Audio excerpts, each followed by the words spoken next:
It's the Mixed Martial Arts Hour with The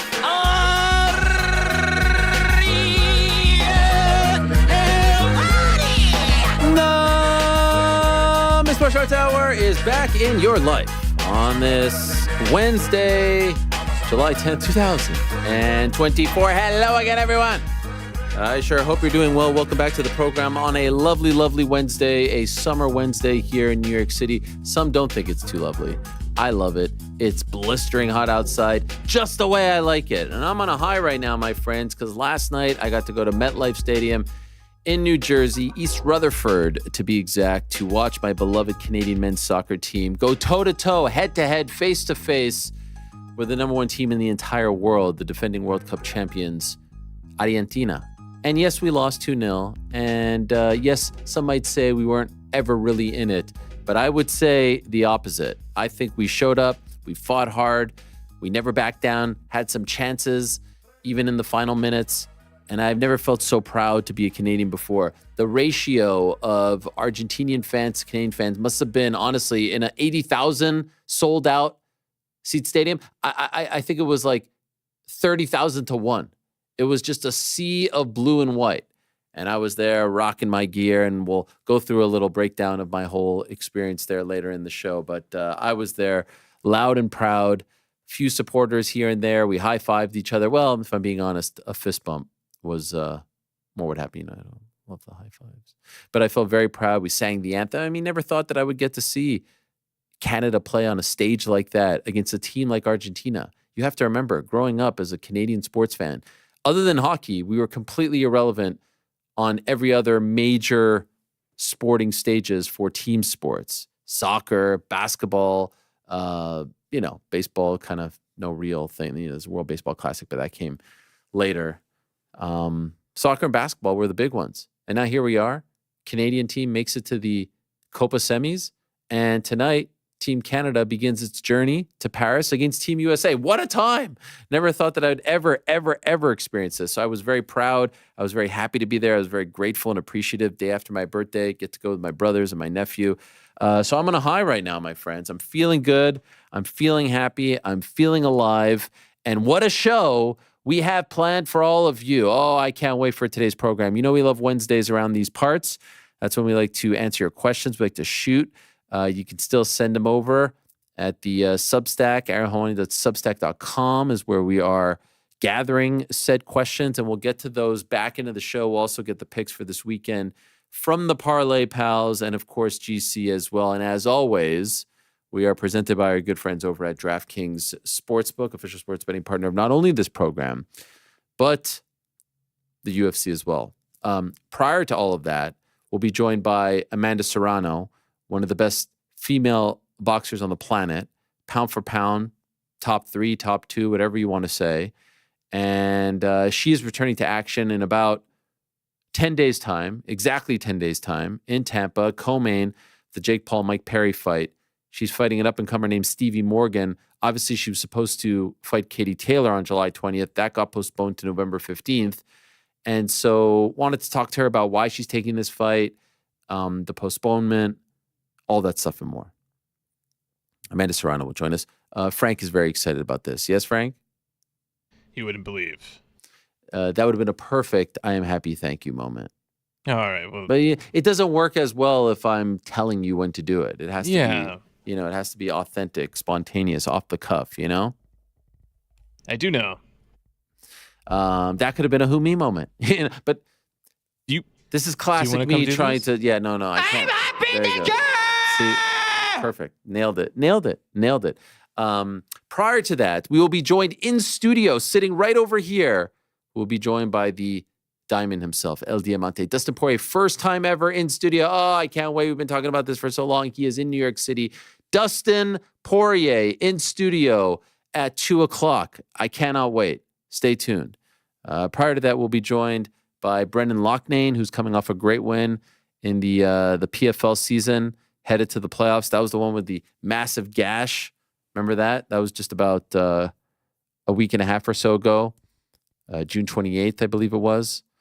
And prior to that, we will be joined by Michael Venom Page. We were supposed to have Michael Venom Page on the program on Monday. There was a bit of a scheduling issue there, a mix-up, if you will. All good.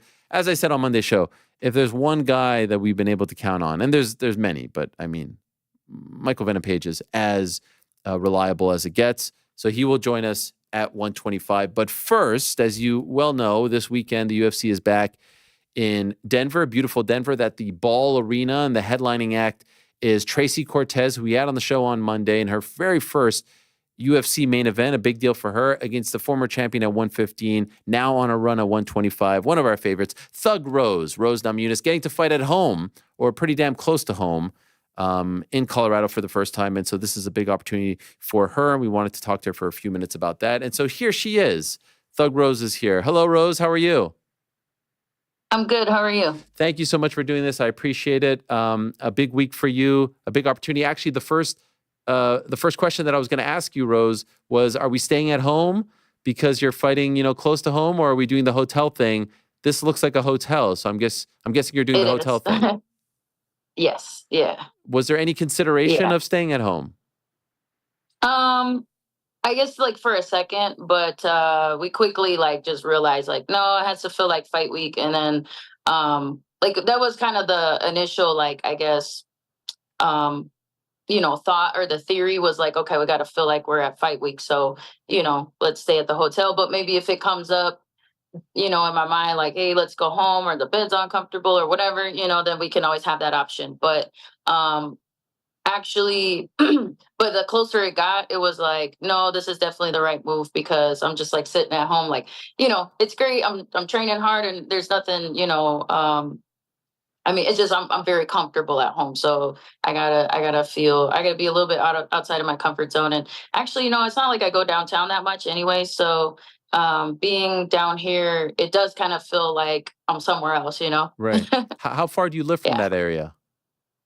Probably about it depends on traffic, so anywhere from maybe 25 minutes. Oh, 15, 20. Yeah, I would say. Oh, okay. Yeah. So that's relatively close. It's not like a 2-hour drive. Yeah.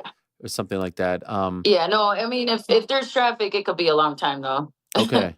And I know you and Pat are somewhat famous for wanting to get on a plane and go home right after the fight, no matter what. Yeah. You're at the airport at 4 or 5 a.m. And by the way, happy belated birthday to Pat on July 7th, I believe it was. Thank you. Thank you. It was my birthday too. It was? What day was your birthday? 20, it was Oh, yes. June 29th. I texted you. Did I not text you? Oh, you did? That's right. Oh, yes. yeah. Thank you. Okay. I did not text Pat, so I apologize. By the way, it's my birthday on July 8th, on Monday. We're all cancer babies. Oh, nice. Beautiful. Yes. Oh, happy birthday, man. Happy birthday. Thank you. What I was going to ask was that whole, just the whole process of going on the plane and airport, and does that put you in a sort of mindset? And did you have to do something to compensate for that this time because you're just a short drive away? It does put you in a certain mindset, and I think just packing in general, it puts me in a certain mindset. So that was all I needed. All the nerves hit me right as soon as I started packing, and excitement and all that stuff, Okay. Obviously you were supposed to fight Macy Barber. Now it's Tracy Cortez. Is there one fight that interested you more, that you liked better, that excited you more, that you had a preference towards?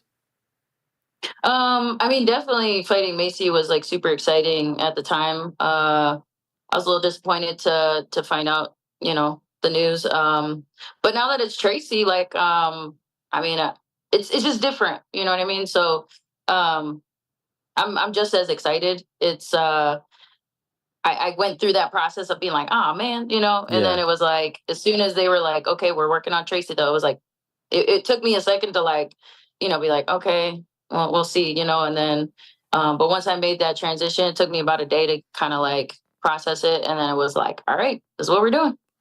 Macy is a little higher ranked. And I know that I think you mentioned in an interview that there was something with her dad, and where he was saying some stuff to you. I'm just wondering if there was any more tension there that motivated you a little bit more than the Tracy fight. A little bit, just because, just there's just a bunch of interactions, not a bunch, but just a few interactions I've had with her where, or on her social media a long time ago. It's just silly stuff, but she posted a picture of like me with my training partners, and then like X'd out all their faces, and then like circled my face and was like, "I'm coming for you next." It's like, okay. And then, she always like tries to say like that by beating my training partners, like I feel like there was a moment like I know that broke her. It's like, well, you don't know what could break me, because there's a lot more that has to break me. You know what I mean? So to me, it's just like, I don't know. I mean, I don't have anything personal against her, but as far as like the competitor inside of me is like, yeah, I really wanted to show her what's up, But at the same time, it's all love, It's like I also enjoy when someone challenges me like that. You know what I mean? So I appreciate it too. Have you been impressed with Tracy as of late? She's on a pretty good streak. Obviously, has had some injuries, which has precluded her from being consistent out there. But 11 in a row is still 11 in a row. What do you think of her? Yeah, I'm definitely. I think she's got some great skills. Her wrestling's really good. I think her striking has shown to be improving over since her last fight or whatever. And it's been a while since we've seen her, so I'm assuming that she's gotten better since then as well. So yeah, and I think the game plan is pretty much the same thing for me. It's just I think a little bit more um uh I think Tracy just she likes to grapple a little bit more than Macy does. I think Macy likes to clinch more. So it's just kind of like making those a little bit of adjustments and stuff. But yeah, I mean, if Tracy was a little bit more active, I would say she'd be higher up in the rankings. But so yeah, by her skills, I'm very impressed. I think she's very tough. Like she has no quit in her. So those are the things that I prepared for. You live and train in Denver, and I asked her on Monday, how early she came out there to get acclimated to the high altitude. She said about a week ago, and it took her about 2 days to get fully acclimated. And some people reacted to that saying, like, there's no way that it could take you just 2 days. What do you make of that? Is that possible, or is she in for something come Saturday? I mean, I don't know. I think it's possible. Everybody's different. I think to me, I've lived in high altitude for so long that when I kind of leave and come back, I don't really notice it anymore. I don't notice the difference. So I think also she lives in Arizona too. So I know they have mountains out there, and it's like it's not like she's just. And I know she likes to go camping and stuff like that. So it's not like she's, I guess, foreign to the concept of altitude. So but yeah, I think if anything, I mean, I think it's just a different environment. So it's slightly different. It's really dry here, but I guess it's super dry in Arizona, so it doesn't. Yeah, yeah, I don't know. I'm expecting her to be fully acclimated. Okay. I know you train with Yeah. Miranda Maverick, right? And it's kind Mhm. of interesting because she was supposed to fight Miranda on July 20th. Were you with Yeah. her when her opponent got taken away and given to you? And if so, what was her reaction? Was that awkward? I mean, I wasn't like physically there with her, but yeah, I mean, like we talked about it. She was pretty disappointed, and she had been waiting a long time to get a ranked opponent or a higher up ranked opponent or whatever. Um, so that was it. This was a fight for her to like kind of get somebody that can maybe get her to climb up the ladder a little bit. So she was definitely devastated when this happened. I don't say devastated, but you know what I mean, Yeah, like just God, man. And yeah, so uh yeah, it's a little weird too, because it's like, oh, I'm sorry, I'm taking your I know. taking your opponent, but yeah, I mean, she was also ready to jump into the main event as well. But To yeah, fight it's you. all good. Yeah. How would you have felt about that? Um, I don't know. I mean, I would fight her, but like there's no, um, I guess love lost or anything like that. To me, it's just more so like, um, we just like literally like I would prefer to have like a separate camp. Yeah, that's right. You know what I mean? Like, so yeah. And then also, yeah, you got to think like she's trying to climb the ladder. Well, I am too. So you got to weigh those things into consideration. Yeah. And it's an interesting time in your weight class because we still don't know about Grasso and Shevchenko. We assume that's happening in September. But even Tracy said on Monday she's hearing that Shevchenko maybe doesn't want that date. And obviously there's Manon who beat Aaron Blanchfield. What's at stake here for you? Like, what do you think this win gets you? Is it possible you do something super impressive, definitive, that you could leapfrog all these people? What are you thinking? I think it's very possible. I think anything's possible. Oh, I shouldn't say very possible, but I think it's possible, and that's obviously what I'm like waiting for and what I'm hoping for and praying for. But yeah, it's all about God's plan and what he has in store for me. I noticed that you've upped the content on the YouTube channel as of late. A lot of B content recently. Yeah. This is crazy stuff. Well, why are you? I mean, you've got the whole like outfit, but I noticed your hands are exposed. Can't they, when you're picking up that, can't they sting your hands? I mean, this is like hundreds of bees that you're holding on this thing.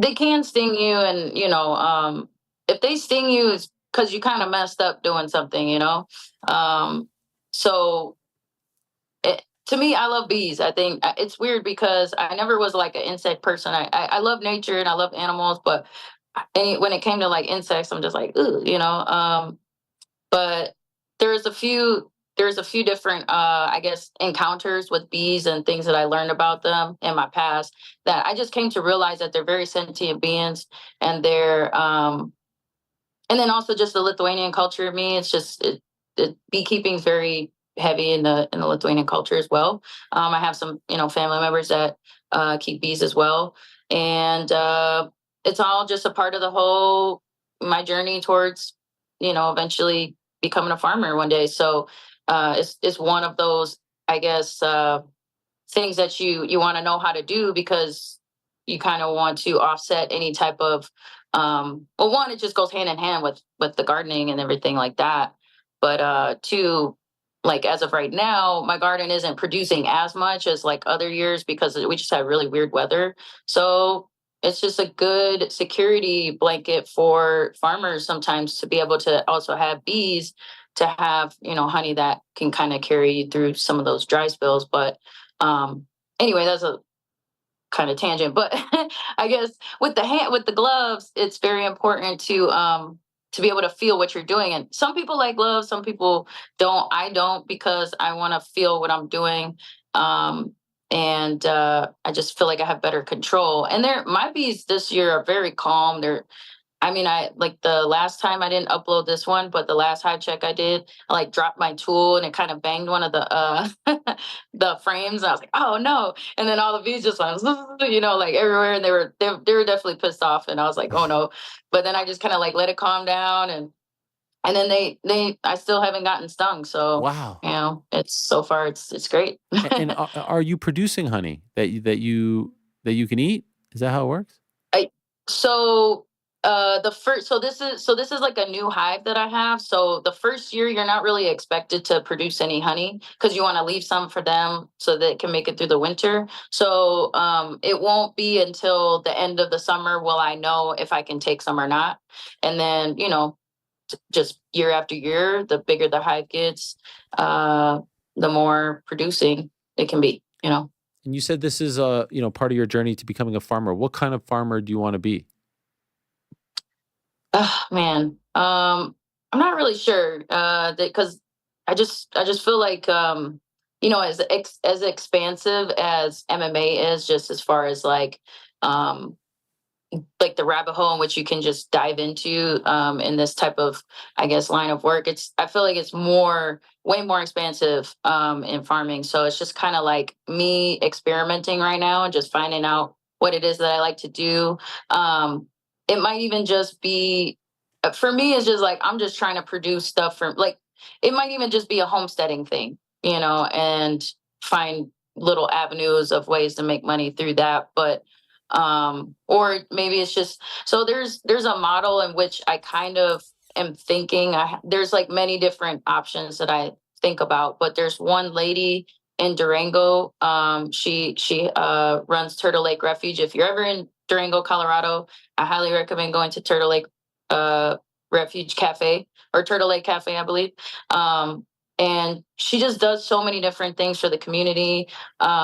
She has a cafe where she like educates people on like wild weeds and stuff and how to incorporate that into your like diet and things like that. So they like give free lunches, and then they do stuff for like schools, and they do this organic parks movement where they're working with city council, which by the way, I have good news about the dog park, but I'll come back to that. Okay. I was going to ask you about that. Yeah. But she's working with city council to get pesticides out of our parks and stuff, and make things better for the pollinators and the bees and everybody, really. So so that's somebody that like I really am inspired by, and I hope to maybe do something like she's doing in the post fighting kind of thing. But and maybe obviously incorporate MMA into it somehow and make it a little bit different as well. Okay. So definitely something for the community that is like I don't know, just a holistic approach on life and just everything that I think society needs right now. But yeah, so Dog park. anyway. Tell us what's the update? Yeah. So far we won the battle. The war's not over. Okay. The city council made a vote. I think it's even like they made a vote 5-2 to keep it the same size.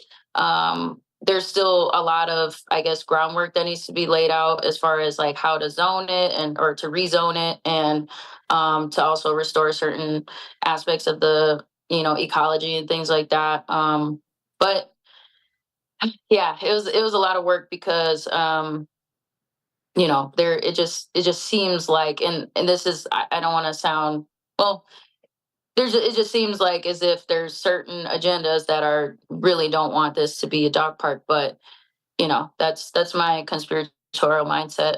It's not really conspiracy because there's a lot of evidence. But anyway, so we're still fighting, we're still pushing forward, but definitely gonna enjoy this small victory. Well done. Well done. I love it. I Yeah. saw you did a thing with Yeah. the local CBS, and you were walking around, and they showed how Yeah. massive it all is. So I hope you continue to win, Yeah. and wish you the best on that. I also wanted Thank to ask you, and we'll let you go in 2 minutes here. And thank you. I know it's a busy day over there, but I wanted to ask. Invicta came back, and Invicta had Mhm. a period where they were kind of, everyone was wondering if they were never going to come back. And that's kind of where we were introduced to you, and you had some great moments over there. And I'm just wondering if in today's MMA landscape, if you feel like it is extremely important to have an Invicta, a place where women can go and grow. And, they're never going to be the UFC, and I don't think they want to be the UFC, but to get their career off the ground and, to get them out there in front of an audience, do you feel like that's still a very important thing? Yeah, I do. I really do. I felt like it was just a really, I don't know. I think it was really cool. I don't know if the Ultimate Fighter would have came about if it wasn't, or the season 20 with Yeah. all the strawweights and stuff. It really just helped build the strawweight division and stuff, because we all had all our different personalities all in one place, and you can kind of just see that. I don't know. It's just something really special. And so yeah, I hope that it keeps going on and stuff. You still enjoying this as much? You get excited on these fight weeks? You get the butterflies? Like you still feel the same way as you did when you were starting out? Yeah, I actually feel like I'm enjoying it more. Wow. Yeah, Why? there's less of like the negative emotions and stress. I deal with fear a lot more in a healthier way. My connection to God helps me deal with that. I just rebuke those things, and I just focus on what it is that I'm here to do, and basically just kind of be the vessel, and just whatever.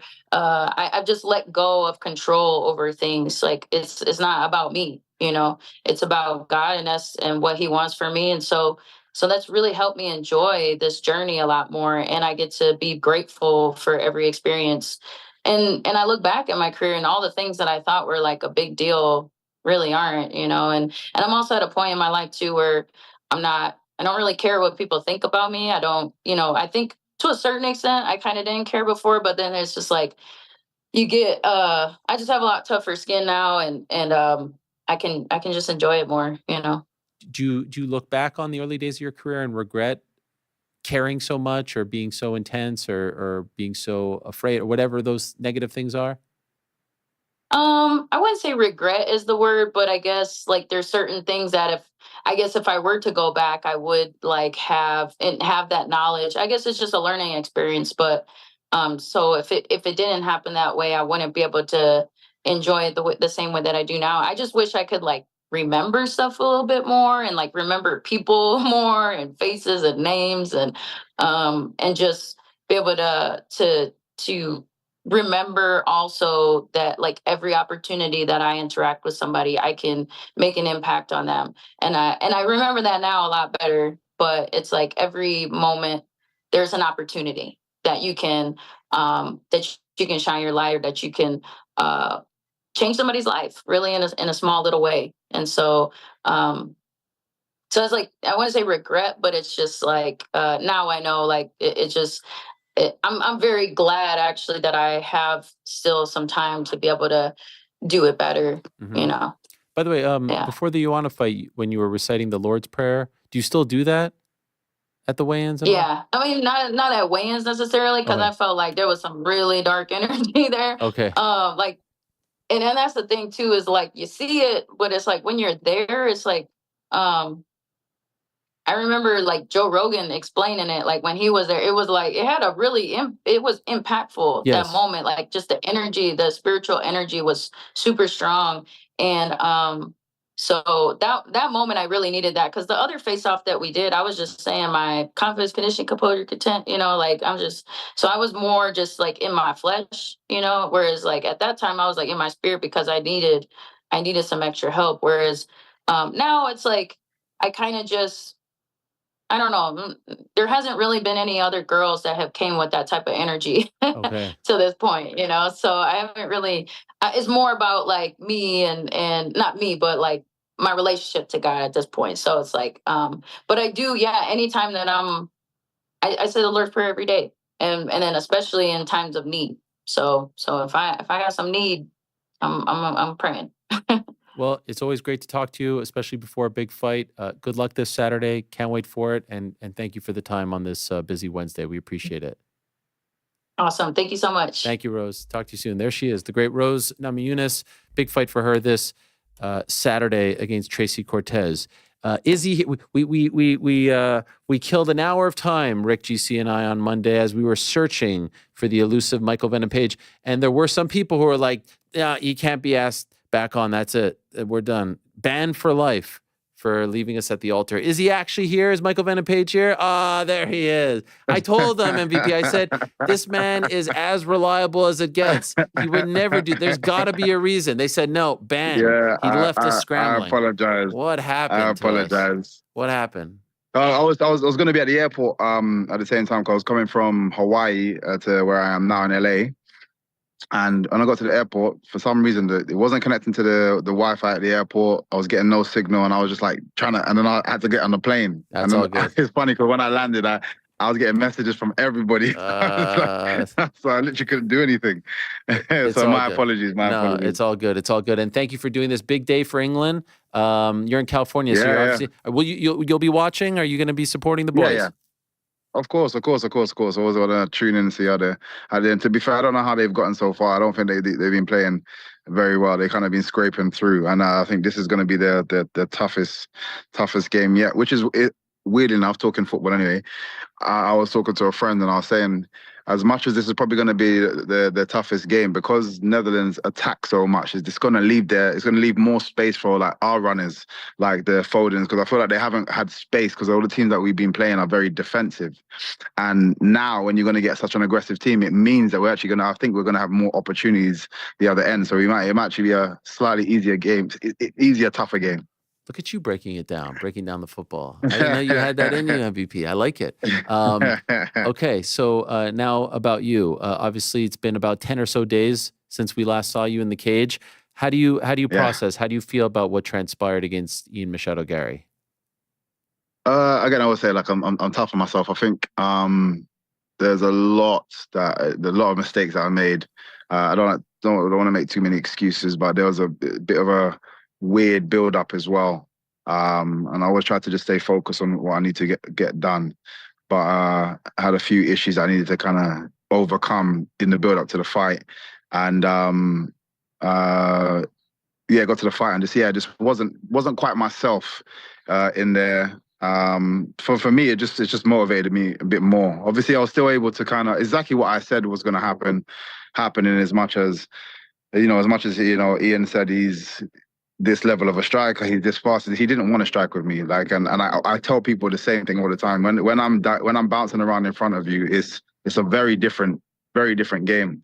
And he went for a different plan. Again, there's a couple of decisions during the fight that I could have made and done better to maybe scrape the result, but it's just not me. Like, I'd prefer to go and get a big finish, and I wanted to knock him out. So like I got a lot to adjust and adapt to, but I'm super motivated to get back. Super motivated. Like, I'm on holiday now, and I just want to be in the gym. Wow. Are you frustrated because it's not like he beat you? I mean, I saw some people who thought that you won the fight. So it was a close one. I, for the record, scored a 29-28 for him. But I could see the argument. So is there a frustration there, feeling like you almost had it? No. Because again, obviously, it's nice to hear people kind of rooting for me. But regardless, I didn't perform well, so I wouldn't if I somehow managed to get the winner, I wouldn't have been happy with that anyway. If it was somehow a draw, I still wouldn't have been happy with that. Like, regardless, it's always about I focus on me, and I did not perform the way I should have performed. I made so many mistakes, just silly things, and so I wouldn't have been happy with that. And for me, I lost the fight. That's the reality of it, and that is, regardless of what everyone's saying, that is where I'm like, yep, I should have done X, Y, Z, and I'm just eager to get back in. Did you watch it after the fact, and how did you score it? To be fair, I actually haven't gone back and watched it. Like, I'm on holiday at the moment, so I want to piss myself off. Yeah. But at the same time, it's funny that now that I'm in LA, I've got my camera team here, and we're gonna do a reaction video. So I was like, I don't want to watch it until I'm actually being filmed properly. So I'm gonna sit down and watch it and obviously score it. But even still, regardless, even if I was to say, oh yeah, I can kind of see what people are saying, regardless, my performance wasn't the performance we are used to seeing, and so I'm not happy regardless. Was that because of him or because of you, in your opinion? Oh, it's always because of me. It's always because of me. Yes, he went for a certain game plan, but it was something that I expected. It's something that I've spoken about to yourself and other people, that no matter what people say, when they how good they claim to be as a striker, when they stand in front of me, everything changes. They go for plan Z, and I say that every single time I'm going to fight someone that is claimed to be a credible striker. Every single time, and the same thing happens every single time. They turn into wrestlers, they turn into jiu-jitsu artists, and I just was making so many errors in those areas which I would normally not, and it's annoying because it's obviously an area that a lot of people they always look to try and exploit me in those areas, and I know I'm way better in like my wrestling and jiu-jitsu, and it just didn't kind of come out. So a lot of mistakes were just made in those spaces there. But like I said, it just means doubling down, tightening up in those areas, and it just means when I get to that level that I know I'm going to get to very soon, nobody has a chance. It means you're going to be forced to fight me in stand-up, and that's not a place that anybody wants to be. How close was the submission in the first round? It's just so weird. There was I had two thoughts in my head. Obviously, as he was getting further and further around, I could see what he's going for. He's going to my back, and I was like, okay, like, I need to adjust. He got further around, and when he got into a position where he was actually going to sink in the choke, I literally said to myself, I refuse to be tapped out right now, and I refuse. Like, I don't know what I had this real stubborn thing that just went through my head. I was like, I'm not getting submitted in the first round. I literally said that. My second thought, which is weird, is my girlfriend. We've been seeing each other for about just over a year. So she's her first fight that she saw me was my first fight in the UFC. Okay. Yeah. And when I was on the floor with Kevin Holland, and he went to go for a little choke, and that was nowhere near close. He went to go for a little choke. She said in that moment, because she doesn't understand jiu-jitsu at all, she's like, I was crying in that moment, and I literally, my second thought was, oh, my girl's gonna be crying right now. Was she? Did she admit afterwards? No, to be fair, she actually said she didn't, but it's weird because she said, I've told her before, after that point, I was like, I'm very difficult to choke. Like in jiu-jitsu, this is one thing that seems to be one of my superpowers. It's always hard for people to finish chokes on me. And so like when I got into that position, when she said she saw me in that position, she was like, oh, she actually wasn't as panicked, even though that was way closer than the first time. When I say close, it was deep, but like I said, I was just like, there's no way I was tapping, and I wasn't going to sleep either. Not to give away anything, but like I said, I'm very difficult to choke. Even in the gym, there's guys that get me like really deep, and they're like, their arms burn out before they get a chance to before I tap. So luckily I'm stubborn in that area, but it was a deep choke. Now that you've been in there with Ian, what do you think his ceiling is? Do you think he could be a champion? Not at all. No. Why? Because if that's the game you're gonna go when you get a decent striker, then Leon's gonna kill you anyway. Then Shabkat's gonna kill you anyway. There's a few guys in there that I just don't see him surpassing. Again, he went a bit more tactical. And again, even at some of the areas, like he didn't feel massively strong. I just felt, I was not even trying to be disrespectful to him. Because again, he done his job. He was smart about how he kind of went by it. But like for me, regardless, this game for me is about combat. It's about fighting, not about stealing wins. Even like I said, that last round, I didn't necessarily need to stand up or need to let him stand up. I could have stayed there and just dragged it out and potentially got a better score in the third round, and maybe that would have swayed it. But that's not the game I'm in. I'm in a combat game. Like I want to cause damage. I want to hurt people. It sounds bad to say, but when I'm in that mindset, in that frame, that's what I want to do to win a fight. I don't want to just steal wins and just to progress forward. But regardless, I'm not scared of losing. Because I've done that before. Trying to hold on to that. Oh, lost it. It's quite freeing. Yeah, and it allows me to just go in there and just try to fight. And again, and then focus on myself and bettering myself. So yeah, I don't see him progressing to the top. I think he's talented. I think he'll always be around there. Top 10, top 5. And then he'll keep losing out to certain people, but he is still talented, and obviously he's got loads of time to progress and get better anyway. Can I ask your side of his accusation that someone was trying to get inside intel and footage, and he brought this up at the presser? Apparently he was talking to the commission on Friday. Yeah. He spoke about it after the fight as well. What is your side of this accusation? When he was saying it, I was like, I don't even know. I'm not entertaining because he just sounded like he was just shouting a lot of stuff in Irish. So I was like, with an Irish accent. So I was just like, I don't care. When I listened to it afterwards, I was like, I don't know what you're talking about. It's not me anyway. There's always going to be guys in people's camp, shall I say, that are reporting back. We've had that in our camp before, and we find out who it is and kick them out. Same stuff. But I don't know what he's talking about. Okay. Do you know if someone in your camp did try to find this footage? If someone in my camp tried to, no. Okay. I haven't been told anything. Okay. I haven't been told anything, so no. Okay. Is that something that bothers you? In what sense, sorry? Like if someone was trying to do that on your behalf but didn't ask you about it? Yeah, 100%. Like I don't need it. I don't feel like I need it, especially for him. And again, I try not to be disrespectful to him, because it's not personal at all. But I don't feel like I needed to get any extra information to do what I know I can do or should have done, should I say, in that last fight. So it's not necessary. After the press, like there was a bit of a back and forth, and then we saw the footage of you and him with his son, And so then we were wondering, like, is there animosity here or no? How did you interpret all of that? Because on the dais, it seemed like there was, but then afterwards, it seemed like everything was nice and friendly. Yeah, again, I feel like, and I said it before, I feel like certain people need to put themselves in a certain state of mind, especially when trying to overcome somebody that they actually are fearful of or worried about.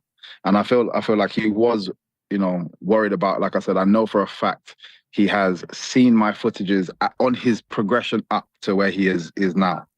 So there's going to be a worry about, what I can do to you in the cage. And then after the facade that he put out, as I was walking past, he was still kind of in his element, and he was like, shouting stuff towards me as I was walking past. And literally as he's shouting stuff, I looked down and I was like, man, that kid's cute. Oh. And he's like, oh yeah. And he just literally, his whole persona changed. And I've had that before with people. And that's, for me, when I know it's not necessarily real. Like that anger or angry, aggressive energy towards me is not real. It's fake, where you can so easily turn it off, because I feel like you prefer to be cool with me than actually in that state of mind. But you have to put yourself in that state of mind. So literally, all I said was like, "Oh, your kid's cute." He literally grabbed his kid, brought his kid over to me. His kid is gorgeous, though, I have to say. We've got a beautiful child. So funny, so cute. Gave me a big hug as well. So yeah, and that's what I said. I think I said it multiple times. I don't believe in this personality that he puts out. I feel like he's just kind of going along with where he seemed to have, where the chips has fallen, and he's just kind of like gonna be the bad guy right now. But in 2 seconds of just saying a couple of words to him, what felt to me like his more natural personality came out, and it was nice, like, for him to come over. Because again, for me, I don't need to fight with anger. I actually prefer to fight with being happy. I think I'm at my most dangerous. Even some of the guys in the gym, they're like, sometimes you're at your most dangerous when I'm walking in the cage to do a couple of rounds of sparring with you, and you're singing and dancing because we've got music playing in the background. So that's the worst time. It was like that, turn off the music when I'm sparring MVP, because when I'm in my happy element and I'm very playful, yeah, I can be very dangerous. So yeah, like I prefer to be in that element. But some people, like I said, I feel like some people need to put themselves in a certain mindset to fight. And you really came out to that song, huh? I said I was going to. I know. I said I was going to, man. So yeah, like again, it's all fun. Again, I prefer it's fun and games to me. Having that little back and forth jokes, and again trying to get the crowd involved. For me, that makes these fights that much more entertaining. And I love to bring the entertainment. And so you say you're itching to get back in there. How soon do you want to fight again in a perfect world? I want to. There's a few things I want to kind of get right. I definitely, if I felt like I was in the right place, I'll just jump straight back in there, because there's no injuries, no nothing. I'm completely fine. But there's a few things I just want to just drill and go over. So, but again, one more before the end of the year is definitely. I can definitely see that. But seriously, I'm itching to just be back in the gym and just literally going over just all these little just tiny mistakes that that came up. So yeah, I can definitely see myself one before the end of the year, though. Does anyone come to mind? Again, I don't. To be fair, I'm not sure what it is. I just need to get back in the winning column. In true MVP fashion. I still feel like I haven't actually showed myself in the UFC cage. I had obviously a great first fight, a bit more of a controversial second fight, if you want to say, but I don't feel like I performed well in either. So there's still a lot to show, to showcase from my side. So I just want to correct all these little small mistakes so I can go in there and be the best version of myself, because there's just no point jumping straight back in for the sake of it. I even said to Hunter, I was like, I haven't showed you guys anything yet, but it will come. Last thing, when you were up there on the dais, International Fight Week, the crowd is hot, like just the whole glitz and glamour of it all. Did you have a moment saying like, this is why I came over here? With all due respect to what you experienced in Bellator. It's just different, right? It's a different stage. It's a different vibe. You experienced it in Miami as well, but these international fight week cards in Vegas, for you in Vegas, like it all is very special and unique. Did you have that moment? Did you get to enjoy it, being a part of it? Yeah, 100%. Again, it's so weird because I'll have moments like that all the time, but at the same time, I have moments of, oh yeah, I've done this before. I feel like I've already been at this stage. I feel very comfortable. I don't feel overwhelmed by anything.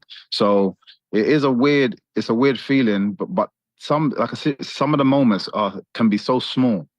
And I mean, like, just how the UFC, like the staff in the back, how efficient they are and how professional things are backstage, things like that. I'm like, oh man, this is how things should be. I should be at a level where things just run smoothly like this, and not, there's always like smaller hiccups with the smaller shows, or smaller hiccups here and there, which I think, shouldn't really be happening at what I knew my level was. So those small moments make me feel like, oh man, this is the place to be. It's not even the bigger ones. Okay. Like the bigger moments feel relatively similar, as in like, the crowd energy. I've always been able to kind of extract that from people. The crowd energy, the lights, all of the, like you said, the glitz and the glamour side of things feels normal. It's all of the smaller things in the background that we don't really put a highlight on. Is the bits that make me feel like, yeah, I'm in the right place. Well, I look forward to the next one. You're a top man MVP. I don't care what anyone here says about you. You're always reliable. And for the record, no one said anything about you. I'm just joking around. You're the man. I appreciate you very much. Thank you for squeezing us into your vacation here. And, also, it was your birthday, no? It was, yes. Happy birthday, man. Thank you. Big happy birthday. I appreciate it. Still looking young. You left me stranded on my birthday. Some friend. I know. I couldn't believe it was your birthday as well. Man, don't worry. I owe you something. All right. No worries. Something coming your way. No worries. Thank you so much. And good luck to England later today. I appreciate it. Thank you. Yes. Thank you, man. Talk to you soon, MVP. There he is, the great Michael Venom Page, kind enough to join us while on vacation. You see, everyone who said that he wasn't going to show up, there he was. And no problem, mate, yeah? That's right. 100%. I never doubted it for a second.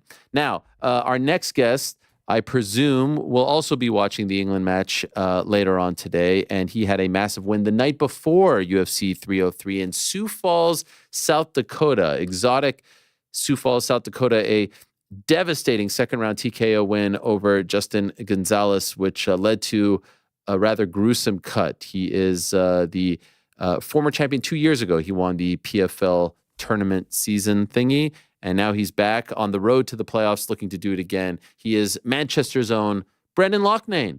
There he is. Hello, Brendan. How are you? Good to see you again, Ariel. Always good to see you, my friend. Yes, sir. Great to see you as well. And will you be watching England in a little over an hour's time? I mean, are you being serious? I don't know. Am I watching England? I don't know. Like, there's some people in England who seem to hate the national team for some reason. Like they root against them. Who are these? You know what I mean? The people from Liverpool don't seem to like the English team. I don't know. I don't understand it. How could you not support your country? Well, I'm from Manchester. I know. I do support it. I know. Yes. And not just that. I was like, what time does Ariel want me on? Because this is a big game. I know. I'm like, we've got to squeeze this in and make this happen. So yeah, it's worked perfect. Yeah, come on. I'm not that big of an asshole. I told Jose you will be done well before kickoff. I actually went yesterday to Canada versus Argentina in the Copa America semifinals. I'm Canadian, of course. I got to see Messi for the first time. We lost 2-0, but it was a great experience for me. So I'm hoping you guys have better luck, and we're rooting for you. Do you feel confident going into this one? You know what it is? Like, I'm doing this camp in England. I've done my last 2 previous camps in Thailand, so I've been away. And what a time to come home. Like, everybody's energetic and buzzing about it. Like, all my friends are calling me up. Everybody's watching the game. And then, God willing, we get it done. And then the final on the weekend, the Euro final in Manchester. Good energy about the place. Oh, yeah. And by the way, are you one of those fans who, like, goes crazy? Or do you go to a pub or something? Or do you stay low-key? Well, I'm in camp at the minute, so it won't be that kind of vibe. But if I wasn't in camp, I would be amongst the Ariel, just to let you know. Okay, fair enough. And how do you feel? Are you confident? Yeah, I mean, we've been on and off, but I do think we can win this whole thing. Spain, is a tough outing. It's a very, very tough outing. If we get through tonight, it's going to be one of them close games, both close games, but we've got a good team. We've got some very young, fast players, and I think we can get it done. I'm confident. If they lose today, if Southgate out, or has he done enough to stick around for the World Cup?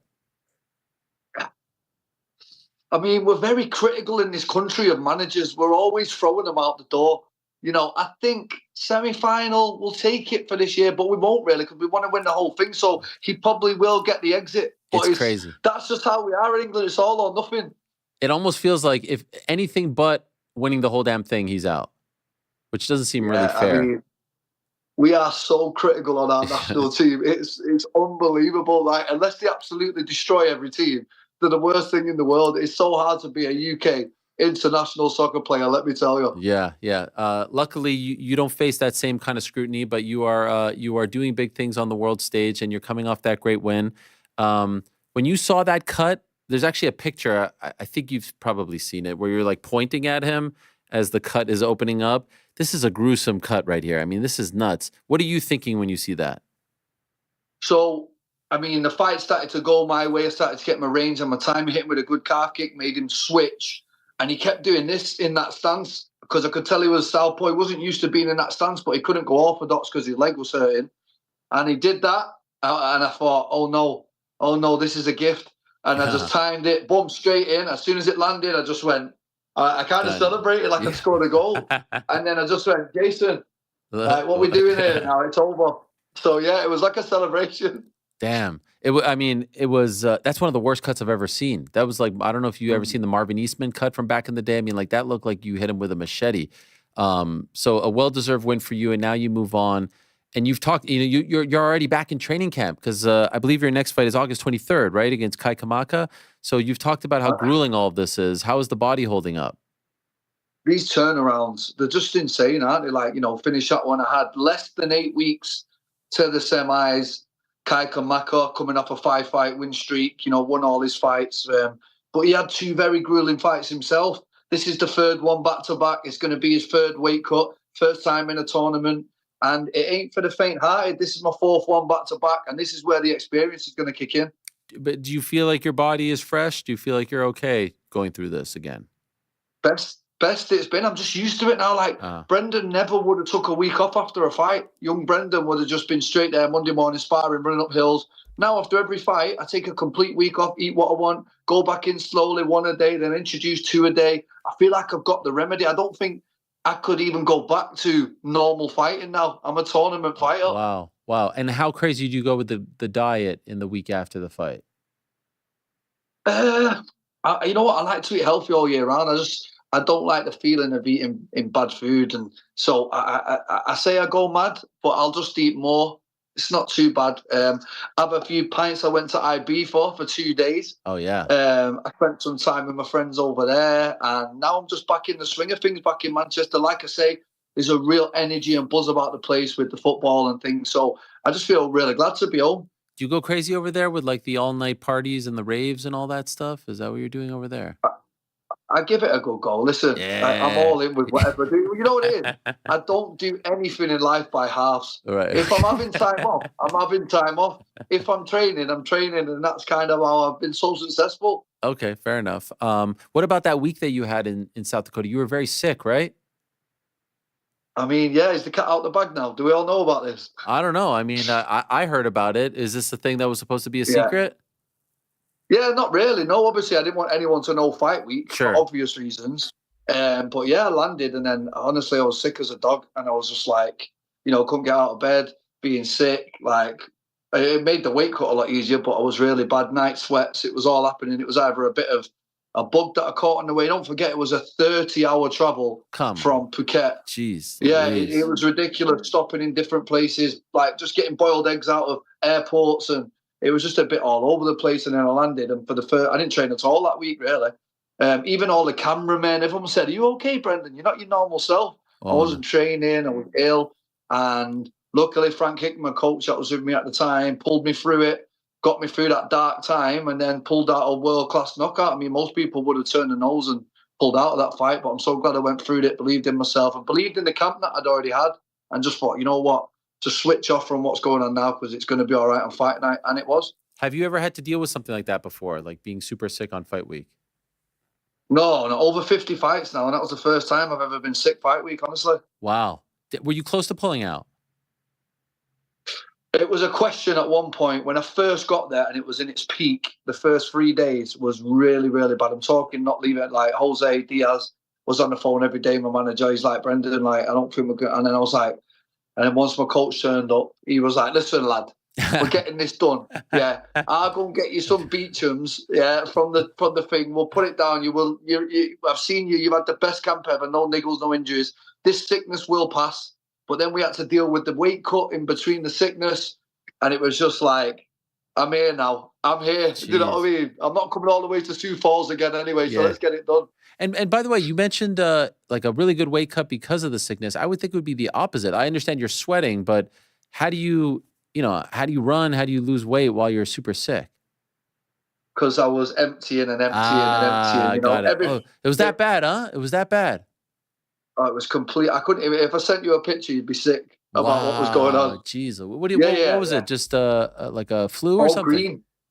All green. All the insides were coming out. Jeez Louise. And then it was a worrying time. It was, but you know, to come out of a week like that with a highlight reel knockout, couldn't get any better. It sounds like you have no interest in going back to Sioux Falls. That you weren't blown away by it. Just to touch on the last bit as well. Here's the problem, right? If I would have pulled out of that fight, if you're in UFC or you're in Bellator or you're in somewhere else, no worries. Put him on a month later, 2 months later. That would have been Brendan out the tournament. And that's me sat around again until the next tournament, starting April next year. So, like, you know, it's this tournament thing. You have to just weather storms. There's constant storms that come your way, and you cannot miss that date at any point. And I think, you know, that is the bit where the tournament experience really kicked in for me. But yeah, about Sioux Falls, wasn't my favorite destination. Not much going on. I must say, not much going on at all. I mean, I was trying to document a few things when I was there. Like, look, this is downtown. Nothing was going on. You know, like on the movies when the tumbleweed flies across. That's exact. Have you been there? No, I have not had the pleasure. Yeah, well, I thought with the Bellator thing and all that, you might have touched base in Sioux Falls, but it's definitely ticked off the list now for future reference, and we'll be going there in a time soon if I don't have to. One of them ones. How many flights, by the way, from Phuket to Sioux Falls? Phuket, Dubai, London, Chicago. Oh, geez. Chicago, Sioux Falls. Yeah, because it's not an international airport. It's like a little small place, so you have to go to the nearest hub, which was Chicago. Then you've got the wait times in between each flight. Then the last one got cancelled, so I had to stay in Chicago. It was just a whole thing. And anyway, it was a bit of a, I don't know, it was like, is this going to work out in the end? And, you know, sometimes you just got to trust the process. How are you feeling about PFL these days with the, the introduction of all the Bellator fighters, and obviously they've got the Bellator brand going at the same time, but there's been an infusion of new talent. How do you feel about the state of the promotion these days? I mean, I'm PFL through and through. I mean, when this tournament came around again, I couldn't believe I said yes again. Literally, they put it on my table and they were like, tournament. I was like, I thought we're past this. I thought we're over this. Like, what do you mean tournament? And then they're like, well, this is what's on the table. Let us know within 24 hours. And I'm not joking. I did not sleep that night. I was sat looking at this contract going, can I really do this again? Like, I thought I was done with this thing. Do you know what I mean? And then, you know, once I'd put the pen to paper and I'd actually signed it and I'd, you know, come to terms with it in my head that I was going to go through this madness again. And now I couldn't be happier. I've found my groove, found my rhythm with it. My weight's perfect. All my coaching's come together. I feel like I actually enjoy the tournament process now in a weird way. And the fact that they brought all Bellator over, it's all flesh, blood, but it's also a 70% new roster in my weight division, which favours me perfectly because I remember my first season in the PFL, you just don't know how to approach it. You're like, wait, I've just fought, do I spar again? What do I do? So I know Kai and anyone else that's just come into this thing is feeling how I felt in season one. And so if you wouldn't have taken the offer, what would have been the alternative? Like, could you have gone to the Bellator side of things and just done one-offs? What would you have done? it was just a bit uncertain. It was like, we're not really sure. I mean, I could have guaranteed 4 paychecks in 7 months by going with the tournament, but it's a hell of a lot at my stage of the career. I'm 35 this year. Like I said, over 50 fights. I've been around it. So for me to commit to 4 in 7 months again, I was like, wow, Brendan, you're going to have to be really on it again this year. And I'm really glad I've got good coaching and great manager around me. And we all come to the decision like, no, you've got this. Like, your body's holding up great. Your mind's in a good place. Let's just go again. And I'm so glad that I did. Do you have any kind of relationship with Paul Hughes? I'm wondering if he reached out to you when he decided to sign with PFL, because his situation seemed somewhat similar to yours from a few years ago. Yeah, no, I don't know him, but he's a great prospect. I've been watching him on the scene, and it's so like I've obviously Dakota. I've known Dakota since she was really young. Like, she's from the same area as me, and even when she was about to do it, she was like, "What do you think?" I said, "Look, I'm on the other end of the phone. You need any advice?" Yeah, I always message her after fights, and I've got her back. And anyone else, these other UK fighters that are coming into this thing, I'm here. Do you know what I mean? I've been doing it. I know how to do it. It's its own entity. You can't treat it like a fight. It's a marathon, not a sprint. This is what I tell them all. So I'm helping these younger fighters that are now coming into this. And like I say, even Paul wants to reach out to me. Anyone that's on this side of the world, or anyone for that matter, because I know how hard it is mentally and physically. And I'm always open to helping these people. Wonderful. Speaking of Irish fighters, I'm just wondering, some people were saying after the Conor news came out that he had to pull out a 303, he was never going to fight. He doesn't want to fight. You are one of the few people who was in there with him, who was training with him not too long ago. And you got to experience what it's like to be with Conor McGregor in 2024 training. What do you say to these people who say that he was not interested in fighting, that he doesn't have it anymore and all this other stuff? Of course he wants to fight. This is all. Money doesn't matter to Conor. Conor is an out and out scrapper. Conor just wants to fight. Like, I was in the training room with him like 4 to 6 weeks, whatever it was, training every day, fighting each other.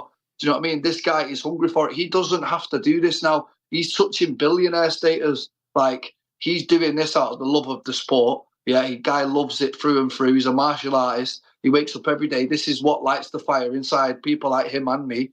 And the fact that he got the injury and he pulled out shows me that he's in a good place, because it's like going through these fights injured for what? He's done it before. You know what I mean? It's well documented that he's done it many a times before. Do it when you're healthy. There's so much on the line now. Do you know what I mean? Do it while you're healthy. Let it heal up. It's well documented that he's done it so many times with very, very bad injuries. It's even the knees, the leg. He's gone in there. So I'm glad that he did it. Showing maturity, and I can't wait for his comeback. I mean, I was supposed to fly there the next day straight from mine with one of his coaches, Dave. Yeah, we was getting on the flight. We was booking flights. We were going to get on the first flight, 6 a.m. out of Sioux Falls, straight to Vegas to the fight. And then obviously it didn't happen. But, I'm really looking forward to that comeback. Will you train with him again? Because it seemed like he spoke very highly of the experience, and you seem to like it as well. So are there plans to link up again? Well, listen, I'm here in the UK now. I'm only a short flight to Ireland. Me and John have a great relationship. Me and his other coach, Dave, we have a fantastic relationship. The doc, Dave, his cameraman. I know the whole team training, and I am always up. Why would I not be up for training with Conor McGregor? Do you know what I mean? Yeah. He rings me or messages me, I'm there, and I'll be a part of it. I've got my own camp coming up. I always need hungry bodies myself, so it'd be great. Lovely. I saw you in front of a mural. Was that in Manchester? Someone painted a mural of you. Yeah, just here in the local shop, literally about a couple 100 meters away. One of the guys, he's owned the shop. I've been going in there since I was a kid. And then, just threw it up on it's a local phone shop where you buy like phones and SIM cards. And what was that like when you saw that? What a guy. This is a while ago. This mural's been there for over a year now. It's like when I won the belt, maybe a year and a half ago. But obviously, like, I run past that shop daily. Wow. So when I was coming home from a run yesterday, and because I've not seen it, I've not been here all year. I left on Christmas Day and I've just come back now. So running past it, seeing everyone on the bus, yes, guys, hey. And then I just had to stop at the mural. I was like, nah, I forgot about this. Take a picture here. I just had to take another picture, but it's nostalgic for me. I love it. When you're out and about in town and you haven't been home for 7 or so months, what's it like? Do you get a lot of people coming up to you? Do you feel the love? Do you feel the support, the appreciation? Yeah, I'm so glad that I came home for this camp. I've got a real energy about me being here, because sometimes when you're in Thailand, I just get a hotel room and I'm there for months on end.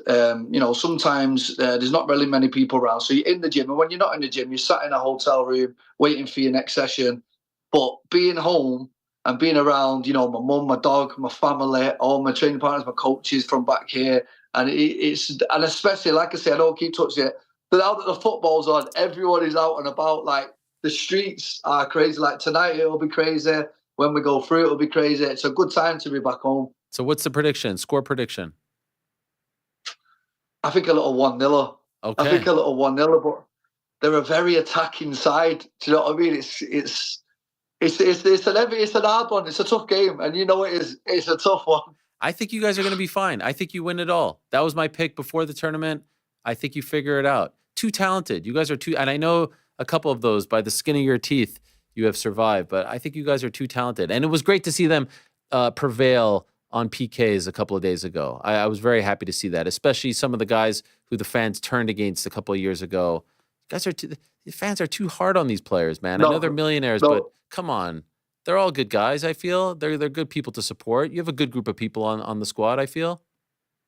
Well, let me just say, these English soccer fans, football fans are fickle. Like, yeah, they can't do any right. Even if they win it, they'll find some kind of criticism in this country. I'm just telling you, that's how it is as an Englishman. Like, that is how it is over here.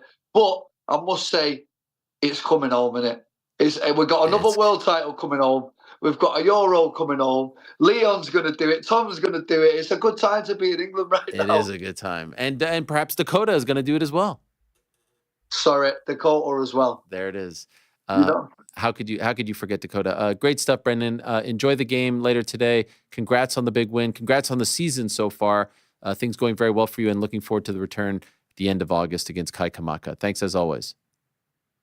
Great catching up with her, always. There he is, the great Brendan Loughnane, looking to pick up another PFL championship. Great stuff from him.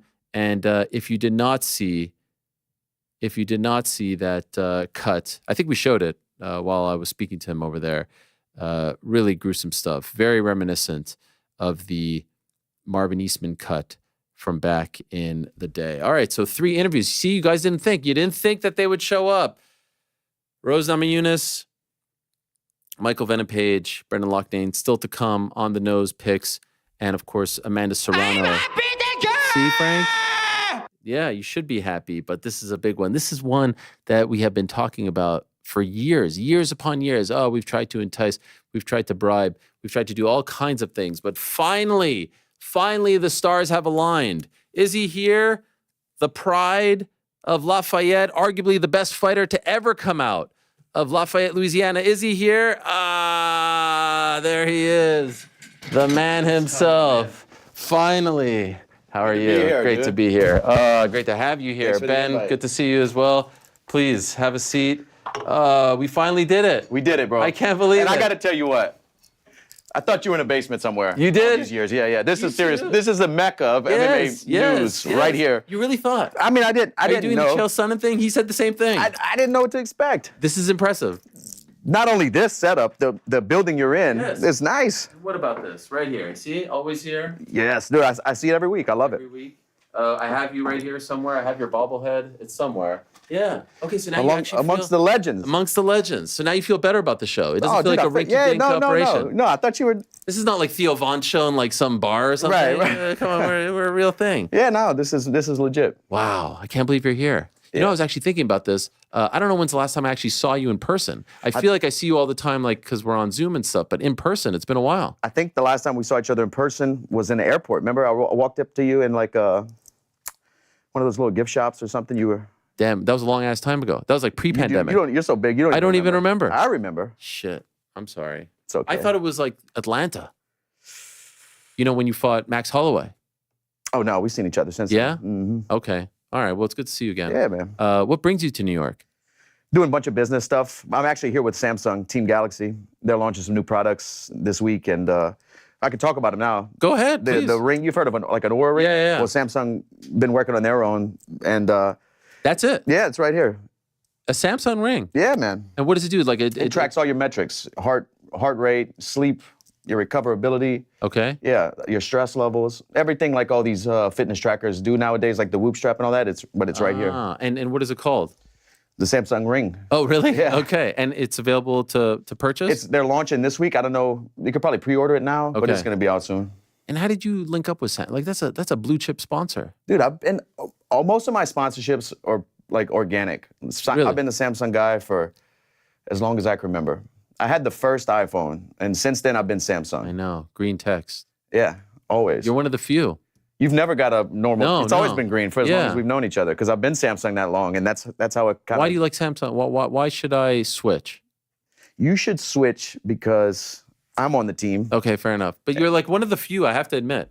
Like one of the few green texters. I get it from everybody. Yeah. You know, I get it from everybody. People don't like it because it feels like there's a barrier. Like when I go blue to blue and I see the 3 dots, I'm like, okay, we have a connection. But with you, it's like even when you double tap like something, I get a whole other thing. It's a weird. It's a weird thing. It's not like the iPhone. I get the whole text all over again.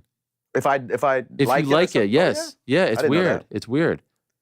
But you like it. Love it. You have we have a list here. You got the hot sauce. You got the hop water.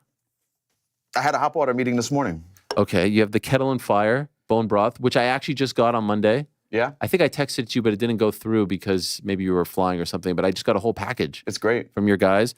Have you used it before, bone broth? My wife loves it. Yeah. Chicken and beef. Yeah. I like the chicken. Okay. I cook rice in it, or I'll break fast. And what's your connection to these guys? Kettle and fire. I've just been using, when I'm in training camp, like the last 5 weeks, I do a fast every Saturday. And I've always broken my fast with bone broth. What do you mean by fast? Like you don't eat anything? I eat breakfast Saturday morning. Okay. Go to the gym, train. Then I don't eat again until after my run Sunday morning. Oh, geez. Yeah. Water though? Water, yeah, of course. Okay, I drink over a gallon the whole. During that time. Just gotta stay hydrated. Always. It made you key to life. So are you just like drinking the broth? Yeah. That's it. Yeah. Nothing else. So with the broth, I'll do like when I break my fast with the broth, I'll put it in a pot, get it boiling, and I'll add like some egg whites, some broccoli, some garlic, Okay. and I eat it like a soup. Okay. So you got that. Bud Light. You're with the commercial. Yeah. We saw that. That's a big one. You've got the liquor store in Lafayette. You've got a lot of businesses. Marcelo's is doing great too, man. If you're in Lafayette, Louisiana, I don't know what camera I'm looking at. Johnson Street. This is your camera right here. Johnson Street, Lafayette, Louisiana. Come by Marcelo's. It's going down all the time there, man. Why is it called Marcelo's? It's been around. It's right next to University of Louisiana. Okay. And that's the name. It's okay. built on that name. Like people know Marcelo's. It's been there over 35 years. Okay. So everybody knows Marcelo's. How do you handle like all this stuff? Rare Stash Bourbon, is that one too? Yeah. Celsius, obviously, you're with. Like this is a lot of stuff. Like this would be a lot of stuff if you're not a pro athlete. Yeah. So do you have people who help you with all of this? I have business partners like with the other ventures and an agent who helps me kind of balance the social media part of it. But it's a lot, you know, and being a father and a fighter, it's a lot. And so are you done? Like, or are you the kind of guy who like wants more and more and more and more and more? Because I've heard you say like, if you're not busy, if you're not doing something, you're actually a detriment to yourself. Yeah, yeah. I need to be in the mix with something. I want more. Okay. And so here we are almost exactly a month removed from your last fight, right? It was June 1st? June 1st. Yeah. We spoke like a week later, but it was still kind of fresh. How are you digesting it? How are you handling it? So dude, it's different feelings every day. You know, like after that fight, I felt like, okay, what else can I do in the sport? How much more do I need to climb? Another title shot, like why am I fighting? And then in that moment, I felt like that. And then I go home, weeks pass by, and I'm like, man, I want to do it again. You know, I want to do it again. It's just, I don't know. My wife wants me to stop. My daughter wants me to stop.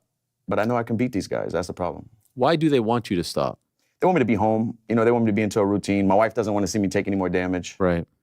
My daughter doesn't want me being away, you know. It's just, we'll see. I don't know. I think I'm still on the fence. If something big comes up, that's exciting, that's a big risk, that's worth it, I would probably take it.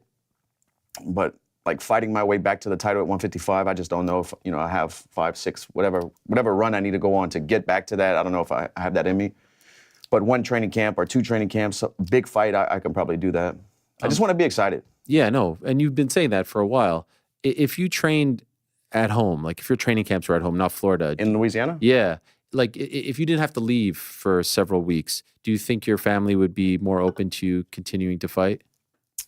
Well, my wife doesn't want me to take any more damage, but they probably would be more open to that. You know, my daughter can stay in her school routine and with her athletics and tumbling and all that stuff she's in.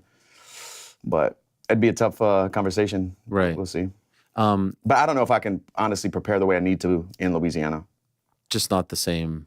I have good training partners, but it's not, you know, to compare it to American Top Team where it's just like a revolving door of the best fighters in the world and the best coaches. It's no comparison. And you lived for a little bit of time in Florida, right? My daughter was born in South Florida. Okay. Me and my wife lived there for almost 6 years. Okay. Yeah.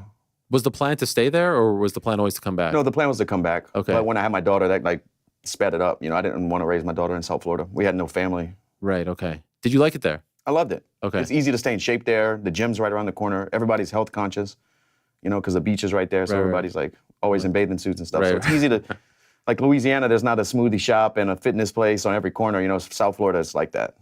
And so, we spoke, and then you were kind of saying that, you know, if you would have won, you would have retired, all that stuff. But then I see you like tweeting Uno Mas and all this stuff. I'm like, this guy's not retiring. That's because inside I'm battling something always. Like I'm in my head, I'm like, I got to do it again. You know, I have to do it again. So and a bunch of these tweets, like we were showing some of them, Uno Mas, and then you were on one particular day, I think it was July 1st, so like a little over a week ago, you had this one, and a lot of them, I was looking at the time, it said 4 a.m.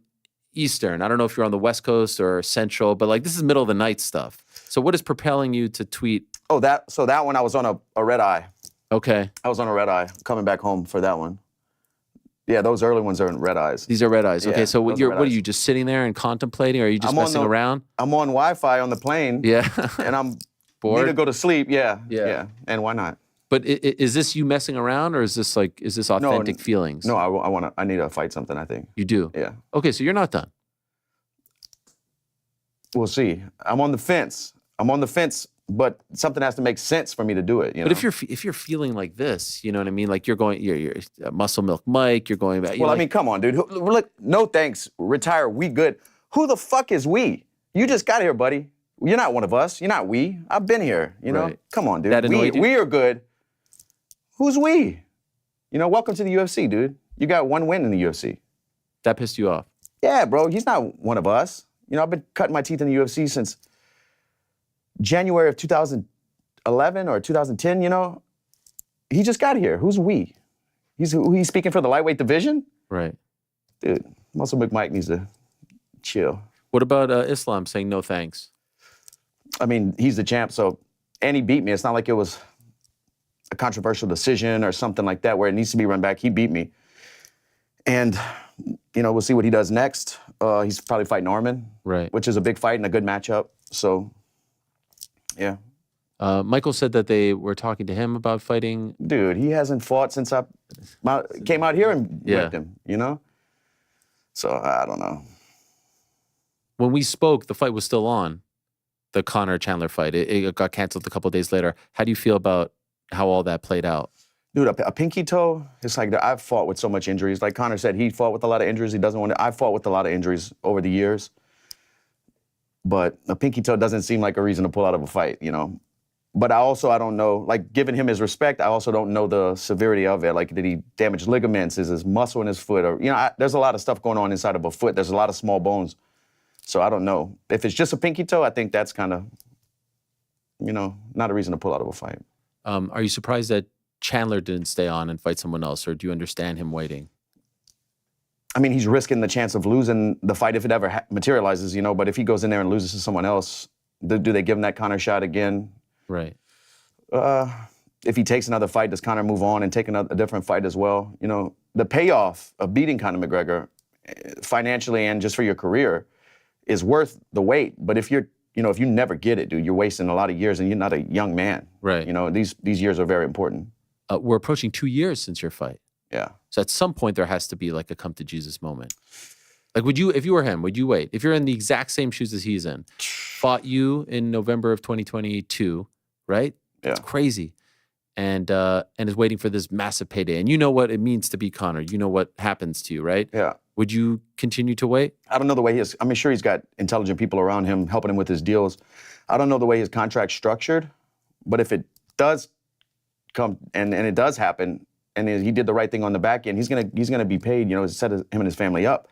But if it doesn't, I mean, you're wasting a lot of years. And in this game, we get old quick. You know, you leave for 2 years at 30. I don't know how old he is. 36, 37. He's in that range. I mean, you leave 2 years, come back, you can look like a different person. You know, so. But only he knows, him and his family know. Would you have waited this long? I don't think so. Not 2 years. No? No. What would you have waited, like a year? I'd have to be in the position. I don't know. It's tough to say. Yeah. Yeah. After fighting him the second time in Abu Dhabi, and then the way my contract was structured, I would have waited probably.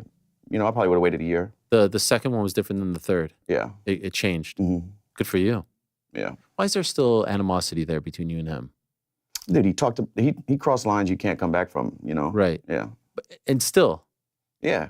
And so when you see that, how do you react internally? How do you when you see the tweets, you know, talking about your family and stuff like that? How do you? I want to whip his ass. Yeah. Yeah. But I feel like you don't show it. You don't respond right away. You don't do it. Like, do you need a minute to chill? Do you? Because I felt like when he does it, like the other day, I saw him say something. Yeah. And it's like, that's what he's trying to bring that out of me. He wants me to like fire back or something. Like, I'm just like, go on with my day. Is it hard? Yeah, because of course I want to say something right back and try to, you know, set up a fight with him and do, you know, I want to, but it is what it is, man. I feel like he would rather fight you than Chandler at this point. Yeah. He makes it a lot more personal with you, and I to a degree, I feel and we like have a lot of back and forth over the years, you know, since 2014. Do you think that's possible? I don't know. No clue.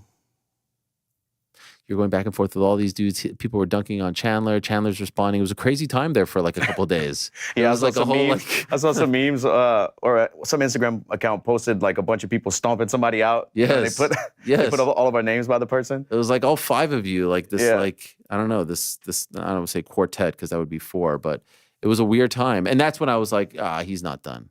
There's no way. You love this too much. I'm almost done. Almost done is not the same as done. Yeah. I feel like there's still that fire. There's a flicker there. Then there's a big fight. I even saw you retweet the Nate Diaz thing. Dude, because me and Nate. That's the one. I don't think the UFC is going to do business with him, man. You don't think so? I don't think so. Even after this win? I don't know, bro. Last time I spoke to the UFC about Nate, it was another one where this was close to happening. It was almost done, and then it fell apart again, which it's done a bunch of times with me and Nate. Yeah. And then they told me, they were like, we're not going to do business. We don't want to do business with him anymore, so. Is this post Jake Paul fight? This is before. I know after the Jake Paul fight, they weren't happy with him because they felt like he devalued himself. Yeah. And dude, I even accepted a fight against him on 24 hours notice. I was going to fly to Vegas and weigh in the same day, the night of the Khamzat stuff. Come on. Dude, I woke up, I don't think I've ever told this story before. No, I don't know about this. So it's a crazy story the way it worked. Mike Brown flew in on like Thursday to Louisiana just to come visit. We went out to dinner, we went to sleep. Friday morning, I wake up, my phone is like a bunch of missed calls, a bunch of texts. I'm like, oh, something happened. What's going on? It's my management, Hunter, everybody from the UFC reaching out and saying, hey, he's not going to make weight. Can you make 170? What? Dude, I had to do a Zoom call or a FaceTime call, and I'm Android, so I use my wife's phone. You know, wait, your wife is iPhone? Yeah. Oh, come on. How does she not have the deal? I got her to switch for like one phone. Like, you know, every couple of, they let you switch. She did for once, and she went back to iPhone, but I'll get her back on Android. Anyway, I'm FaceTiming with Nevada State Athletic Commission, stepping on the scale so I can show them I can make weight safely. I'm like 176. I'm just going to be 170 the same day. Yeah. So I was going to fly out the next day. I started cutting weight and everything. I've accepted so many fights against Nate. He can say what he wants, but the UFC knows the truth. Wait, so what happened? So you said yes? Yeah. They somehow switched it up, and then who was it? He fought Tony. He fought Tony, and then somebody fought Khamzat, maybe at a different way. Kevin Holland. Yeah, they just switched it around, but I was in, and I was going to go. Do you know if he said yes? No clue. Wow. So you were going to do the move that we just saw to a degree with Dan Ige, sort of, but you would have actually... I'd have had more, a little bit more time, yeah. But you were 100% in. Oh, yeah, I was in. Wow. To me, I mentioned this on the show on Monday. Did you watch the fight, by the way? The Ige Diaz fight? No, the Diaz Masvidal. Yeah. I want to ask you about it in a moment, but like, afterwards he mentioned Jake Paul and he mentioned Leon. And I said, here, like, there's only 2 fights I want to see left for Nate. You and Connor. Those are the 2. Yeah. I was hoping he'd mention one of you. I don't know, but even to come back and you're not going to get an immediate title shot, even if UFC does want to do business with you. So you're going to have to fight a few fights, at least 2. That's why I feel like 2. you're perfect. Yeah. There's a 5-year history. There's like footage for 5 years of you guys. You were supposed to fight 2018. in MSG. 6 years, almost. Yeah. Damn. And that one fell apart because of him. And like, I was the fall guy in that whole thing. I did need to go have hip surgery, but I was in the fight and I was going to fight. He over-negotiated. They pulled the fight. It was like a bunch of stuff over and over. Each day was a different thing with him and the UFC calling me. And that fight fell apart. Right. And I was like, okay, then they tried to replace it with Kevin Lee. They were going to keep me on the card at MSG and I was going to fight. I was like, if it's a switch opponent, I'm out. I'm going to go have surgery on my hip. And that's what happened. Right. And I think afterwards he said that it was your fault. Yeah. Right. But it was definitely him. So you watched the fight. Mm-hmm. What did you think of it? I thought it was close. I thought George landed the bigger shots. Nate's volume and did what it does, and it just won rounds. The judges gave him a lot of rounds, I think, because of volume. Did you so one judge had it 8-2? Yeah, I thought George won more than 2 rounds. Right. Yeah. What did you think of Masvidal? Like, as far first pro fight, up there in age. Yeah, I mean, he trained hard for this one. I know that. He left American Top Team and was in maybe LA and Vegas back and forth. It seemed like he dedicated him to himself and he was in shape and good to go. He didn't really slow down a whole lot, you know. But I think he has pro boxing experience. Maybe from like way back in the day. Yeah. I thought he looked great, actually. He did. No, he looked good. Cardio looked good. I liked what he was doing. I just wish he wouldn't have fought southpaw the whole time, because he's a natural right-hander. Yeah. And when you're fighting a southpaw, that straight right is money, I wonder I didn't get to talk to him why the plan was southpaw the whole time, but Nate's style is so interesting, right? Like, there's times where he's actually slapping you. Yeah. As a boxer. What people don't understand either about that style, man, is like it's wearing on the opponent.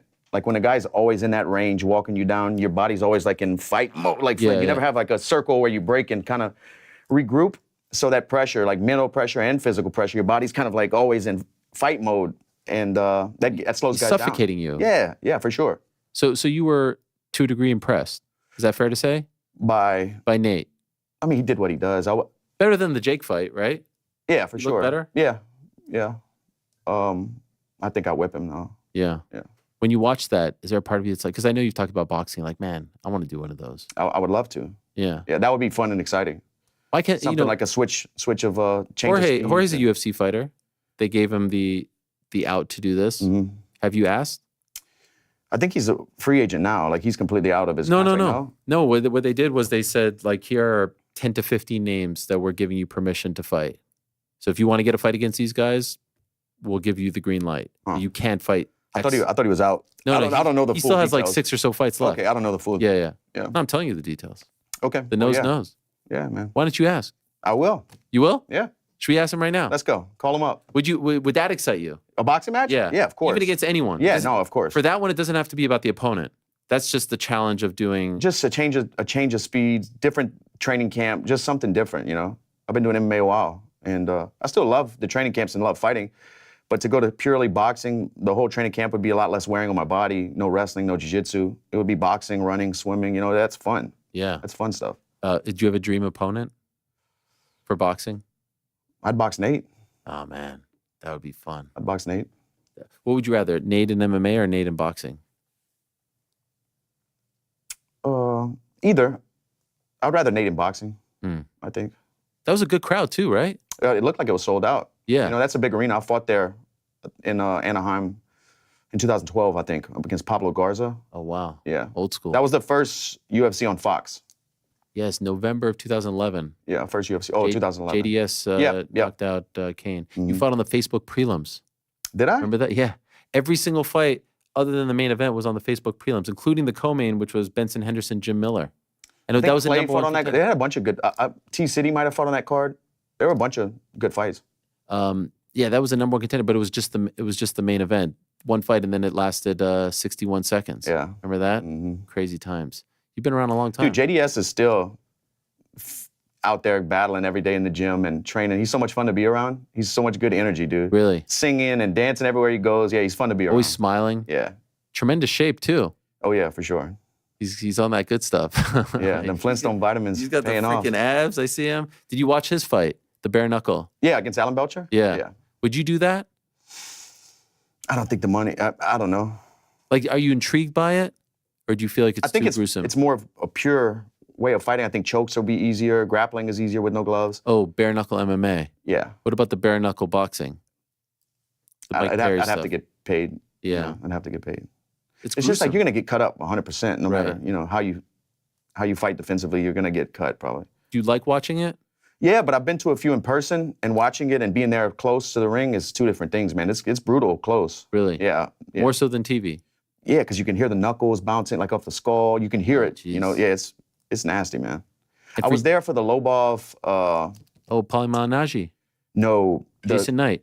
the second Jason Knight fight. Okay. It was in Mississippi. That's like a few hours drive from my home. So me and a couple buddies drove out there to watch that one. And the first fight was so epic. Yeah, yeah. And the Crazy Horse was on the card. Oh, right. Yeah. It's What a brutal. legend. It's brutal. Do you think Perry has a chance against Jake Paul? If it was bare knuckle, Yeah, of course. you know, for sure. In boxing, I don't know. I've never seen him box. You know, I've never seen him box. I mean, he did that one triad combat. Did you ever see that where they fought in like a triangle? Who'd he fight? He actually fought a legit boxer. The name escapes me, but like a guy with like 30 fights and beat him. Yeah, dude, I'm a fan of both. So I'm more excited about this than the Tyson fight. You know, I Really? didn't want that to happen. The guy's 60 years old. Like I didn't want that to happen. Still is and I happening. hope it doesn't. You're hoping it gets canceled, Yeah, I don't want to see Tyson go out there and get hurt, man. right? 60 years old. He's fighting a young guy who's athletic and has the money to put the best people around him and build a camp and like, you know, he's dangerous. Right. So you like Jake? I don't have anything against him. Yeah. Yeah. But like watching him fight. Yeah, dude. You went to one of his fights, right? I think I you went to the Woodley too. Woodley, one or two. I think I saw you in Cleveland. Oh, no, that was one. That was one, yeah. yeah, the Mhm. Cleveland one, and Yeah. everyone was bothering you, and you were like, "Screw Dude, it this." was, yeah, I thought the security didn't do a good job there. Yes. I think that was their first ever show. Yeah, hopefully they tightened it up. You It gonna was go like to this one? it was like a meet and greet. I know. I was like, come on, man, I'm annoying. trying to I watch saw these that fights. everyone coming up to you, and it's like, golly. What helped me though, Dave Chappelle was up he had like a suite. He invited me from the ground to go up and watch with him, and I got Your away boys from with Dave everybody. Chappelle like that? No, but he's from Ohio. He was at the fight, and I guess he saw or something I was there, and he got the security to come down and bring me up. Oh wow. Yeah. So you watched the fight with him? Yeah. Was that your first time meeting him? Yeah. What was that like? It was surreal, you know. I grew up watching the Chappelle show and Yes. watching it stand up. Half Baked. Yes. So it was cool. Do you have moments like that where you're like, I can't believe this is my life? I can't believe these people know who I am Yeah. and like love and respect me? Yeah, it's cool, man. What's like the best celebrity message you've ever received? I mean, now you probably get a I get a gazillion. bunch. Like after this last fight, like Channing Tatum has been hitting me up a lot. We've been talking a lot. Wow. Zac Efron did. One of the cool ones was me and my wife were at some fights in Vegas, and Mel Gibson walked up to us. Man, I just want to introduce myself. My wife was like, "Oh my God, this Mel Yeah. Gibson," you know? That's wild. Yeah, Zac Efron. yeah. What did he say? He sent me a voice memo on IG, just saying he's a big fan and stuff like that. Wow. Did you see his movie, The Iron Claw? No, I saw the previews to it. It's really good. I just saw it like 2 weeks ago. Okay. He's freaking ripped in it. It's a great story. It's a real story about a pro wrestling family in Texas. I recommend it. I'm not big into pro wrestling. No, it's good. Actually, when I put it on, for the record, funny you say that, my wife's like, no, please, not more wrestling, because I do tend to watch it. Mhm. And then I actually fell asleep in the middle, and she loved it. So, open mind, Dustin. I never got into it, dude. But it's a good story. It's about a family. They've had trials and tribulations. It's not really, the wrestling is like Okay. the background. Okay. Just, I got you. it's good to, you don't like the wrestling, huh? That, It's just not your thing. nah, because it's choreographed fight scenes. I know, but they're athletes. You see what they put their bodies through? Yeah. You don't like the athlete term. Well, King Mo's a guy I know who's done a little bit of it, and he was telling me how tough it is to train for these things. I'm Yes. like, dude, you're crazy. You're a long-time collegiate wrestler. You've been in some real No. hard competitions, and you're talking about wrestling, like pro wrestling is hard? Yes, it is. It is, Okay. man. It is. Trust me. Yeah. I mean, not like I've done it, but I know enough about it. You were at 303. Yeah. What was that like?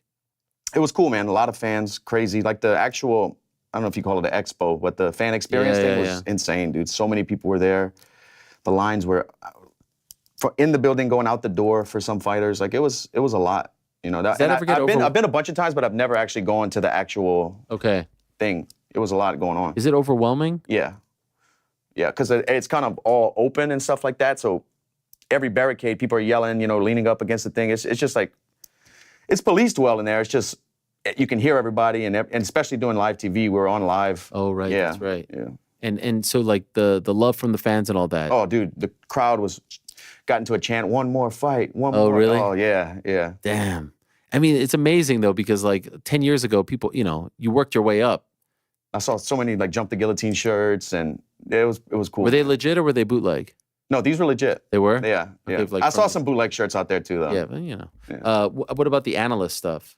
Do you like doing it? I like doing it because the thing is like live TV is a little bit different. I've always been around cameras fighting for so long. And even doing stuff with sponsors, it's usually teleprompter, so it's super easy. And you can do it as many times as you want. But the live TV, as you know, is like, you can't mess up. You gotta be on point. If they're in your ear telling you to follow what Chell just said, like you gotta go. There's no pausing, no thinking. You're on live TV. So that part is exciting to me because it's like a challenge. You know, it's something I want to do more. You know, I want more chances at the desk. Would you like to do like the color analyst job, or do you like the desk job where you're more? So I've done one in Virginia a long time ago at a small show, but I've never really had experience doing color commentary, like play-by-plays, what's going on. Yeah. I'd like to try it, but the desk work pre and post-fight is fun, man. So you were there probably, they wanted to have you there because of Connor and Chandler, but it ended up being the Pereira show. Mm-hmm. This is absurd stuff that this guy's doing, right? You've been around the sport a long time. I mean, 9 fights. 2 division world champion. Yeah. And like I even said on the post show, he's starting to get that aura. Like he's like a Fedor had or an Anderson had. Great point. In the lightweight division, I mean, like heavyweight division, like who's he going to fight? Ankalaev? Yeah. You know, like I'm not, nothing against Ankalaev, but I'm not excited. At the point he's at in his career, like he's a superstar. I want to see him versus Jones at heavyweight or some kind of, you know, this is like a once in a lifetime thing. Yes. That's what I want. Do you think he can have the same kind of success? Like, do you think he beats Jones?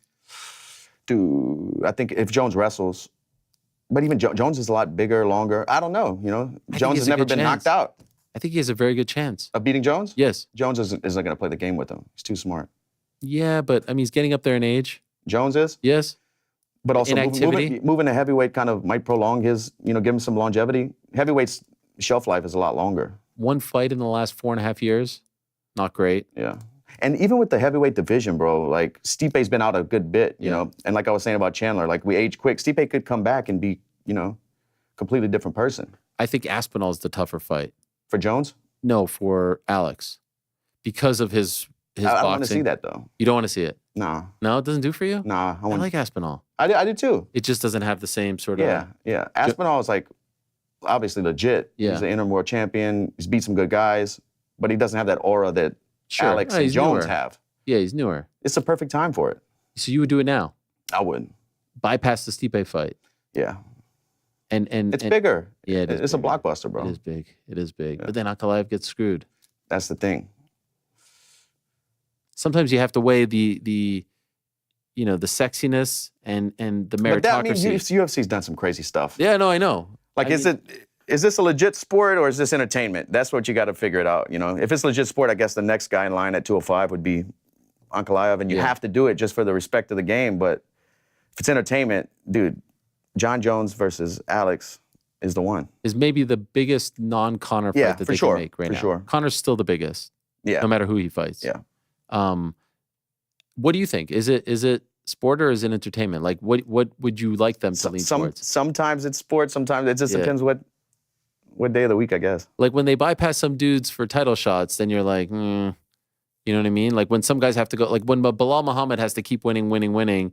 He's not the most popular guy, and they're giving title shots to other people like Colby. You know, then it feels more entertainment. Right. Or even the Chandler thing, like him skipping over Gamrot, Armin, all these other guys, you know, to fight for a belt like he said he was offered to him. Like that's kind of like, why? You know, I think, but also Chandler thinks he's a bigger draw than he is, I think. You think so? Yeah. He's getting up there a little bit. Good for him. Would you do that one again? Would that entice you? Nah. No. Why not? I feel like there's something there. I beat him. Yeah, I know, but I feel like you want to beat him again. He's beating himself. He's doing a good job of beating himself. What do you mean? Dude, he's wasted 2 years. Yeah, but it's Conor fight. Yeah. Conor said fighting him is 10 times what he would make against anyone else. If he's making like, I don't know anything about his contract, and I don't like to speak on people's money because I have no clue. Right. You know, but probably at least 10 times. So it's kind of, I mean, I understand it. Yeah. If it doesn't happen though, then it's a massive blunder. Dude, it's horrible for him. Yeah. But But I think he's got Dana White privilege too. So he'll be all right. He'll be all right. meaning they take care of him. No, yeah. They'll take care of him. Why do you think they like him so much? Because he'll do whatever they say. In what regard? Like, what has he done so far that would back that up? I don't know. It's just the kind of guy he is. He's just a company man. Do you have Dana White privilege? No. You don't think so? Mm-mm. You don't think Dana likes you? I mean, I'm sure he does. You don't feel like you're one of his guys? No, I don't think so. Why not? Just never had that. That bond with him? Yeah. He doesn't text you? And I've had to fight and push back for everything I've ever got with the UFC. Right. It's been a war zone, every behind the scenes, every contract, every fight. Which was the toughest one? Where it got like the most tense? Probably before, when I was asking to be released before I fought Max, like in 2018 or 19 in Atlanta. You were asking to be released? Oh, yeah. Why? Because it was just, I don't know. I don't remember exactly, but they were offering fights that I didn't want. Like, it was just, I don't know exactly, but I was asking to be released then. And what did they say? I ended up getting the Max fight. Oh. So it worked out. An interim title fight. Yeah. You were just unhappy with your place in the company? Yeah, and the people they were offering me, and I guess where my contract was, I don't know exactly, but I remember that was like the closest I've ever been to being. You were. If they would have said yes, you would have walked away. Yeah. Wow. Are you happy you didn't? Yeah, of course. Yes. Yeah. Was that just emotion speaking? Like to leave the UFC? Where were you going to go at the time? What, Bellator? Dude, I don't know. You didn't have a fallback plan? No, of course not. Was anyone? Did you actually say this to them that you want to be released? Yeah. And was anyone telling you behind the scenes like, don't do that? No. No. I mean, if they were, I did it anyway. And you were saying this directly? Yeah. Not through a manager or something? No, dude, I was tagging them on Instagram, tagging Sean, Mick, shit. everybody, you know. Were they mad at you for that? No. I thought you were going to say the BSD one. We battled on that one too. Yeah. Can you tell us the full story now? No. Why? Because it's just none of the public's opinion All or information they need to know. It was just a wild day. It was. You And said I was you were really out of the fight too. You were done. Oh, I canceled my wife. She was flying in like that week. I canceled my wife's flight. We had to rebook everything. You went to that extreme? Oh yeah, I was going home. I was leaving Florida. You didn't want to just kind of wait to see how the dust would settle? I waited too long. You were, yeah. Yeah. I was already in camp. I flew myself out. I was in camp a few weeks at the time, and it just came to a head. I was like, today's the day. I remember, I hope you don't mind me saying this, like when, I remember where I was because it was a Sunday night and they announced the fight. The Bills had just beaten the Dolphins. I was very happy and I was about to go to bed. I was watching football or something too, Yeah, it and my was a phone just Sunday started night going off. And then I texted it to you and Yeah. you're like, what? I said, oh, wow. But you don't want to tell us the whole story. We fought. You fought. Contracts got signed. We fought. Were you happy with the way it got settled? Yeah. I mean, you ended up getting a title shot in the end. Right. In the That had nothing to do with the negotiation or that fight itself. The title shot pending on it. Yeah. That had nothing to do with it. No, That's but I just the way mean, it I fell. just feel like it shows that you're in pretty good standing with the company if they're giving you a title shot after that win, no? Yeah, but even that week, I was telling all the people interviewing me, like, I think I'm one big win away. Sure, you know? sure. But if they don't like you, they're not giving you a title shot Yeah. after one. But I'm putting on fight of the years and fun fights every Listen, time. you don't have to tell me. Yeah. I'm like your number one. But I'm just saying, like, if you're in the doghouse, they're not going to do you favors, right? Right. Isn't that kind of how it goes Yeah. to a degree? But also, like, me going down the rankings and fighting a guy, Yeah. like a younger guy like I did and finishing him, you know. Do you feel like you open, I feel like that's a thing at 55 and 70 where a lot of guys want to squat on their spot. Yeah. And then after you, like Ortega takes the Lopez fight. I know it didn't work out, but that was almost the same exact, like he was, I think, 2 and Lopez was 11. Do you think that what you did opened some people's eyes to be like, yo, stop worrying about the numbers? Really, all that matters is how you win, right? Yeah, I mean, you go out there and finish guys It doesn't matter. with a highlight, something big's coming next, for sure. Right. Just got to win. Winning solves everything in this sport. Yeah. Yeah. You feel like more guys are going to do that now? Or no, it's still like that? It depends the state of their division, because like where I was at when I took the fight with BSD, there was nobody for me to fight. Everybody above me was booked, or nothing made sense, or I had already fought everybody around me. Nobody was available. So when this fight came, it was like, I guess it's my turn, to do this. Now the talk is BSD versus Moicano, who you know. Yeah, I actually saw Moicano during International Fight Week. He was hanging out with Gilbert Burns, and I went and talked to him, and I told him if he needs help, I'll fly back to Florida. Wow. But I've been nursing a few injuries from this last one. But I think they're fighting in September. Yeah, 28. Yeah, so probably like August or something like that, maybe end of August. I can go help him out a few weeks. Do you like that fight for him? Honestly, I think he submits BSD. Wow. Yeah. Really? Mm-hmm. He's on a roll. He's looking good. His jiu-jitsu is really good. Yeah. And he's strong for that weight and big. And by the way, how are you feeling? Like the nose, the knee, the ribs? I can't breathe. My nose is messed up. Serious? Ribs here and there, like that's a time thing. It's healing. And my knee, like I can still run and everything. Only if my weight's off of it or if I pivot hard, I feel like some weakness. But I've been doing physical therapy every week since the fight. Okay. Multiple times, and that's another time thing.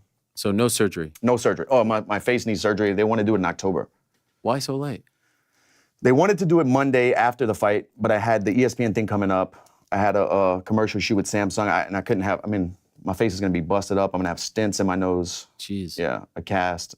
I had too You much wanted stuff to do it the Monday after? Mm-hmm. Like 2 days later? Yeah. Why so soon? Because it was bad? Because it wasn't, the bones weren't set yet. They can move things around, reset it, and without, now they got to re-break it. Ah, man. Yeah. And so you delayed it, and why October? Like, why not, I don't know. I just have a bunch of stuff coming up. Okay. Yeah. And is that definitive? Like, you have to have it? I don't have to, but I want to breathe. Okay, like you can't breathe at all. It's tough. Yeah. So I have to be out of your mouth. Yeah. Oh, geez. Is it annoying? Or do you kind of get used to it? I'm kind of used to it because I haven't been able to breathe for, this will be my third nose surgery. Jeez. But they're going to do it right this time. Yeah? Have you gone to them in the past? No, I went to guys in South Florida, the first two. This time I'm going to Nashville with some guys from Vanderbilt, and they're going to do like two doctors are going to work at the same time. So an ENT and a plastic surgeon. They're going to do it open, so they're going to cut it open, like in open nose surgery. Yeah. Really? Yeah. Oh, my gosh. They're going to use some more cadaver and all kind of stuff, dude. You go under, right? Like, oh, yeah. Okay, I would hope so. And what's the recovery? But I would rather I'll tell everybody this. I would rather break my nose 5 times than have one surgery. Dude, the surgery sucks. Yeah. So what's the recovery time? Like, how long are you in the sidelines for? I think maybe 4 to 6 weeks with the stents sewn into my, and they're deep in there. Damn. And then I would say after surgery, 8 weeks, I should be good to get punched in the face. Okay, so I mean, like we're talking 2025. Like, if I have it in October, depends when exactly. I might be able to fight December. Might be able to fight. Get out of here. Oh, dude, I'm serious. But if something comes up big, I'll push the surgery off. I don't need to have it. But there's really nothing that could fall into that category, in my opinion. I think next summer you're back. Yeah. That's my prediction. Like International Fight Week time frame. Like a year? Honestly, around that, yeah. You'll have the surgery. You'll be good to go like January or so. You'll be like fully good to go, right? And then you'll start to get the itch. The division will kind of play itself out. Maybe Conor fights Chandler in December. Hopefully I think that's what they're looking at. And then, we'll see. That's what I feel. Full year. By then you will have convinced your wife and daughter that it's okay. You will have been at home. You may annoy them a little bit. They're like, okay, you could go to Florida now. That's what I feel. They'll be like, yeah, get out of here. Yeah, get out of here. We Been can here use a long break. And then maybe that's the last one. Yeah, we'll see. There's no more than 2 left, in my opinion. For sure. There might not even be one. I don't know. I'm just saying. If I were to set the line, I'll go with break even. Yeah, we'll see, man. I don't know. I hope she doesn't one day get at a mad time me for saying that. And thank you, man. Thank you guys for the good fight check. Yes, no problem. Yeah. There was actually an issue with the check. Did you hear about this? Yeah, my wife said it got returned. Or I don't know what the hell happened. I was like, Ariel's good for it. Yeah, no. This is a miscommunication. I've never seen this before. I got a text saying, "Is this real? Is this a real transaction?" Have you ever done this before? Where Chase sent me a text. I wrote yes, and they're saying good, and then I got a notification that it was sent back. Yeah, I got sent Then back. I was like, I was telling my wife, I was like, now the Poiriers think that I'm not good for it, that I'm sending out bounce. Rubber check. Yeah, and then I actually wrote it in my emails as a note to physically give you the check here today. Oh yeah. And I forgot it at home. All good. But I will send another one. I don't know what happened. I'm going to blame the bank. It's all good, man. We're going to put that towards the backpack. Yes. Back to school drive we have going on August 3rd in Lafayette, Louisiana. So I was listening. we're actually a lot of the pencils, binders, and stuff are starting to get delivered now. So we're about to ramp up to do that, dude. Did you do the auction? Dude, man, with that, people have done this before. Somebody waited till, and I was on the fence about selling this stuff, because if this is my last one, it's the first UFC fight with gold gloves, first championship fight. I had custom shorts. I was like, I might keep this, but I was like, I'm gonna sell it. I'm gonna sell it for the foundation. Somebody outbid the last bidder at the last minute, and they did that for the BSD fight too. People do it all the time, you know. People suck, man. And so do you have to put it back? Actually, Ali reached out to me. Khabib wants to buy it. For this one? Yeah, for the fight with Islam. Okay. So I'm trying to figure that out, see if that goes. Damn. And could I ask what it was at? The highest bid was $25,000. And then some. And these, you know, like, and that was going to go towards the back to school. The back to school usually costs us like $40,000, $50-ish thousand to do these backpacks every year. So all these, the sell of the shorts, your check, all that's going to really get this done, you know. But we'll see.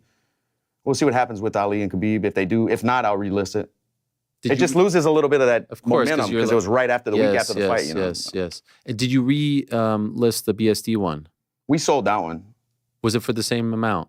I don't remember. I'd have to ask my wife. I don't remember exactly. The reason I ask is because I was watching your interview with Theo Vaughn, the last one. I know you've done a couple, but you were mentioning the same thing happening. Yeah, people do it every. And you were bummed that you had to relist it because you felt like the momentum was going down a little bit, and that's annoying. Yeah, I think actually the BSD fight, somebody from Louisiana bought it, and they sent me a message. I haven't signed it yet, but they said, we'll buy it as long as you come in person and sign it. So I need whoever it was, my wife, I'm going to sign it. Okay. Yeah. Do they want you to deliver it?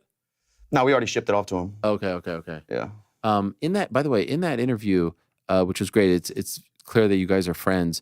You mentioned something that I'd never heard you mention before, because like we talked about the aftermath of the Gaethje fight, but there was one thing I wanted to ask you about. Like you were saying that like in the middle of the night you would go into a hotel. That happened. I just felt like I had to get out of my house. You would just wake up and leave in the middle of the night. That time was nighttime. It wasn't the middle of the night, but it was like 9, 10 o'clock. Would you tell your family? Yeah. And what would they say? My wife didn't want me to leave, obviously. Yeah. You know, I was like, I got to get out of here. Why did you feel like you had to go? I felt like I was going crazy, man. I just couldn't get out of my head. Like, I just felt like I just needed to be by myself. I didn't want to be around anybody. I was in a dark place, man. I don't want to get into it too much and get too crazy, but I was in a bad spot. I'm just thankful I have the people I do around me at home and my wife who, like, understands that I might be crazy. Like, you know, that helps. But would you drive around, or would you just go sit in a hotel room? That time I just went to a hotel room. Wow. Multiple times or just one night? That was one night. But it happened to me another time. Me and my wife were in New Orleans, and I was like, I got to get out of here. I can't be around these people. I took an Uber from New Orleans back to Lafayette, dude. How long is that? 2 hours. Wow. I was like, I got to get out of here. And what'd you do? I went home. And you just went to, was there anyone at home? Was your daughter at home? No. My daughter was at maybe my mom's house, because we had planned this trip to go to New Orleans with some friends. And I was like, I gotta get out of here. Was this following a fight as well? This was around that same time. Oh, wow. And it's never been like this before? Mm-mm. And even after this Islam fight? I'm in a better mental space for sure. What's the difference? Because the stakes are higher for this one, right? Yeah. This was like the Super Bowl, obviously, of my fighting career. Practicing, you know, paying attention to my mental health, putting that first, practicing gratitude every morning, you know, just keep myself in a good spot. What does practicing gratitude mean? Just waking up, writing down what I'm thankful for, writing down the plan for the week. Like, what am I trying to do this week? Just plotting things out. You know, that's it. Every morning, write something down, write a few things down, what I'm thankful for, and how to process the thoughts that do come into my head. I've been doing, like, after the Gaethje fight, I started doing counseling. And that kind of helped me put things in perspective in my brain, how to address the thoughts, you know. You spot them, stop them, and swap them.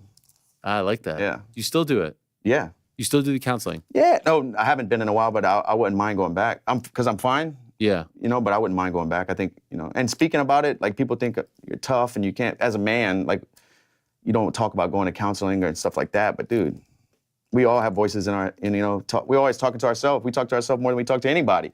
Yep. So you want to talk to yourself be nice to yourself, and sometimes you need a little help, you know, directing those thoughts or understanding why you're going through what you're going through.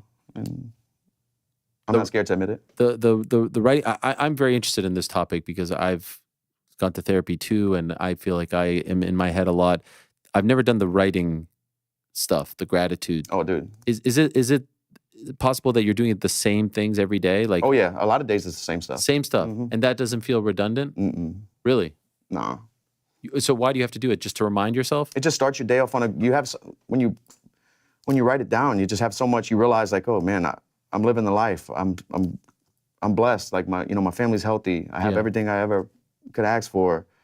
Just to see it every morning, write it down. And I think there's like power in writing stuff down. Yeah. Thinking it is one thing, but putting it on paper and writing it down is good to do. Did someone tell you to do this, or did you kind of just figure it out on your own? I think a little bit of both. Okay. Yeah.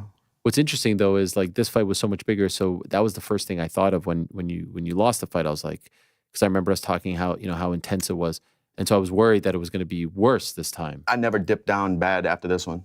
Never. Is it because of the work that you did over the past year? I think so. Really? Yeah. Of course, bad thoughts and stuff came into my head, but nothing stuck. Nothing put me in a slump. I never felt, I woke up each day still ready to go. Good. Yeah. And at this point, it's not going to happen, right? Enough time has passed? From this past fight? Yeah. Yeah, no, I'm You're in the clear. Yeah. It still sucks when I think about losing and how close the fight was and things like that, but I'm not going to fall like into a slump or I'm good. Are you worried that, like, is there a part of you in the immediate aftermath and you're like, I hope this doesn't hit me? Do you think of it that way? Just going through life. I don't really think about it that far. Like, okay. Yeah.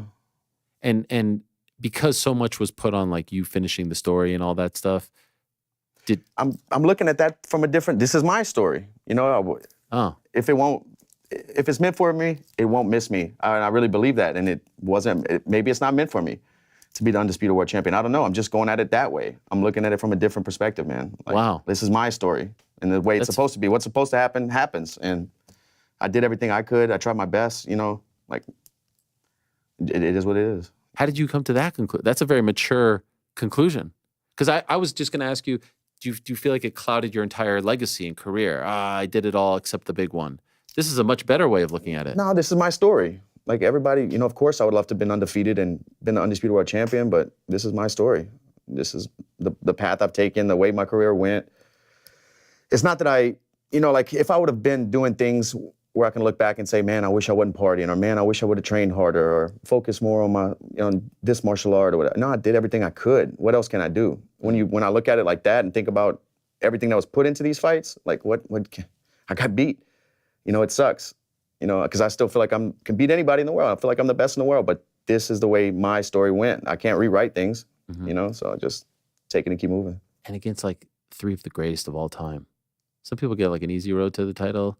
You have, like you're kind of like. And that's my story. Yeah, no, I know. I'm just saying, like some people play in Michael Jordan's era and they just don't, like Patrick Ewing, Charles Barkley, those guys, Khabib, you know what I mean? Yeah. But that's a great way of looking at it. Yeah, I mean, I feel good about looking at it that way. It feels right to think about it that way. And yeah, that's what it is. You also notice that the fans don't view you any differently. No, they want to see me fight. Not only that, but they don't think less of you because you didn't get that title. Do you know what I mean?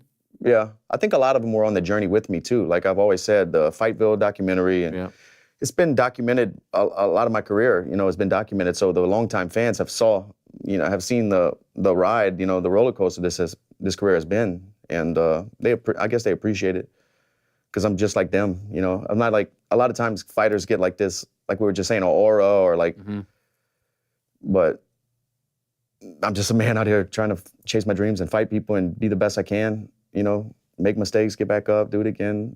That's everybody out there. I am that. I am you. So people kind of are drawn to that, I think. The Rogan, I'm just a man. Was that off the top of your head? Yeah. You've never said that before? I might have, but I didn't think about, That's a legendary line right there. Like, I've never heard that. No? No. I've never heard anyone say that. Yeah. Incredible. Some of those moments that you have where you say these like very profound things, like you're not a very verbose person. Like you know what I mean? Like some people like talk and talk and talk and talk, but you're like little short words of wisdom. That's why I think you could be a public speaker. You and Mike, you can. Oh, we're going to team up, dude. Yeah, you could do it. Double dragon. His style is totally different than yours, just for the record. Yeah. I think you know that. Bootstraps? Yeah, Bootstraps and muscle milk. Yeah. And I'm just wondering about if you think about the end in terms of like the music stopping. I'm scared of that, man. I'm scared nothing's gonna fill that void. Right. Like I've been doing this since I was 17. You know, I've been chasing this fighting dream every day was to wake up and be a better fighter, a better athlete. You know, even these last few weeks, like not being in the gym, being a civilian, like getting into a rhythm, I feel like something's off. You know, because I haven't really been in the gym. I lifted weights a few times since I fought, and I've run a few times, but I haven't rolled. I've hit the bag. I haven't done jiu-jitsu at all. Right. Because I can't. You know, like if an elbow or a knee or a face crank or something, my nose is not ready for that kind of pressure. It's gonna crunch and crack again, you know, so. And my ribs, I can't get squeezed on like that. Oh, wow. So I just feel like I'm kind of out of it. I'm not in any kind of routine. My whole life I've been jiu-jitsu Friday, wrestle Monday, boxing Wednesday. Like I've always had some kind of goal when it comes to martial arts. And I don't have it, you know, I'm kind of like, oh man. Because 35 is young to be like retired with, Sure. you know, just at home. Yeah. You know. Have you talked to any guys who retired? You know what? I want to give a shout out to Eddie Alvarez. He actually reached out to me. And me and him, dude, I've always bumped heads. I love this. He reached out to me and told me if I ever need to talk about anything, because he's battled the same things I'm going through. And when it's at the end of your career and all that, he said he's always there to like be in here and bounce some stuff off of. So that was cool, you know. Did you actually speak, or was it just the... Through text. Okay, wow. I love that. Yeah. Did that surprise you? Yeah, because I mean... You've had some... Yeah. We disliked each other, but... Yeah. I think I mentioned to you that after the fight, he came on and he was speaking very nicely, and he said publicly that he would love to talk to you about some I didn't stuff see that. as well. I didn't see that. Yeah. So he was... I didn't see that He was at all. very complimentary. He was at the fight. He was in Newark, and he was at the fight, and he was very complimentary of you. I thought that was pretty cool, you know? Yeah. Because I've always been an Eddie. I've always been a fan, even though at the time I could dislike him as a person because we were fighting and bumping heads. But like I grew up watching the guy fight, you know, and Dream, and his Hansen fight was one of my favorites, you know? Yeah, that's classic. I like that you called him kid. Yeah. Teddy Atlas, you got to hang out with him? Yeah, I got to hang up with him and his son. That was cool. Yeah. And I've hung around with him a few times, but we had a lot of time together in Vegas. It's amazing to see him do this. Yeah, dude, I love that he's crossing over, man. Yes. The way he speaks about combat sports in general, it's like he puts feelings into words that makes you like just doesn't really matter, yeah. Yeah. I don't need him to break down like X's and O's. Like I want him to talk about the psychology. I want him to talk about what it's like being in the trenches, that stuff. And we don't have a lot of people in MMA that can do that as eloquently as he can. For sure. Yeah, I think he's a great addition to the MMA space, you know. Are you doing any public things here? Like, is there like some sort of meet and greet or something that I read about? Yeah, it's sold out. There was me and Samsung are doing a meet and greet. Okay, I was gonna say if you wanted to plug it, but yeah, sold out. Sold out, huh? Damn. People have to pay to do it, or just sign up? I'm not sure. I just shared the link. Samsung set it up, and then that's it. Yeah, I think it was like 250 or 300 spots open, but it sold out pretty quick. As it would naturally. And how long are you here for? I'm here until Friday morning. I'll fly to Arizona for one day, then I'm back home. And me and the family are going on vacation, phones off, no MMA hour. What is that? I appreciate that. But what does that mean, phones off? Like you don't text, you won't look at anything? Unless it's like emergency. Yeah, but I'm not responding to anybody. Really? Yeah, I'm chilling. Are you good at that? No. Okay, because sometimes I say I'm going to do it, and then I check it like 2 hours later. Yeah, I'm not good at it. Okay, so it's just a nice thought. I always have so many messages coming through. That's right. But most of it's somebody asking for something, or bullshit. Can you be here? Can you be there? And like saying no is tough too, you know, because I want to make everybody happy, but you can't do that. Do you check social media? Yeah. You do? Mm-hmm. That's the one to get off. Yeah, for sure. On vacation, yeah. Yeah, okay, that's what I mean. On vacation, you unplug from it. Yeah, I'm not going to be on social media. I might post a picture of me and my family and stuff, but I'm not going to be scrolling. You're not going to be writing people at 4 a.m. No. I mean, I don't know. Vacation, you never know. Yeah. We'll see. You're having a good time. Well, this has been a delight. Thank you so much. I appreciate it. You're the man, Dustin. Long time coming. Yeah, dude. The Mecca. The Mecca. It's a nicer joint than I thought. I mean, you've said that now like 3-4 times. It makes me wonder what you actually thought it was. I'm just trying to get the vibe across to the people. To the people. They think we're in a basement. No, I thought so. I went for the basement look. This is my basement. I have one of your things. Oh, you know what? It fell. It's right there. Look. Oh, dude. It fell and broke. That's you, right? That's me. That's the ball. Yeah, it broke. Do you still have these? Yeah. From the guy. I got some Christmas ornaments too. Oh, yes. Yeah. MMA bobbleheads. Yeah, he actually super nice guy, dude. He came down to Louisiana for me to sign the bobbleheads originally, the bases. Yeah. And he went to like New Orleans and did like a little tour. It was cool. Yeah, he's a good guy. Yeah. He's done a lot for, there's the DC ones here. I texted DC Oh, did I text you? You text me. I showed him. Yes. I was on the desk with him. He got pissed off. Yeah, He got pissed off. Wow. I Yeah, can't believe but like you I told talked- him, dude, only one of our license says right. Louisiana. That's so. right. Does yours say actually Lafayette though? You want to see No, it? no. I thought you were like a little bit outside. Oh, yeah. Well, it says Lafayette, Louisiana. Okay, fine. Yeah. Fair enough. His says Gilroy, California. That's right. Thank you for doing this. I appreciate it. Is there anything we need to kettle and fire? Samsung, Celsius. Oh, check out Samsung's social channels. The Ring, the new watch, is dropping this week. It's pretty dope, man. Okay, I will check that out. 7-day charge on this thing. 7 days? 7 days. Wow. Sleep, everything. Monitor your sleep. Love it. Your your heart rate, everything. Get out of the way, Aura. There's a new kid in town. Yeah, and Whoop. Get out of here. And Whoop. Get out of here. Actually, I think DC's one with one of those. Oh, yeah? Yeah. So, fuck you, DC. Yeah, man. All right, there he is, Dustin Poirier, the man. What an honor this has been. We're going to take a short break. We'll be back with Amanda Serrano in a couple minutes' time, and then we'll answer your questions. Don't go anywhere. One of our favorites on the program. Love talking to this guy, and he had a very hard-fought, hard-earned, deserving win against the veteran Cub Swanson on Saturday. In fact, won the Fight of the Night award. Well done. Andre Touchy-Feely on the program once again. There he is. What's up, Hello, guys? Andre, how are you? What's up? What's up, guys? How are you? I'm doing well. Little Shiner action there? Yeah, just a little gift from Cub. He wanted to leave me something to remember him by, so I shout out to Cub. Thanks for the makeup. I actually think I look better with a little color on one side, a little asymmetry. So I'm just rocking with it. You like we it? got to play the hand we're dealt. Yeah, I don't mind it. You don't want it to go away. Eventually, it'd be nice to go away, but for a week, week and a half, it's not bad to walk around with a shiner. This on top of the missing tooth and the throat tattoos, it does have its perks. It has its downsides. Obviously, it closes some doors, but it opens up a lot of other doors. Like, I don't get hassled by people walking to the store. You know what I mean? You know, like the annoying T-Mobile, like, hey, who's your cell phone provider? They try to stop you at Target. Like, they don't do that to me. No one's bothering you. No one's bothering me walking through Target. I can just enjoy my time in peace. So, there's upsides. I do get randomly security stopped quite a bit more frequently. I get randomly security stopped like going into Disneyland or something. But you play the hand you're dealt. You take the good with the bad. Do you feel like people are watching you constantly? Like if you're just walking around, coffee shop, grocery, like do you feel like there's eyes on you? Like what is that guy's story? There's eyes on all of us, brother. Have you ever heard of the Patriot Act? Yes, I've heard of it. Wow. Oh yeah, no, it's a good point. I definitely I look a certain way and I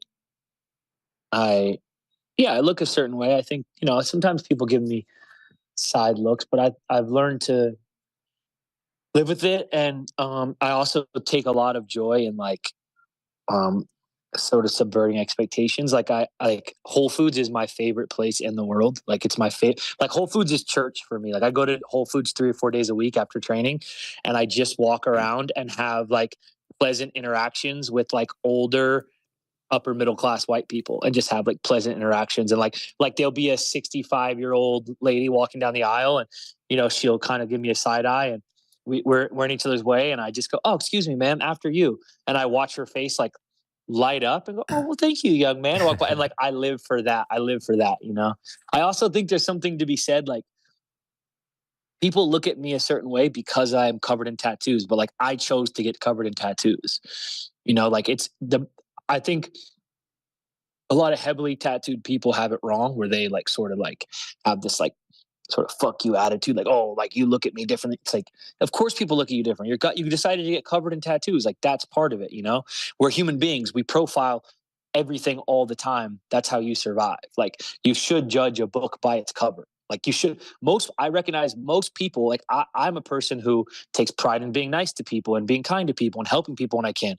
That doesn't mean that most people you meet with a black eye and no front tooth and throat tattoos are going to be nice people that you should trust and assume have your best interests. You should judge a book by its cover.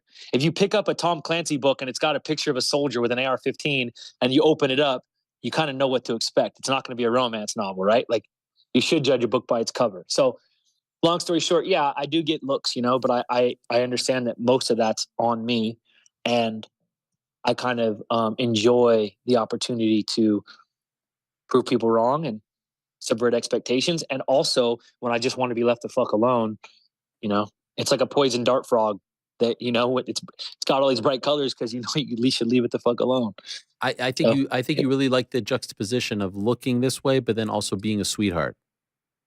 Yeah, maybe, for sure. I like proving people wrong. And I went down and got a bunch of crazy tattoos at 19 and 23 and even 27. And now I'm 34, and maybe I wouldn't go get those same tattoos now, but you know, it's part of me. It's part of the story. And yeah, I embrace it. You know, I'm like, I'm more than one thing. Like I'm a tattooed scumbag dude who rides Harleys and gets in fist fights for a living and talks shit and spits blood and like jumps around on stage and does vocals in a band and whatever, stage dives. But like, you know, I can also talk to you about poetry and Dostoevsky and politics and I love learning about religion. I love history. I want to go back to school and get a degree in history or philosophy. I love learning, you know. So I like being able to do both things. You know, I'm not saying that I'm like some incredibly gifted genius guy, but I think I am more intelligent and more articulate than the average person gives me credit for. And you know, based on first look, and I like being able to prove people wrong. And like I said, I also like the option to be left alone when I want to be left alone. So, you know, it works out. By the way, are you done with the tattoos? Oh, I wish I was, brother. Okay. But which is the most recent one? The only way out is through, and I'm probably 3/4 of the way covered, maybe a little less. So we just gotta keep on keeping on. Okay.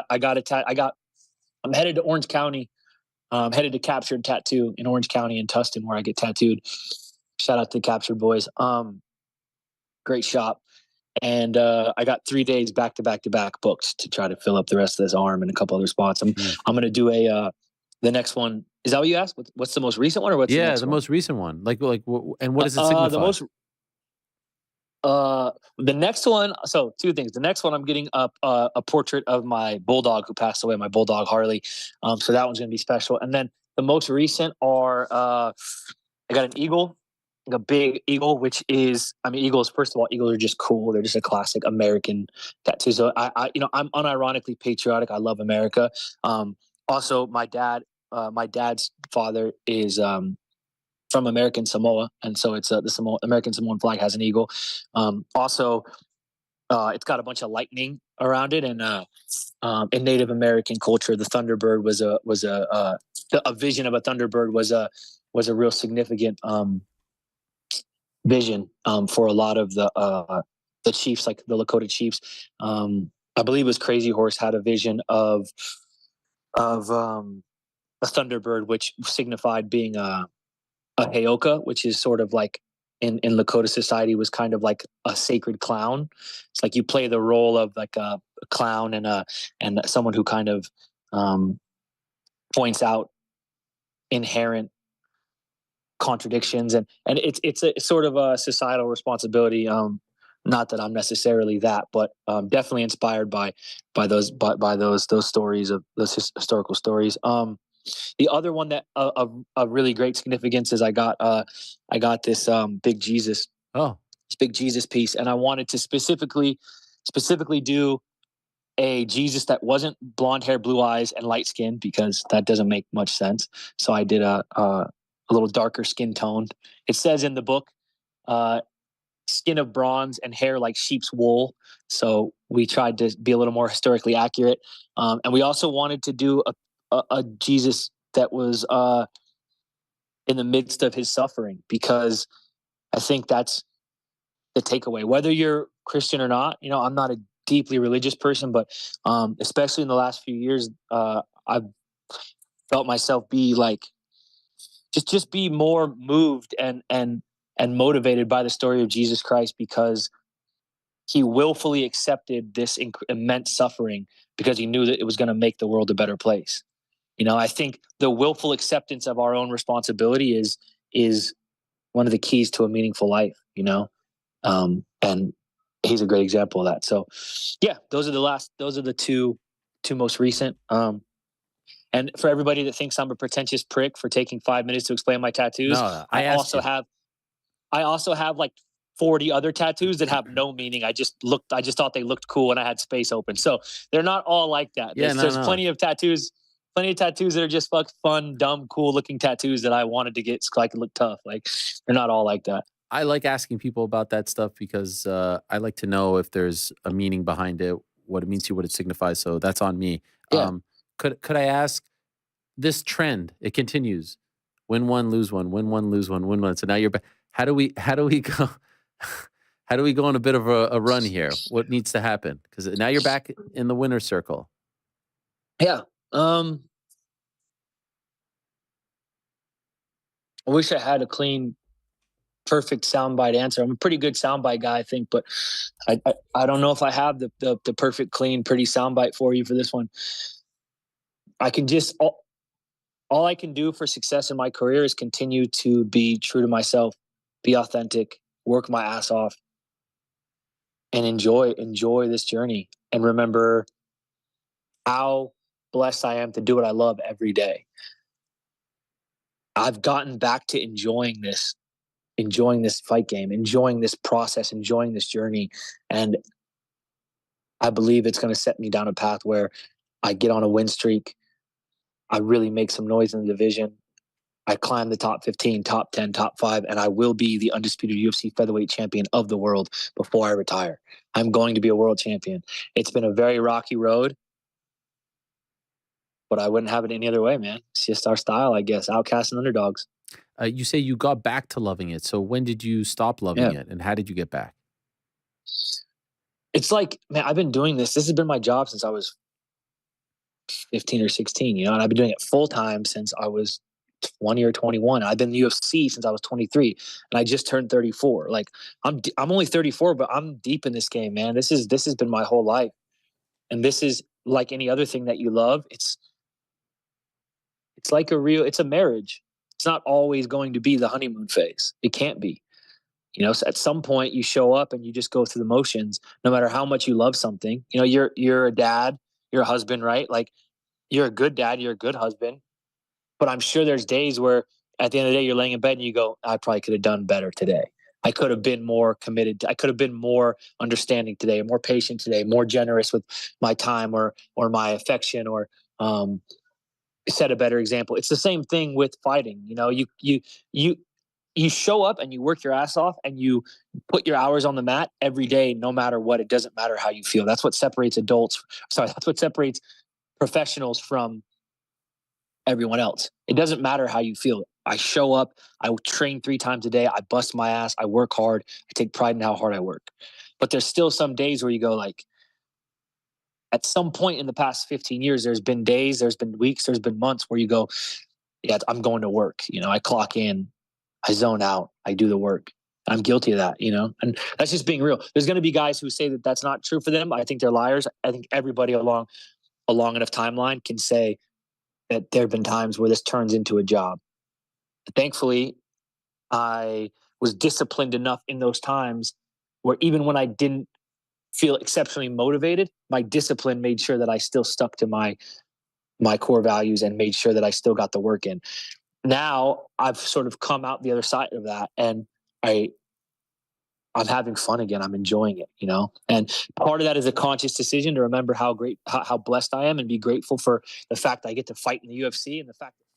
All right, back on the MMA Hour. That was my conversation with Andre Feely from last Wednesday. I loved that conversation. That was a really, really, really, really enlightening one. And a lot of you liked it as well. If you haven't seen it, it's on our YouTube channel. Thank you so much to Dustin Poirier. How great was that? Having him in studio finally. And he was so complimentary of said studio. It was great to have him here. So thank you so much to him for stopping by. And time now for our final guest of the day. We will answer your questions after this segment and, of course, get the picks for this weekend. Our last guest of the day is actually a New York fighter, and yet she has never come to our studio. Isn't that amazing?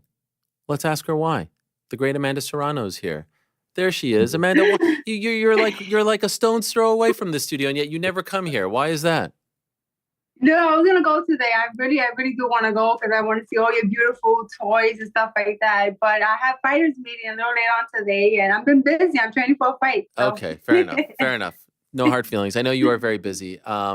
And it's great that you're back in action next week, even though, we were hoping for the Katie fight, the Katie rematch, which is still right above my shoulder right there. One of the greatest events that I've ever attended. And we were all looking forward to that. Could I ask, what went into the decision to stay on this date alongside Jake, but obviously a new opponent, Stevie Morgan? Why did you decide that? Because obviously what happened in March, I didn't fight. So we needed a fight because it was going to be a year, a little over a year since my last fight, which was October 27th. So, going in there with Katie Taylor, I had to get that experience, get that, actually the weight as well, because 140 obviously is bigger and a division that I don't feel really comfortable at. But we had to go in there before we get that Katie Taylor fight. Okay, so you say you're not really comfortable at 140. Why, if you're just going to take a fight, why take this fight at 140? Because we're working our way to the Katie Taylor fight. Stevie Morgan. I'm not taking my eye off of Stevie Morgan. She's a great fighter. She's a big girl. She weighs heavy. She's tall. She's 5'8". So, we're taking a risk going into that fight, but it's also a risk if I didn't take a fight at that weight, because now I get to test my endurance, test the power, test the weight in there with Stevie Morgan. So, it's a risk I'm taking, but greatness requires sacrifice. So I'm going in there against a heavy hitter, and we're gonna go and we're gonna see. I'm gonna test my 140, 138, July 20th. Is that what you're planning on weighing in at, around 138? Well, yeah, that's the contract weight. So I've been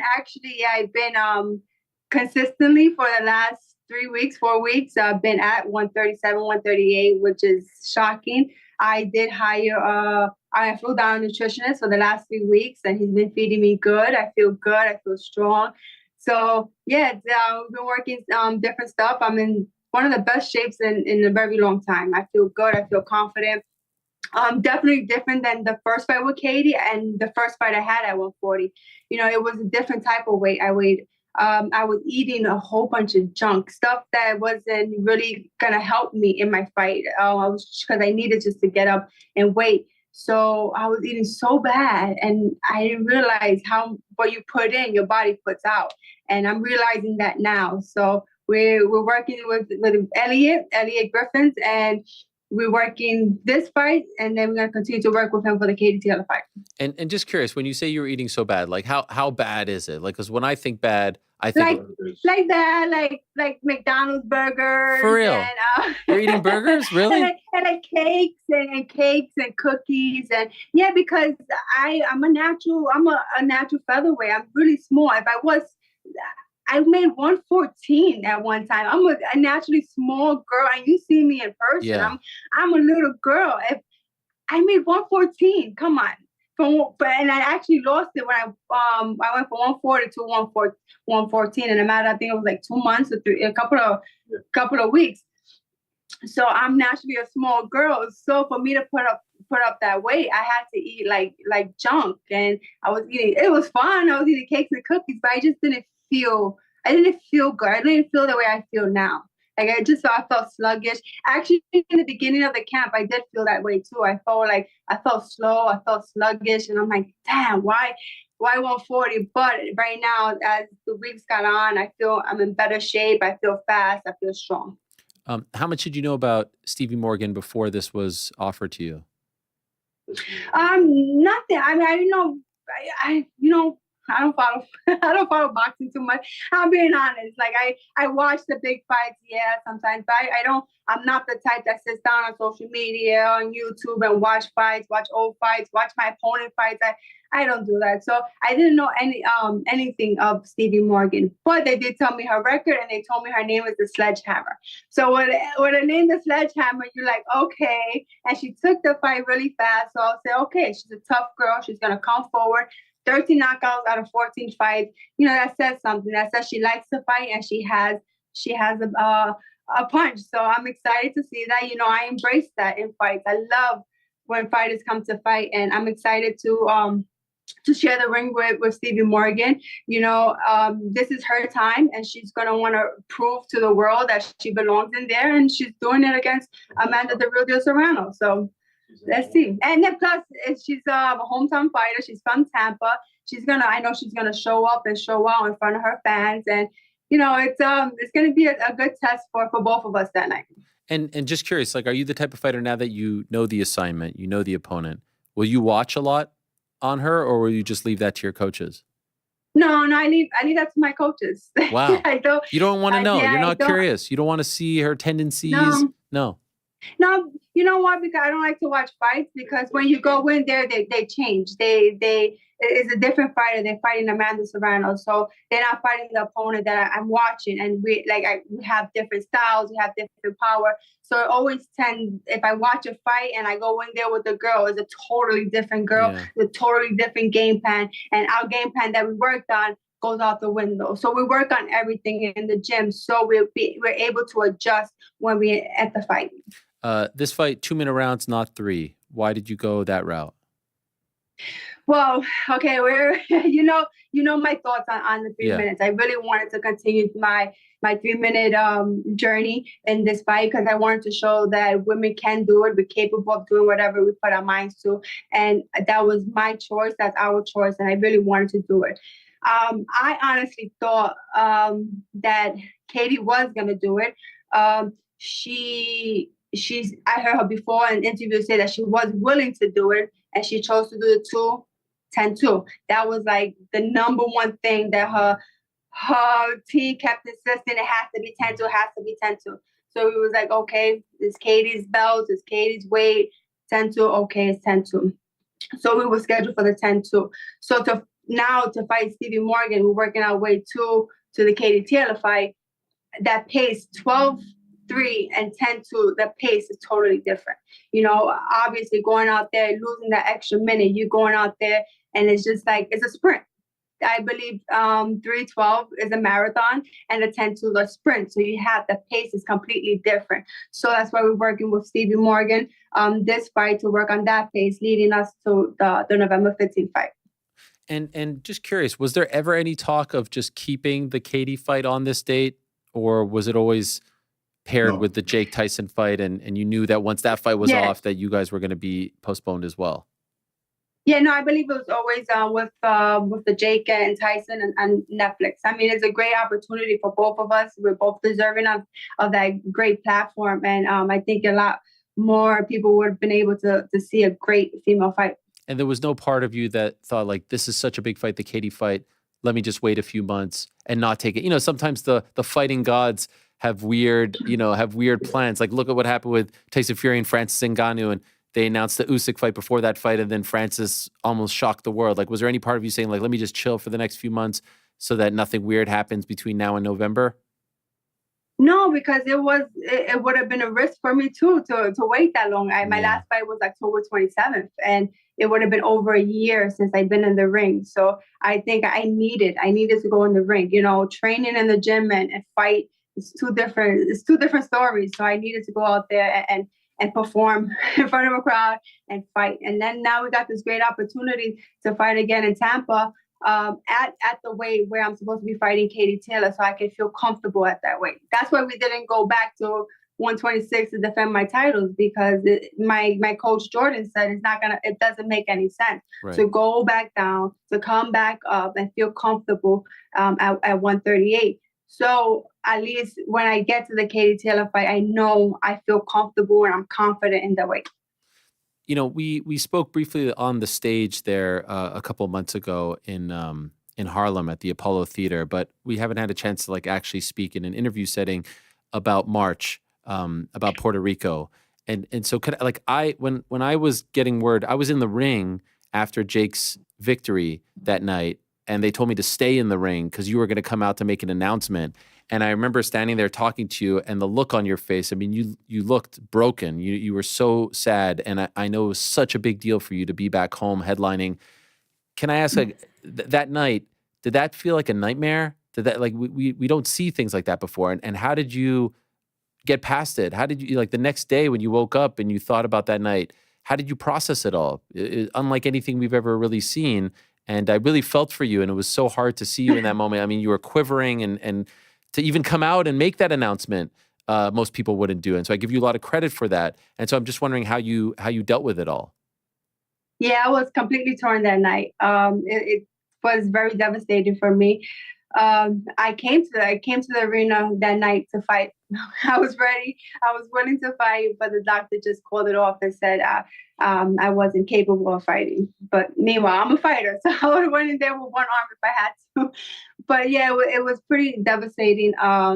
You know, the fans, they understood. Some of them did, but they wanted to see their queen fight, which is understanding. But you know what? You live and learn. This is boxing. Look what happened to Tyson. Our fight was supposed to be this July 20th. Now moved over to November 15th. It sucked that it was the night of, a couple of hours before going out. But it happens. You live and you learn. Now I know not to. Now for this next couple of fights, I don't need to make weight, so I don't need to go lose weight. Yeah. So I don't have to be sweating the night before. But yeah, like I said, you live and you learn. And I took everything. Everything happens for a reason. After that fight, we got this great opportunity with the Katie Taylor fight on Netflix. So I was like, everything happens for a reason. So I mean, I just suck it up, and I'm like, on to the next one. And is there any lesson that you can learn from that? It was like a product in your hair that got into your eye? Yeah. I'll be doing my own hair from now on. But see, like I was saying, like it was the day before the weigh-in.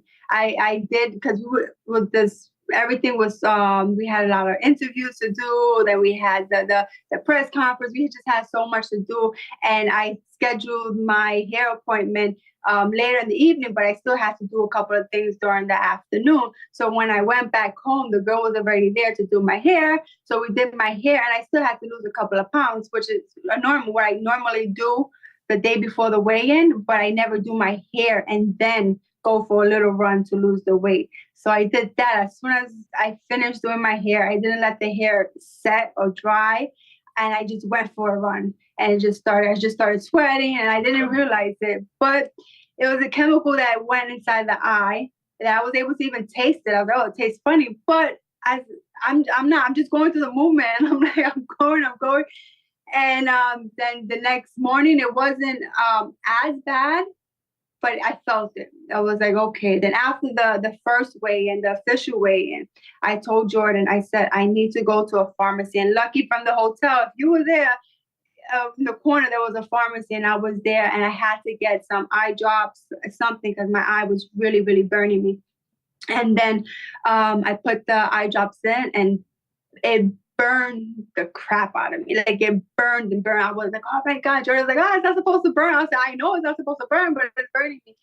And then it just got worse and worse throughout the day.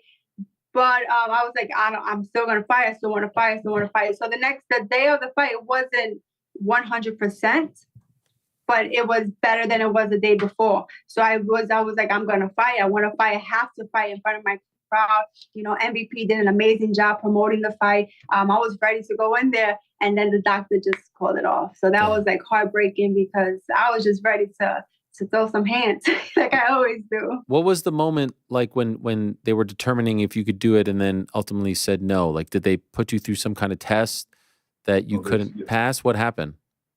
Yeah, the doctor, obviously, my Spanish is up to par. Like, I understand Spanish, but like if I'm speaking to someone about a subject that I know, so the doctor is speaking like Spanish, but like doctor Spanish. Yeah. So I really didn't understand, and he's doing tests, and then the president of the WBO was there as well, and then Jordan is there, and he speaks fluent Spanish. So what the doctor was saying and explaining, and while we're doing the test, and I was able to tell by his facial expression that something wasn't good with the how I'm answering the questions, and he just like he's not happy with like my peripheral or something. He said some type of word there that even Jordan was like, what word is that? So, and then I was just able to see his expression, and then Jordan was like a little upset and got he started crying, and I was like, oh shit. Then I started crying. I'm like, please don't tell me, like, I can't do it. Like, this is my time. This is my people. Please don't tell me. I want to fight. I want to fight. And then he was like, even the Paco Acarce, the president of the WBO, he told Jordan, he said what he's saying, I can't sanction this fight because of the eye. Yeah. He said, so if you do approve, I'm not sanctioning the fight. And I'm like, what's happening? So it's a whole big thing. And then they decided, I don't think it's right for you to go out there. And then I just broke down, and it was just the horrible. It was a nightmare that night. It's horrible for me. But like I said, I grew stronger from that. You learn, and I'll be doing my own hair from now on. How long did it take for you to get over it? The sort of sadness of the moment. I believe maybe about a month. Wow. A month, and then we was getting all these talks about the rematch with Katie Taylor and the Netflix. So that got me a little more excited, so I can redeem myself and fight again. So I was like, okay. So then it started getting a little better, and then before it's all said and done, do you have to fight back in San Juan? Is that the plan? I mean, I would love to. My team, Nakisa and Jake Paul, they did promise me that. So, I mean, and they live up to their promises. That's one thing with them. And they did. I mean, it's definitely a dream. I fought there multiple times, but to fight there as the unified champions, as the undisputed champion, it was something a little more special. Just curious, what means more to you, beating Katie Taylor or becoming the 140-pound champion? But isn't that all together in one? Yeah, but just curious, like what is the thing that you think about, right? I mean, obviously by beating her, you become that, but I'm wondering if just beating her, period, means more than the actual belts that come along. Honestly, I think beating her, because I believe I beat her the first fight. I think beating her, actually, when we was in talks for the rematch, I know Katie Taylor is a 2-division champion, 135, 140. Me, it wasn't. I really don't care. I already became undisputed. It's not that was my dream. I became it, did it, done it. I can put it on the record book, but it wasn't. I don't care if I fight Katie Taylor for the belt. Like, it wasn't in my mind. Like, I said, okay, she's still on the champion 135. So I honestly thought we was gonna fight again at 135 where we fought the last time. But no, it was at 140. So but no, I would rather just fight her just to fight her. I don't care about the belts anymore. Like, to me, it doesn't matter. I've accomplished my goals. I'm a 7-division world champion, first undisputed coming out of Puerto Rico. Those goals are already checked. Now it's different goals that I have. And do you feel like you have to fight Nina Menke at some point because she was supposed to be your opponent that night, or are you moving past that? I'm moving past. I guess I'm moving past that. I mean, I don't have to. But if the organization says I have to, then I don't know. Okay. I fight who Jordan, my coach, tells me to fight. I go out there and I go to the gym and I train as hard as I can and I perform. And so on July 20th, you fight Stevie Morgan, who is fighting at home. Another opportunity for you to cement your status as one of the best in the world. And I do have to ask you before we go this weekend in Philadelphia, there's a fighter who's been calling you out a lot and saying your name a lot. Obviously, you know about Sky Nicholson. And she recently talked about, you fighting her and the opportunity and wanting to fight you and why maybe it won't happen. Are we ever going to see that fight? Do you have any interest in that fight? What could you tell us about this? When I asked you about her in the past, I think I get the sense you don't really want to talk about it. And so I acknowledge that, and I'm not trying to put you on the spot, but she recently spoke about you and she's fighting this weekend. So I thought it was appropriate to ask since she does hold that WBC title. Ariel, you know me too well to get me out of character. No, but she, seriously. Yeah. No, 15 years in this game. I've never done it and I won't do it. I don't do call outs. I don't talk bad down. I don't talk down to my opponents or about my opponents. 15 years in this sport. I am the highest paid female boxer in and out the ring. I've never done it before and I'm not going to do it now. And like I said before, it's up to Jordan Maldonado, my coach. He dictates who I fight when I fight. So it is what it is. But like I said, I am super excited for July 20th to fight again in Tampa, where I made my MVP debut. And I'm excited for that. The Tampa fans were truly amazing. We're going to have a great fight. You're going to have two bangers in there. Stevie Morgan, Amanda Serrano. I think, I honestly believe someone might get knocked out this fight. Oh, in your fight? Hey, you got two bangers in there who love to fight. Stevie Morgan is fighting in front of her people. She wants to show out. She wants to prove that she belongs in this sport. She's the new name in female boxing. And I'm going in there to make a statement. And I think it's going to be a great night for the fans. You have me and Stevie. You have Jake and Mike Perry. Like, who doesn't want to tune into that? Not to mention Julio Cesar Chavez Jr., H2O Silv, and the other casting characters, Shadeja Green. So yeah, we have the whole MVP crew, Shadeja Green, H2O. I'm super excited to be part of this show. My fighter, Alexis Chaparro, Chop, he's fighting there as well. So it's going to be just a great night of MVP boxing and boxing in general. And everybody just please tune in because you're gonna get your money's worth that night. Definitely. Looking forward to it. I look forward to seeing you out there as always. Thank you for the time, Amanda. Yes?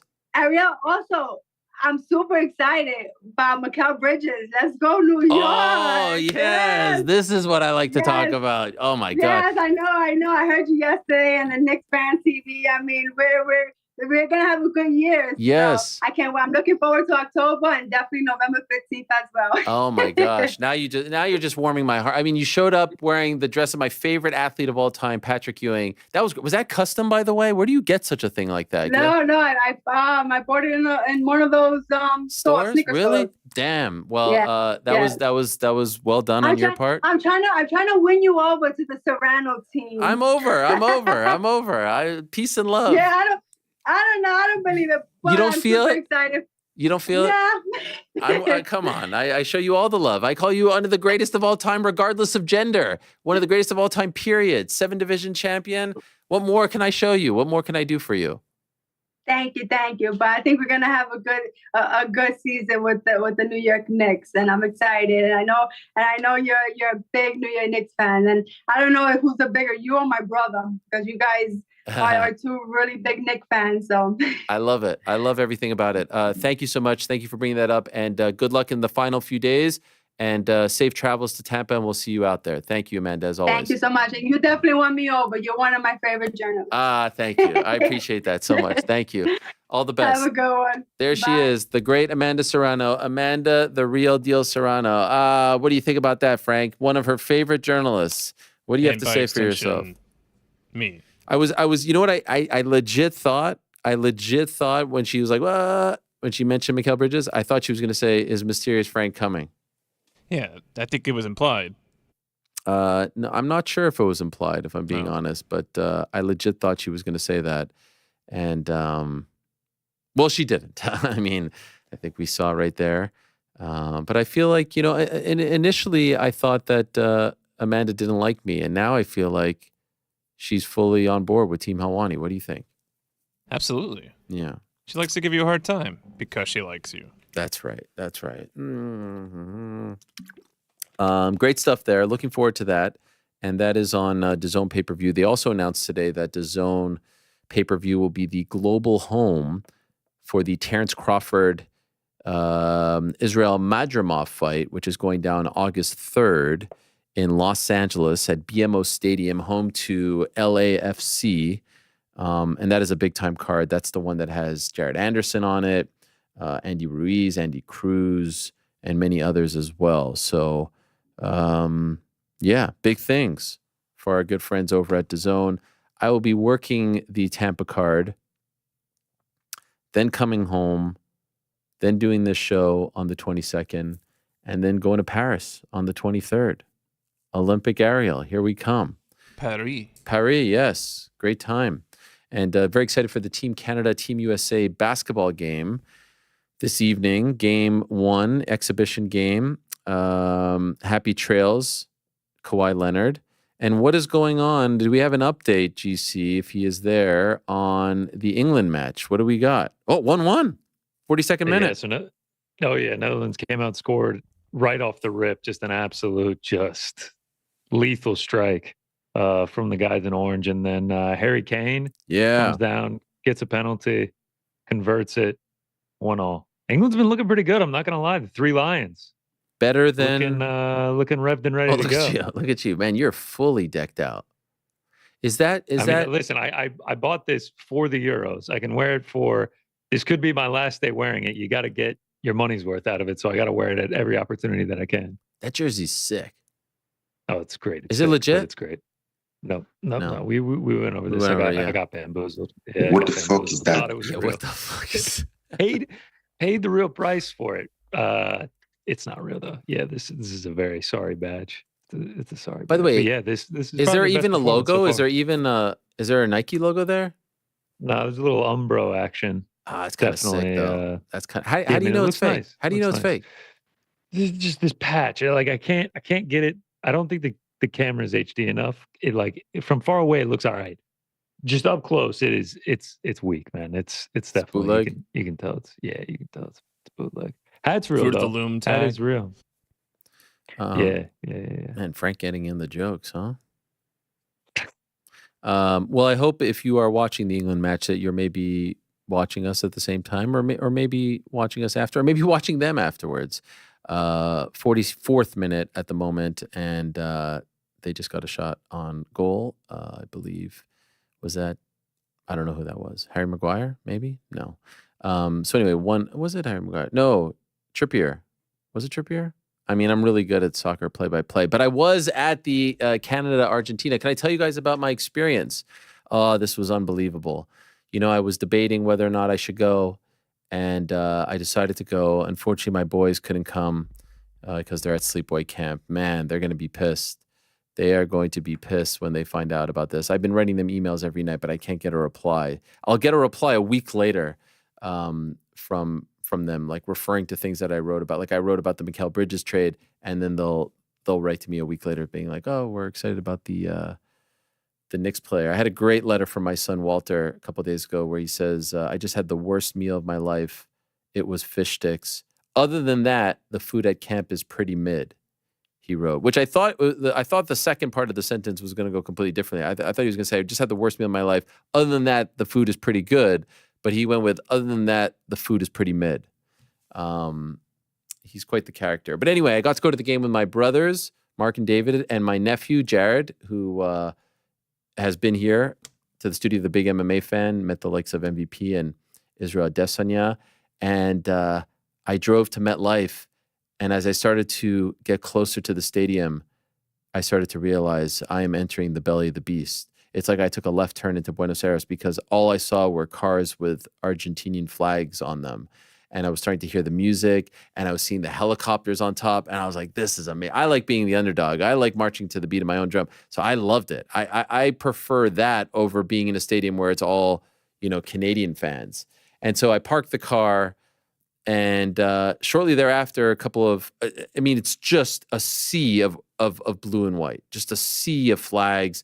I see nothing even close to Canada regalia. And a bunch of guys come up to me and ask me for a photo. And so then I asked them to take a photo of me outside MetLife. And look at that shot right there. I'm wearing a Canada Soccer hoodie, which I purchased a couple of years ago. I got my Action Bronsons on. I've got my Expos hat, and I'm feeling proud as hell. And of course, when I show GC this photo, the first thing he says is that there are creases in the flag, meaning it was, recently purchased, and I acknowledge. Yeah, man, could have had a little ironing or something, a little respect for the maple leaf there. Nah, listen, I took it right out of the thingy, and the truth is, I do have a Canadian flag, which I've worn on many a program, McAfee show back in the day as well. I couldn't find it. I couldn't find it on Monday, so I did a quick purchase, and luckily it came through, and so I was very happy to have it. Sweating profusely. I mean, it must have been like 98 without the humidity. With the humidity, I don't even know what it was. I was dripping, but I was so proud to be there. I was so happy. Saw the odd Canadian fan. I'm going up the escalator. Look at this scene up the escalator. It's like I am in it right here. Listen to this. Listen to this.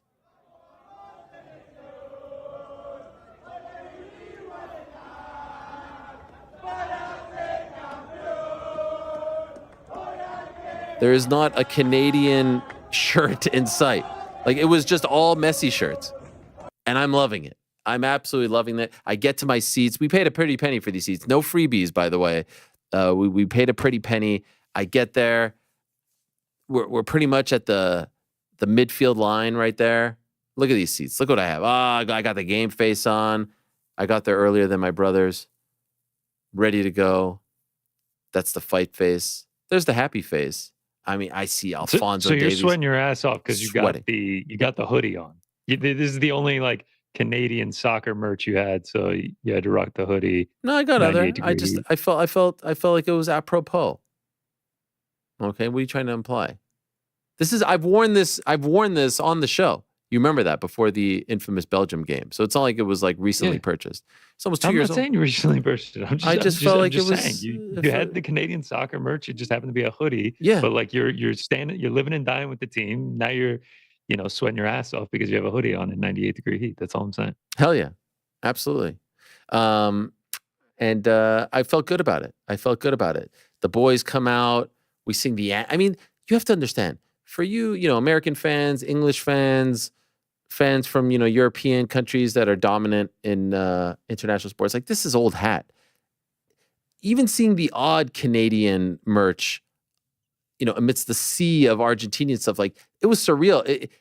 We weren't there ironically. We weren't there as a joke. It wasn't an exhibition. It wasn't a friendly. Like, we were there in the semifinals against Argentina, the number 1 team in the world. The number 48 team in the world against the number 1 team in the world. The last 8 teams. Look at this. This is great. This is Messi coming out. And I have to say, them coming out to this song, can we not play the music? Will we get dinged for it? Life is life. La na na na na na na. And look, he waves to me here. You'll see it right now. He waves. He's checking out a quick little pick of the nose right there. But then look, he's gonna wave. Messi's gonna wave to me. Yeah, I didn't wave back. I did not wave back. I said, nope, you're not gonna win me over. I'm sorry. Yeah, I know we both like Santiago Ponzinibbio. It's not gonna happen, bro. It's not gonna happen.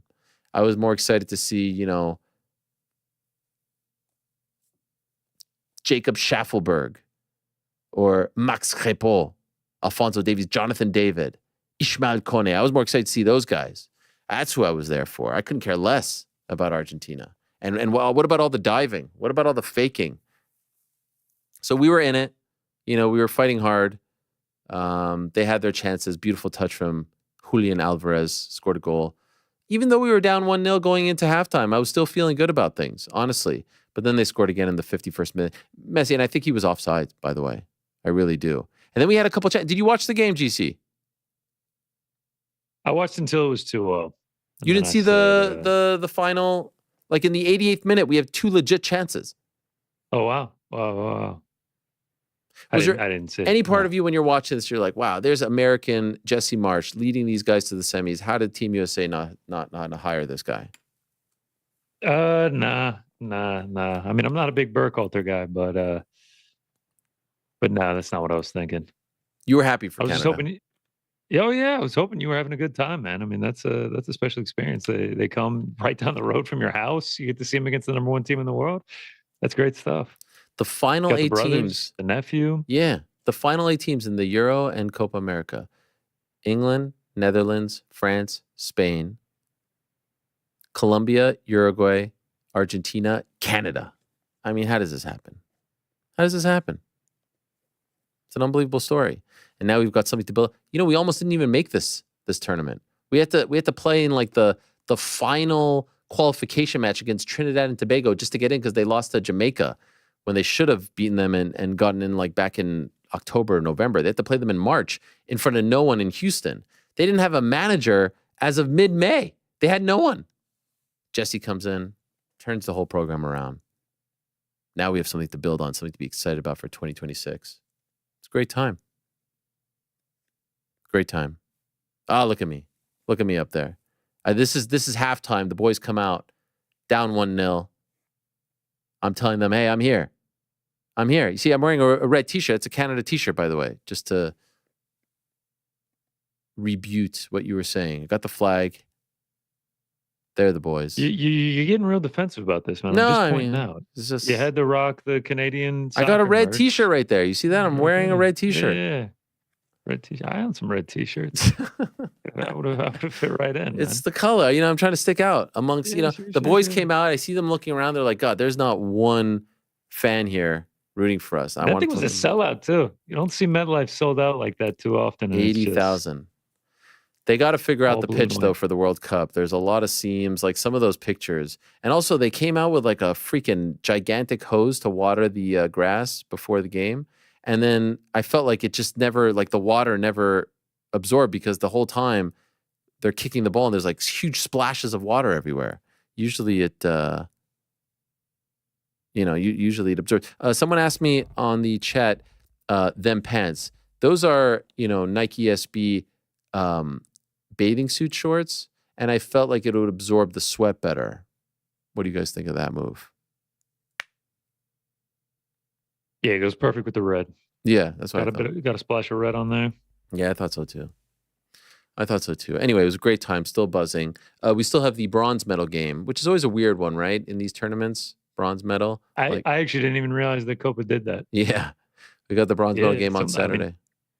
It's gonna be a tough one. Uruguay or Colombia. Yeah, that's tonight. You gonna watch Canada USA basketball tonight? Yeah, I might turn it on. 10:30. Switch it on. I mean, I really start worrying once the real games start. Oh wow, no, I'm all in. I think we're gonna whoop you guys. When it kicks off. Yeah, I mean, you can have that little consolation prize before the real thing starts. July 26th, I believe. No. Sorry, what am I saying? Wait, July 26th? No, that's the opening ceremony. 26. Yes. 26. Yes, the day before UFC 304. Yes, I'm looking forward to that. I'm looking forward to all of that. So what is it? Halftime here, 1-1. Okay. So perfect time to answer some questions, shall we? Time now for everyone's favorite segment of the week. It is time. Yeah. It's time for a good old-fashioned Q&A, MMA 138 fans. here, Frank. Ladies and gentlemen, the moment has arrived to hear from the man himself, Ariel Helwani. I was going to say something inappropriate. Live from the Fox Studios in beautiful New York City. Now we're just going to guess something really inappropriate. And now, to answer your questions, get out of your seats and on your feet because here he is, Ariel Helwani. How great was Dustin, by the way? What tremendous. Yeah. Tremendous. Oh, so good. He had me dying when Chandler kept getting brought up, and then at some point you said something, and he's just like, "Good for him." Yeah, good for him. You could just tell like the annoyance in his voice. He was. I mean, am I getting old and forgetting things? But I don't think I've ever heard that Nate Khamzat fight story. Has he said that before? No, I've never heard that. I had never heard that. No. Yeah, that was crazy too. Rick, you never heard that, right? No. Crazy. They called him up. That. Imagine that he would have gone on the flight and it would have been Dustin versus Nate on 24 hours notice. That would have been a wild one. That would have made that day even crazier. Remember that day we were doing the stream for like 7 hours, Spotify Live? Rest in peace. Yeah. What a crazy scenario that would have got 5x crazier if that happened. I love when these guys who have been on the show a million times come in here and they're like, oh shit, this is like a real operation. Who would have thought? Man, he's a real one of one. Max83. Allo Ariel. I say allo because it's Hallo. Sort of like the way I say Bosh, right? Bosh. You see? Yeah, there it is. First of all, and by the way, Johnny Fisher is on that August 24th card. They announced the next day. Opponent TBD. First of all, I wanted to wish you a happy birthday, my man. Thank you. Hope you had a great one. To my question for you and the whole team, especially Frank and Rick. Team green or team black? And what do you think of the show until now? Greetings from Germany, my man. I have to say I have no idea what Max is talking about. Is this like a challenge thing? Oh, is he talking about The Ultimate Fighter? I think so, yeah. Jesus. I don't know what he's talking about. What the fuck is that? Yeah, I don't know what he's talking about and why specifically me and Frank. Frank and Rick. Yeah, I don't know. That's incredible. I'm almost positive he's talking about. If anything, there's a greater chance of Connor knowing what this is. Than... Well, I knew because of the jersey colors. I mean, that green is great. That's like a beautiful emerald green, but no, I still haven't gotten around to watching an episode. House of Dragons? I couldn't even told you the jersey colors. Is it House You of watching Dragons? House of Dragons? No, someone in the chat said he might be talking about this. I don't even know what that is. Oh no, I That don't. actually, yeah, that makes sense. What is House of Wait, Dragons? is that there make Team sense? Green and Team Black on House of Dragons? No. Okay, Andy so it doesn't Stan's make wedding Oh, sense. ring. okay, so it doesn't make any sense. This Perfect. whole thing. Perfect. Perfect. I watched the first He's season. I'm already waiting to finish season two. Anyway, it sounds like we're team neither.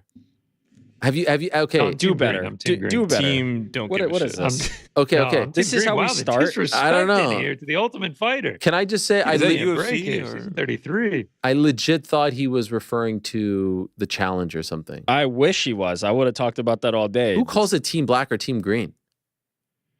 Nobody. It's Who usually like watches team- it? real Who tough even fans. knows? Real tough fans, man. Collectively, four of us. How many seconds? We could say 0 for Frank. That's a given. Damn The straight. two of you, have you watched more than I 90 haven't even seconds? seen a social clip. I All haven't right. seen the Okay. 1 second of this thing. I've done some further research here. Yes. Valentina is clearly Team Green.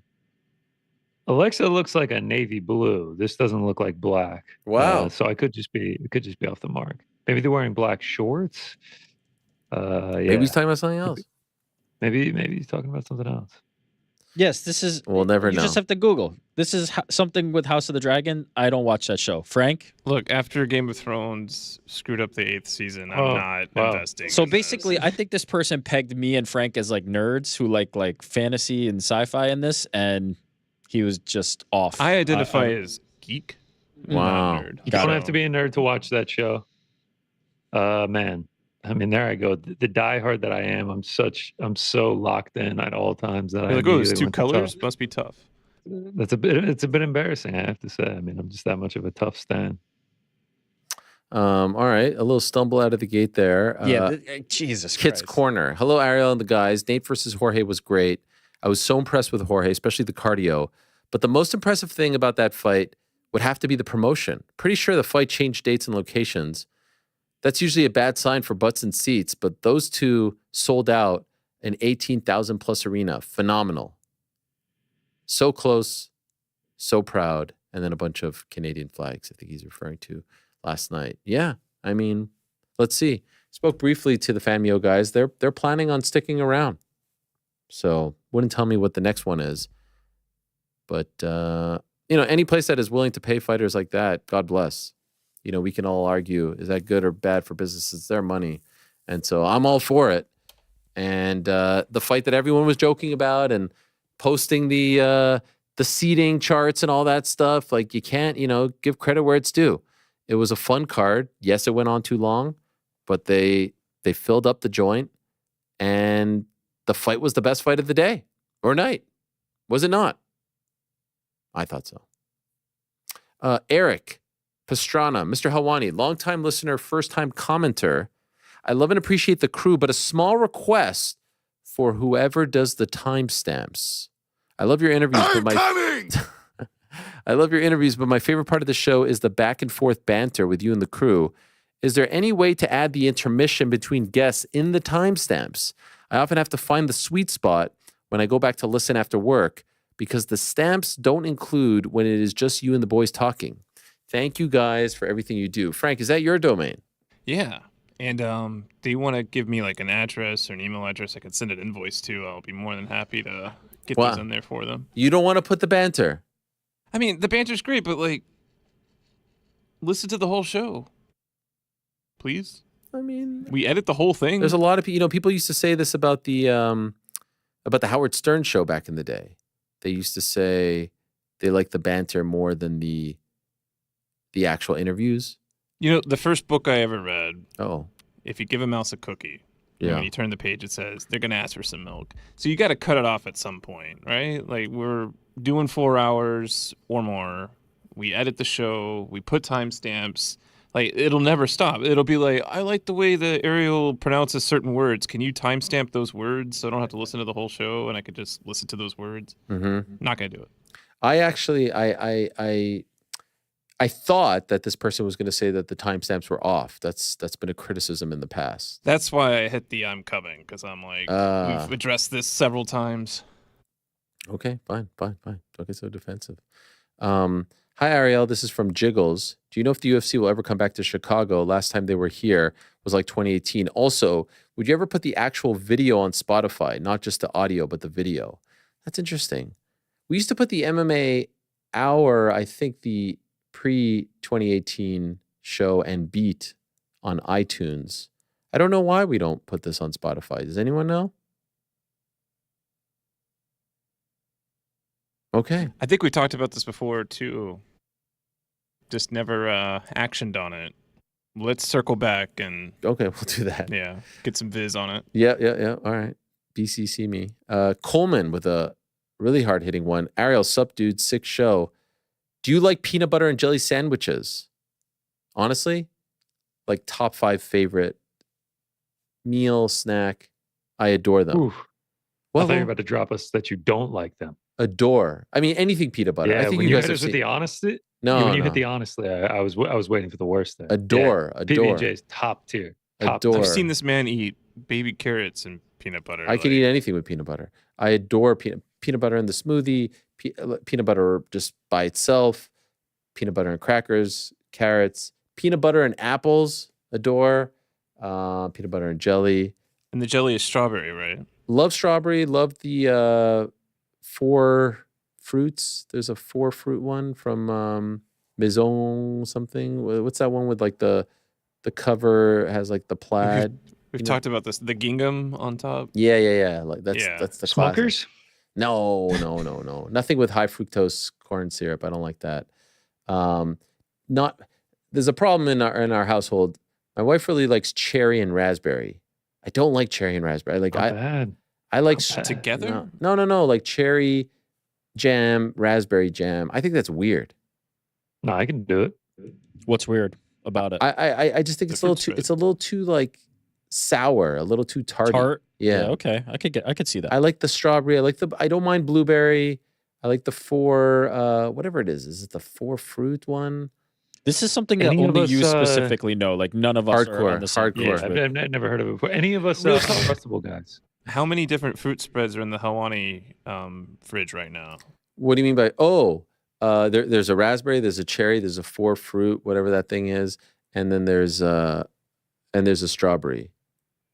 Oh wow. Yeah. So the mysterious household is one at a time.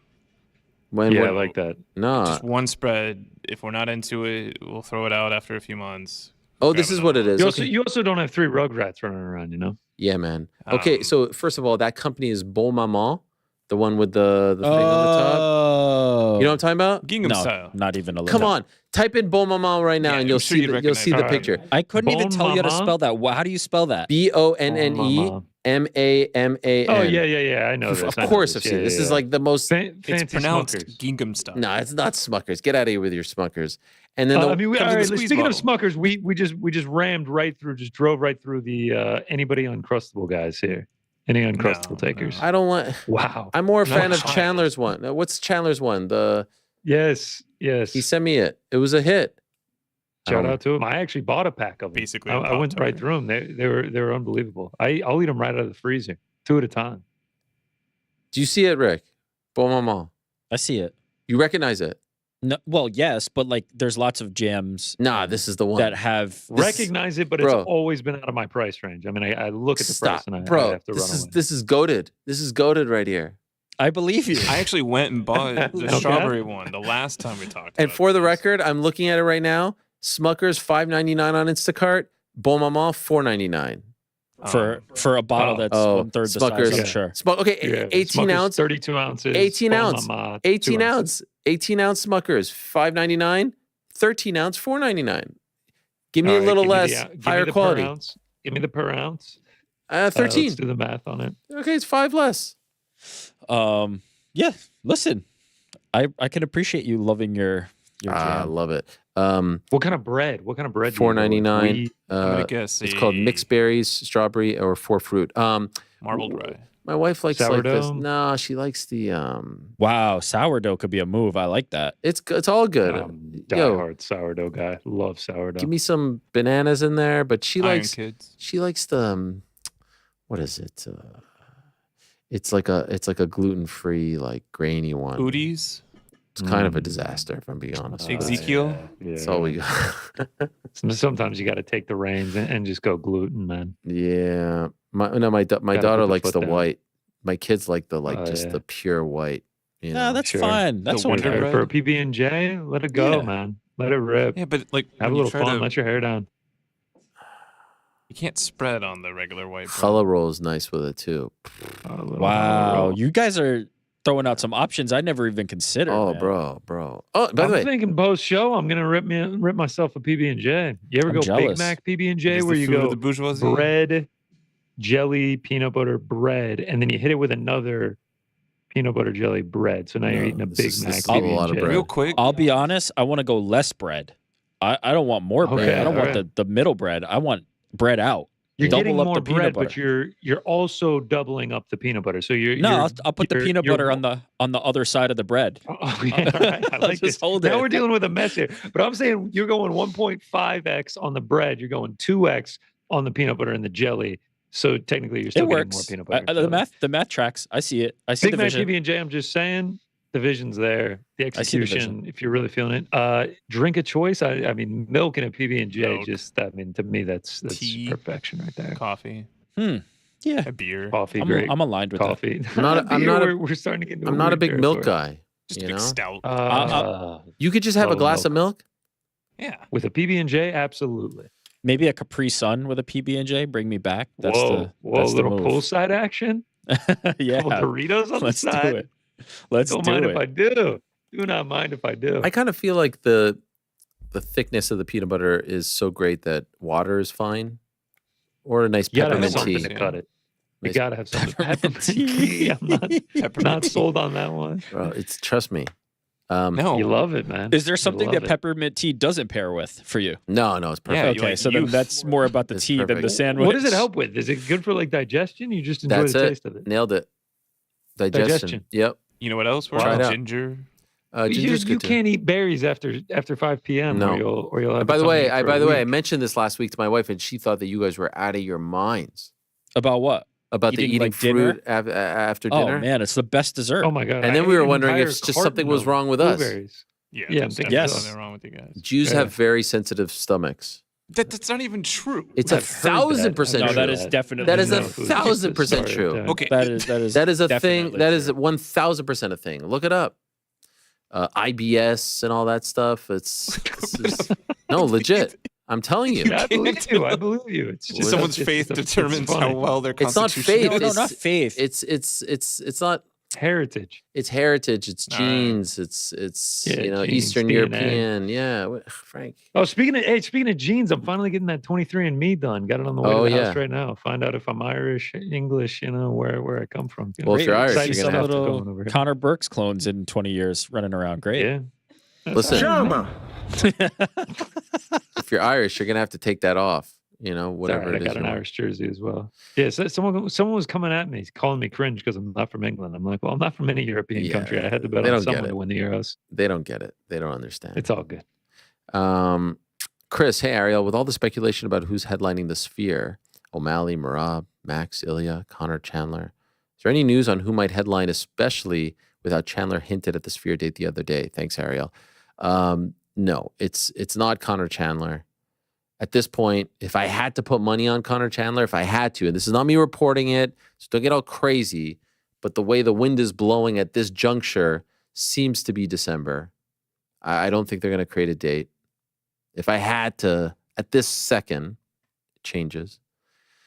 And then, like I said, O'Malley, Merab, Ilya, Max, it's either one is Sphere, one is Utah. If I had to guess, O'Malley has already said he wants Sphere, and I think it makes a little bit more sense. Merab also ready to fight on that date. So I feel like that's the way the cookie will crumble, but there's no chance Connor Chandler will be out of the Sphere. It's too expensive. The event is too expensive, and Connor commands too much money.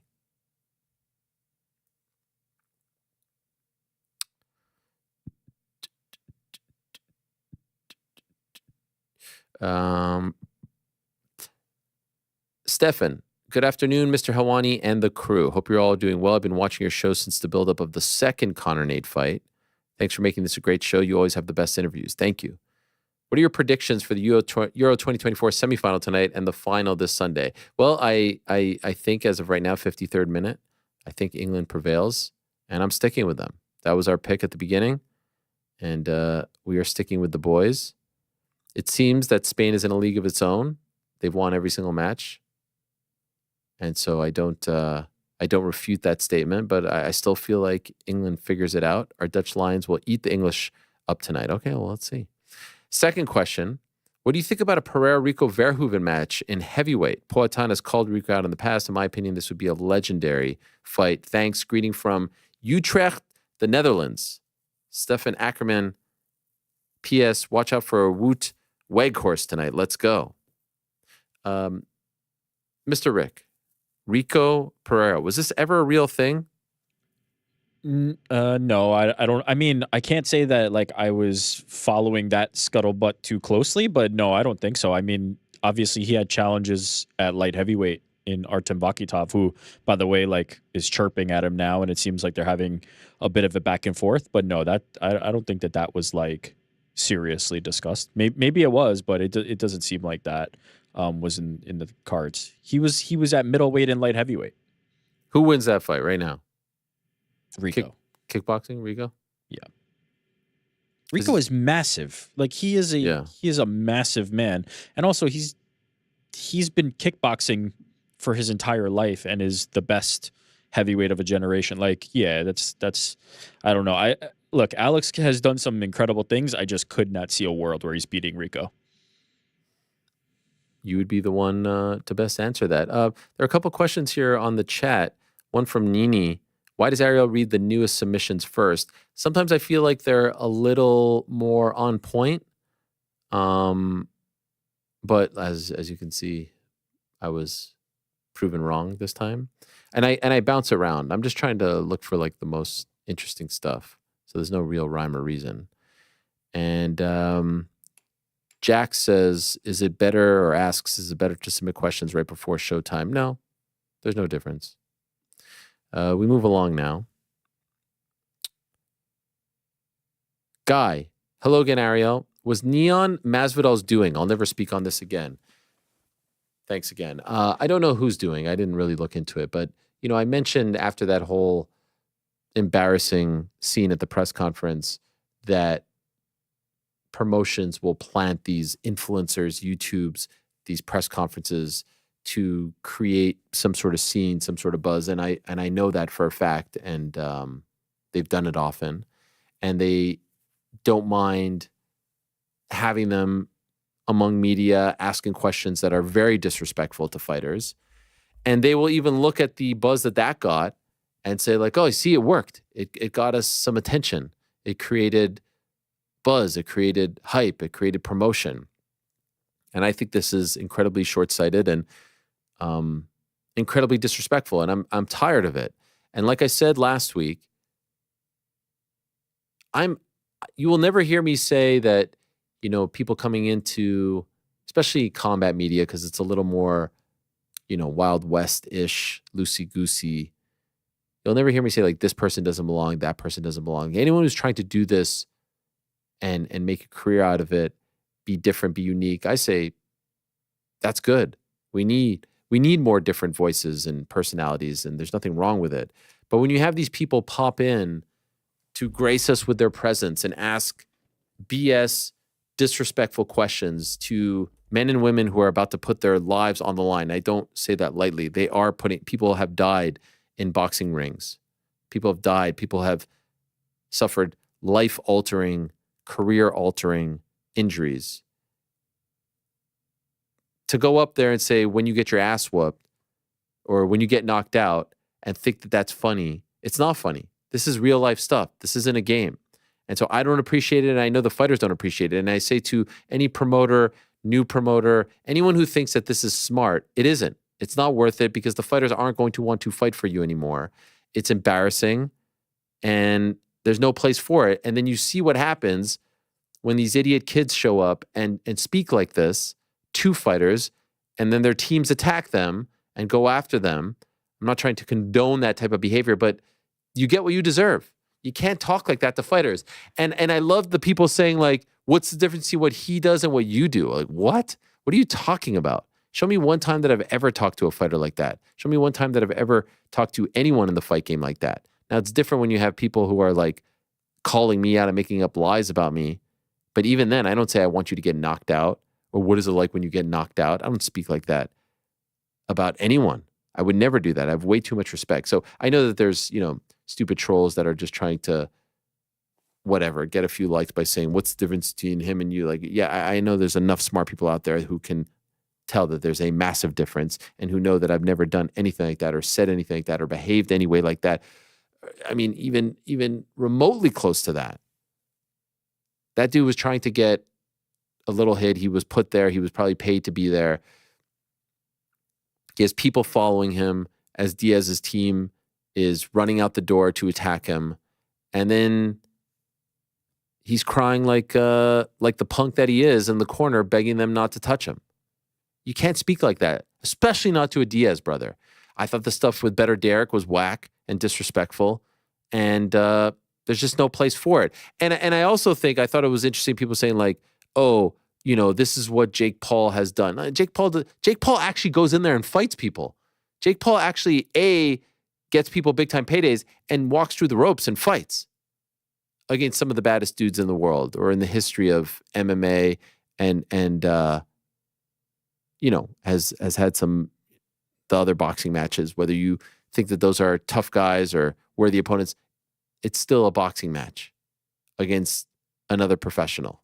He actually fights.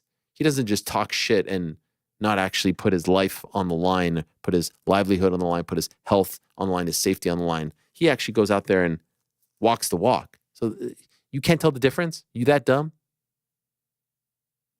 Now, if Neon wants to be a guy like, some of these people that have come up and done things a little bit differently, I say more power to you. Great. Do your thing.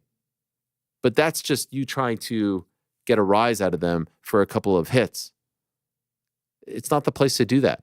And I would also argue that if you want to do it like, and I don't think that this is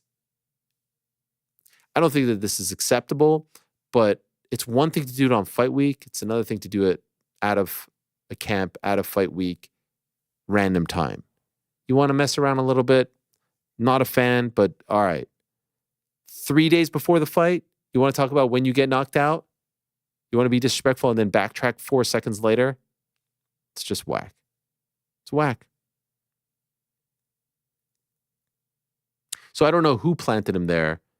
Don't care. Someone did. He wasn't at the fight. He wasn't asking questions. He wasn't at the press conference. Whack. Weak shit. Chris, hey guys, I just wanted to say that Monday's show was probably my favorite one that you have done. After all the years I have listened to the MMA Hour, this one was the best. Frank and his sound bites had me literally laughing out loud. His dad joke about if I wanted patience, I would have been a doctor is something I plan to use in my life going forward. Listening to that episode made me feel, I just screwed this up, made me feel as if I was also in the room talking smack with my boys. Happy belated birthday, Helwani. You know what's so interesting about this? I hated Monday's show. Hated it. Because I was sitting there trying to track down MVP and Darren Till. Hated it. Oh, I personally thought it was great. I really enjoyed it. Yeah, I mean, of course. Did a good job acting. Well, I'm sitting there trying to track these guys down. That's not very fun. And it's one thing like when we're here, we're locked in, we're talking, that's one thing. But I never felt like I was locked in. However, since then, I've gotten a lot of messages like this. Maybe you should be unlocked more often. Nah, I don't like promoting that someone's going to be on and then they don't show up for whatever reason. But that part, there's two things at play here, right? There's the unfortunate part about the guest not appearing. Then there's the byproduct of that, which was fun conversation that people seem to enjoy. You can yes, but I'm sitting there stressing, sweating, trying to text managers, trying to text people to track them down. So I'm just trying to buy time. We had to kill an hour. Tracy Cortez got off at 2:30. Till was supposed to come on at 2:30. He showed up at 2:50. I asked him if he could come on at 3:30 because I knew MVP was coming on at 3. MVP doesn't come on at 3, and now it's 3:05, 3:10. I tell Till if he could come on earlier. He doesn't show up till 3:30. We do him at like 3:35. Then I try to kill more time, hoping that MVP shows up. He doesn't show up, and then we call it a day. Not fun. Yeah, but this is the badge of honor. This is the compliment that in the darkest of times, in the worst case scenario, it was people's favorite. It was the best. Yes, it was what they that's what I'm enjoyed the saying. most. This is a fascinating. I'm with Rick. No problem, mate. Yes. Yeah. This is a fascinating byproduct. But in the moment, as you're trying to kill an hour, Of course. coming off a weekend where not a lot of things happen, where we had to like really. Oh, I know you're sweating. The It struggle's was great, real, man. It was Yeah, amazing. But I it's ended great for us to say. But in the moment, I'm crapping my pants. I know. It's easy for you guys to say, but and then I'm leaving here feeling like I suck. Everything sucks. My birthday's What been a terrible ruined. attitude to have, man. And it was a turns great out day. everybody loved it. Everybody loved it. There it is. It always Even works at out, our man. It's all worst. good. It's all good. I hated it too, Ariel. I was stressing. Huge Kiss save. ass, bootlicker. Huge save by Jordan Pickford here. You see that save, GC? Gigantic. Everton's Yeah, I own. had to plug in the iPad, so now I got to really stretch the look to watch it. But I do Should have charged appreciate it beforehand. I do appreciate the messages like that one. And yeah, it just it makes me feel good. People like the bands. Here's Trin Wolf. Good day, Mr. Nose. May we have an update on the show's status? I hate to say the quiet part out loud, but what appears to be GC's permanent relocation to Georgia, the Olympics, and the ever-expanding Helwani brand, we have some concern that we might be in our last month together. Regardless of outcome, I don't mean to laugh at this, obviously. Regardless of outcome, thank you and the crew for being a part of our weekly routine in this iteration of the show for the last several years. Mama Andy, Don't Call Me Crypto Sloppy Joe, Corporate Alex, Mysterious Frank, GC New York Rick, and Thug Nose. Sorry if I missed someone. I think you got them all, by the way. Well done. Be proud of what you've done together and confident in your futures. Your hard work enriches our lives by making our own work grind tick by faster. And for that, I'll be forever grateful. Much love, Trin. Wow, what a nice message. That's an unbelievable message. The cherry on top of it all is Don't Call Me Crypto Sloppy Joe. That's great. That guy, quite the chuckle. That's so good. GC, there's a lot of people who think that you have permanently moved back to Georgia. Can you clear up these rumors? Yeah. That is not true. I have not permanently moved back to Georgia. You will be back in the tri-state area in the near future. In the very near future, yeah. I'm coming! Exactly. Thank you, Yuri. Yeah, I'll say nothing more than that. Okay. No, nothing more needs to be said. Nothing I think needs that's to be positive. said. That's positive news for them. And as I've said before, the show isn't going away.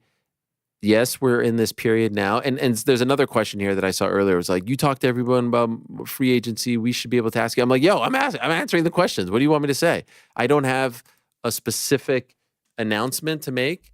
I don't have an update. But yes, the deal is up August 15th, and we shall see. We're in the thick of it now. We're in the mix. Let's see what happens.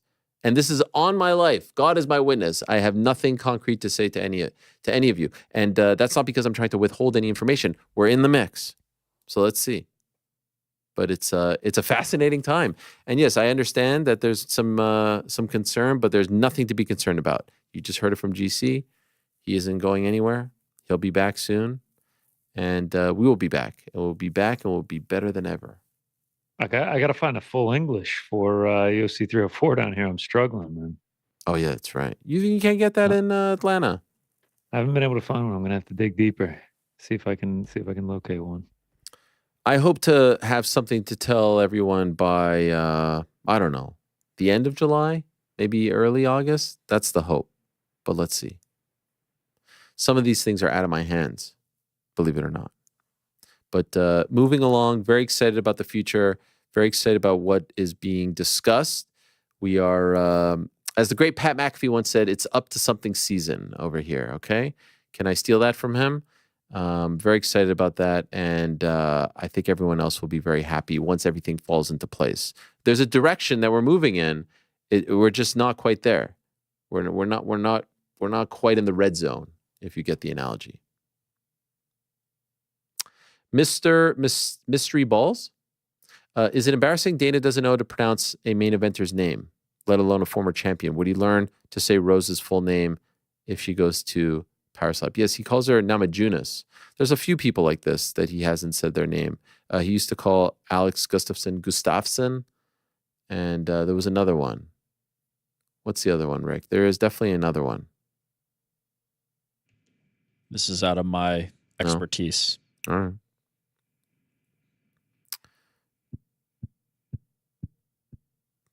All right. Abe. Hello, Ariel. Great interview with Michelle Watterson Gomez. In the past, you've spoken about the carrying guilt when fighters of that era retire, whilst you're still involved in the sport.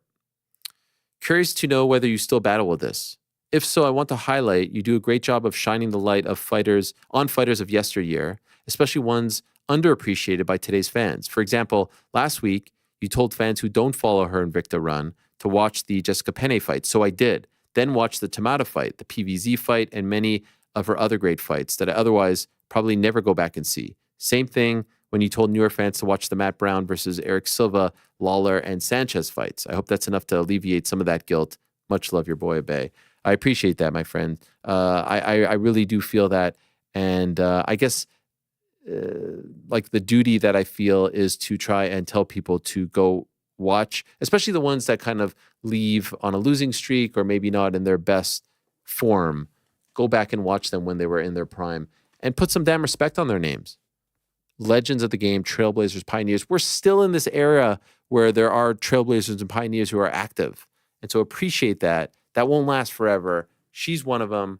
And it gives me joy to shine a light on that era because I lived it, I covered it, and I feel like it's my duty to tell you about it. So thank you. That really does mean a lot. JD, now that Turkey Al Sheikh, a.k.a. Sheikh Turkey, and Riyadh Season are sponsoring UFC 306, do you think that that will influence the fights we see on the card? If so, what fights are you hearing will be on the main card? No, I don't think so. I think it will still be Noche UFC-esque. Miguel, wishing you a belated happy birthday and also congratulating you for Canada's impressive run in the Copa America, much unlike Mexico. I'm sorry. CONCACAF, #1, Canada. I hope you don't get bothered by my question, but what's your take on people like myself who get irked when pro wrestling is referred to as a sport? I don't care about people liking it, and I acknowledge the wrestlers are amazing athletes. However, I don't think it's fair to call it a sport when there's no real competition going on and the result is scripted. Thanks for all you do and have fun at the Olympics. Listen, I get what you're trying to say, but they are athletes. It is athletic, and there is a sport-like quality to it. Would I ever dare compare it to MMA in that regard, or boxing, or football, or basketball? No, I know what it is. It is entertainment that is done in front of a live audience, tens of thousands of people in attendance, plus hundreds of thousands, if not millions, across the world. It is an incredibly difficult thing to do. Some of the greatest athletes have tried to do it and have been very unsuccessful in doing it. And you know, there's no take two in pro wrestling. There was a spot on Saturday's show where Damian Priest was supposed to kick out against Seth Rollins. He didn't. He screwed up, and they've got to blow past. They got to blow past that. Like, it's just those bumps that Chelsea Green was taking on Saturday. There's no like mattress catching her. And I know they've used some things in the past, and you could shoot things a certain way, but like, these are incredible athletes who have to do things live. So you want to call them stuntmen, who cares? Appreciate it or don't. I love it. I appreciate it. I respect it. I respect them, what they put their bodies through, the psychology, the showmanship, the character development. I enjoy it. I don't fight people who don't enjoy it. I understand why it may not be your cup of tea. Trust me, I'm surrounded by people who don't like it. And if you don't want to call it a sport, that's fine. I just don't understand the people who always feel the need to tell you that it's not real when you're enjoying it. Like, that's cool. But again, as I've said before, when I see people talking about The Sopranos or House of Dragons or whatever that other show was, or Harry Potter, I don't sit there being like, it's not real. Enjoy it. Enjoy life. Do you. Different strokes. Different folks. Hut, Ariel, I'm putting you in the shoes of Daddy Dom Mysterio. So who are you picking? Rhea or Liv? Side question. Any truth that Dom Mysterio and Frank Mysterio are related? Great crew. Great show. Love the content. Thank you. What a story this has become. You know what's so great about WWE right now? All the, there's like the main event story right now, like on Raw. It's I guess you could say like the Damian Priest, Seth Rollins, Drew McIntyre, CM Punk situation. But there's all these other like sub angles going on and feuds and storylines, and they're all hot as hell, and they can all end Raw, just like the Mysterio Liv Rhea story ended Raw on Monday. And then the same thing with SmackDown. Triple H is cooking right now. He's on fire. There's so much good stuff going on. And there was a period there where it seemed like maybe Liv was like hitting a brick wall. What they've done with her over the last few months and the way they've kept the Rhea story alive with her on the shelf has been incredible, which is probably going to lead to Rhea versus Liv at SummerSlam. It's been amazing. And Dom, what a revelation he's been ever since he turned heel. Incredible. Loving it. Who am I picking? I don't know, man. I don't know who to pick. They're both great. They both seem like lovable and wonderful people. But I'm curious to see where this goes. It seems like she was kind of using him, screwing him to get to Rhea. I mean, it's brilliant. And I think it's only going to get better once they go to Netflix. There was another question earlier about WWE hiring Joe Tessitore, ESPN top rank play-by-play man and college football play-by-play voice. And I see some people saying it's not going to work out. It hasn't worked out in the past. Here's one thing you should know about Joe Tess, and I know this firsthand because I've talked to him about this at events. He is a legit fan. He is not someone who's going to have to learn about the current product or the history. He's a legit fan. I've seen him at events as a fan, just taking it in as a fan. So let's see. It doesn't always work, but he's a legit fan who loves it and respects it. And he's obviously a tremendous broadcaster and play-by-play guy who knows about combat sports. It's a big coup for them to get the top-ranked play-by-play guy as what we presume will be the SmackDown play-by-play guy. So I think it's great. I think it's cool. It's worth a shot. They currently had Wade Barrett and Corey Graves, and I thought Corey Graves was doing a great job. He's not a traditional play-by-play guy, but I actually think he's better at play-by-play than he is color. And so let's see how this works out. But worth a shot to get someone of that stature and who has that kind of resume and commands that kind of respect. Now you have him sitting in the chair. Not a bad idea. Don't mind it. Ian, actually excited about it and happy for him, and think it's great that a longtime fan is getting this opportunity.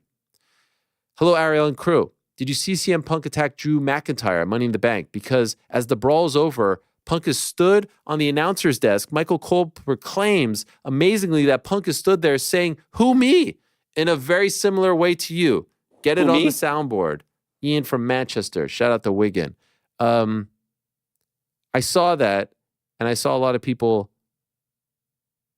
gave me credit for it. I don't think it's a nod to the program. Can we take credit for it? I don't know. What do you guys think? Do you see it, Frank? Absolutely. Yeah? I think we take credit for it, yeah. All right. It was great. After Damian Priest shouting us That's out true. that one Monday night, That is true. we can take credit for just about anything. Henry.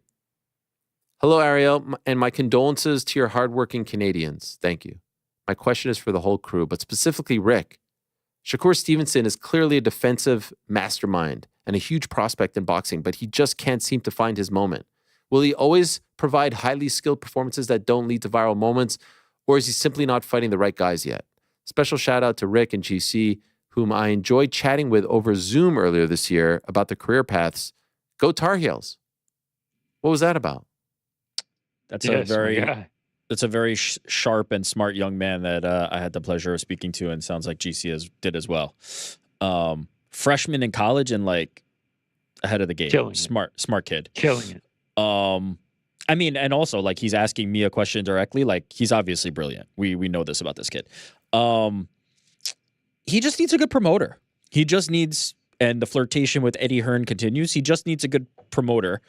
The performances, even if they remain the same, it's all about the packaging. It's all about the marketing. You don't have to go too far back. Mayweather built a career on performances that were defensively minded, but he had something about him where people wanted to tune into to see him fail. Then by a certain point, people wanted to tune in to see his undefeated record continue. He was able to capitalize on things outside of the ring when the performances were methodical, right? It's not like he was putting on these like all-time great fights. And we've seen this before. He's not the first and he's not the last. A big in-ring moment would go miles and miles and miles in terms of rehabbing what's going on with his persona and his image in boxing. He just needs some PR love. He needs a good promoter. It's the outside the ring stuff that I'm more focused on and concerned about than the in the ring performances. Because yes, that is who he is, but he's damn good at it, and he might be the pound for pound best. Saka just scored, by the way. Yeah. Wow. Yeah, no, it was great. It was great. Yeah, No, good job, no, Rick. don't. Yeah. You know what? No, Absolutely it was great. It was great. Just What the fuck brilliant. is that? No, Saka just scored. I mean, the pride of Arsenal Oh, just he's scored off. there, and I think he's offside. Who the? I think he's offside, This is yeah. England. This is, 78th minute. What are you talking about? Is what is Saka? Who? I mean, no, you don't know about Bukayo Saka?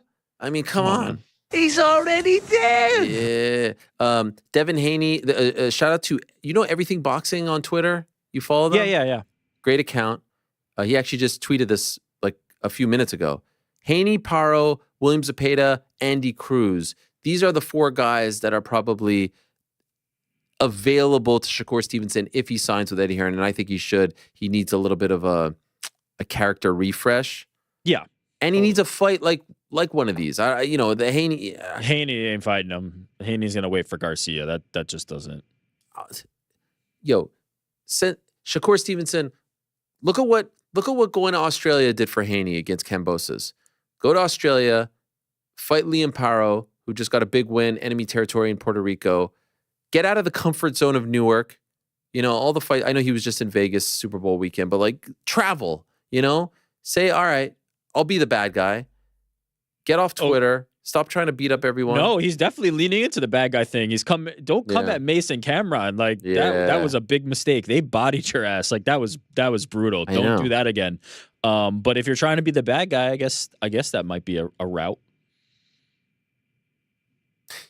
Eddie's the perfect guy. He needs someone who's gonna be up there championing his cause, saying this is the man.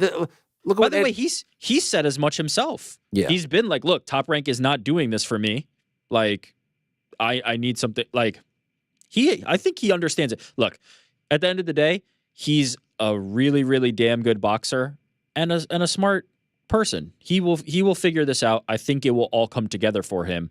But right now, the formula is not right. The mix is not good. Look at what Eddie has done for Boots Ennis. Like, I feel like Boots never really had this, And apparently they sold a crap load of tickets. That's this weekend in Philly. He needs someone like that. Totally.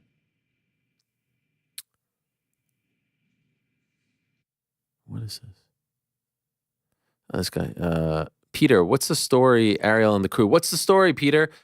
Clearly from Ireland. Was listening to Monday's edition of the show and smashed a serious amount of glass bottles of olive oil in AAA's favorite supermarket. Oh, Arnold Allen? So maybe he's English. This was embarrassing and would have normally been something to send me into a panic attack. Wondering if you and the guys have any embarrassing work stories. Thanks for making Monday and Wednesday better. Oh, I guess he works there and smashed all the olive oil bottles. Damn. Nothing really embarrassing has ever happened to me that I could think of. The soup. The soup story? Yeah. Where I was carrying a bunch of boxes and for some reason I decided to put my soup on top of the boxes. And then of course the soup fell over and I think it was a butternut squash. And the craziest thing about it wasn't that it fell, was that it fell on the carpet. I tried my best to clean it up.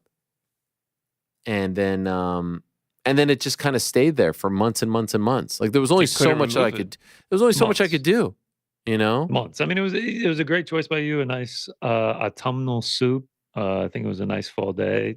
Went crash everywhere. I mean, half the carpet was orange, and it stained it for months on end. Every time we walked by, we got a reminder of the incident. That was pretty embarrassing, but I got over it. I felt worse about what I had done. Like that someone was going to have to clean this up, like go like a deep clean. And by the way, happy to announce that someone did get to it. So, but I think they replaced the carpet. Nah, they did. No, but because it's like a tile. Oh, I think they stop replaced the tile. Are you serious? Yeah. Stop it. And you see that steamer think that's so. right next to there? Like, I think they tried that, but then that was melting the plastic Yes. in the, They were probably trying I for think several. I think they had to bring in a guy for that. I think they had to I'm bring pretty in a sure specialty guy. I walked by once. There was like a plate of salt and like a candle. They were hoping to like seance it away and just wouldn't go. Stanley Steamer came through. Nah, stop. Yeah, they eventually just had to replace the carpet. Luis. They probably took it out of one of your paychecks. Probably. Like, yeah, It was a Yelp we'll just dock review. that one Not square going back to tar- Vox. carpet. Stained carpet. I wouldn't notice. I don't look at those things. I don't care. I'm not in it for the money. So if they took it out of my paycheck, I wouldn't know. Luis, Sky Nixon is making her first WBC featherweight title defense this Saturday in Philly. Do you think if Sky keeps winning that she will ever get to fight Amanda Serrano? Have you seen any of the Sky Nicholson unfiltered episodes that she has dropped on her YouTube channel? I saw some clips, and I don't think I'm getting the impression Amanda doesn't really like talking about Sky or the idea of that fight. What do you guys think? It sounds like not so into she very it. quickly pivoted. By the way, Sky saw this and quote tweeted a clip about her, like basically Amanda when she said that she doesn't do the call outs and then pivoted to saying like, watch my fight. Sky quote tweeted with one of these, like the shrug. And then retweeted somebody saying Amanda don't want to talk about this about the smoke with Sky, and then posted a picture of herself with two laughing emojis. So yeah, she's getting the vibe too. I think she's I think she should keep it up. She should keep it up. You have to. You have to, of course. Yeah, keep banging the drum. But I don't. There's just, what is the upside for Amanda?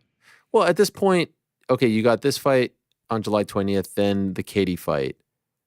Afterwards, that's the next biggest fight. Like if she fights past this year, which I presume she does, at least a couple more, and Sky keeps winning, there's some juice behind it. I feel like you can get lesser opponents for the same money. Keep doing that. Okay, fair enough. I want to see it. That's the way this whole thing goes. But I understand. It's kind of John Jones, Tom Aspinall, right? You feel like you've done enough. I'm not going to give this young, up-and-coming, tough fighter a chance to make a name off of me, to a degree.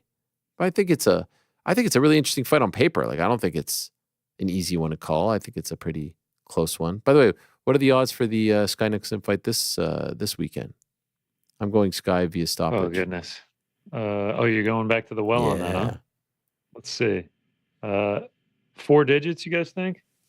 Yeah, definitely.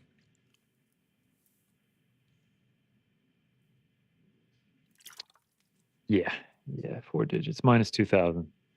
But by stoppage, plus 500. Hey. There it is.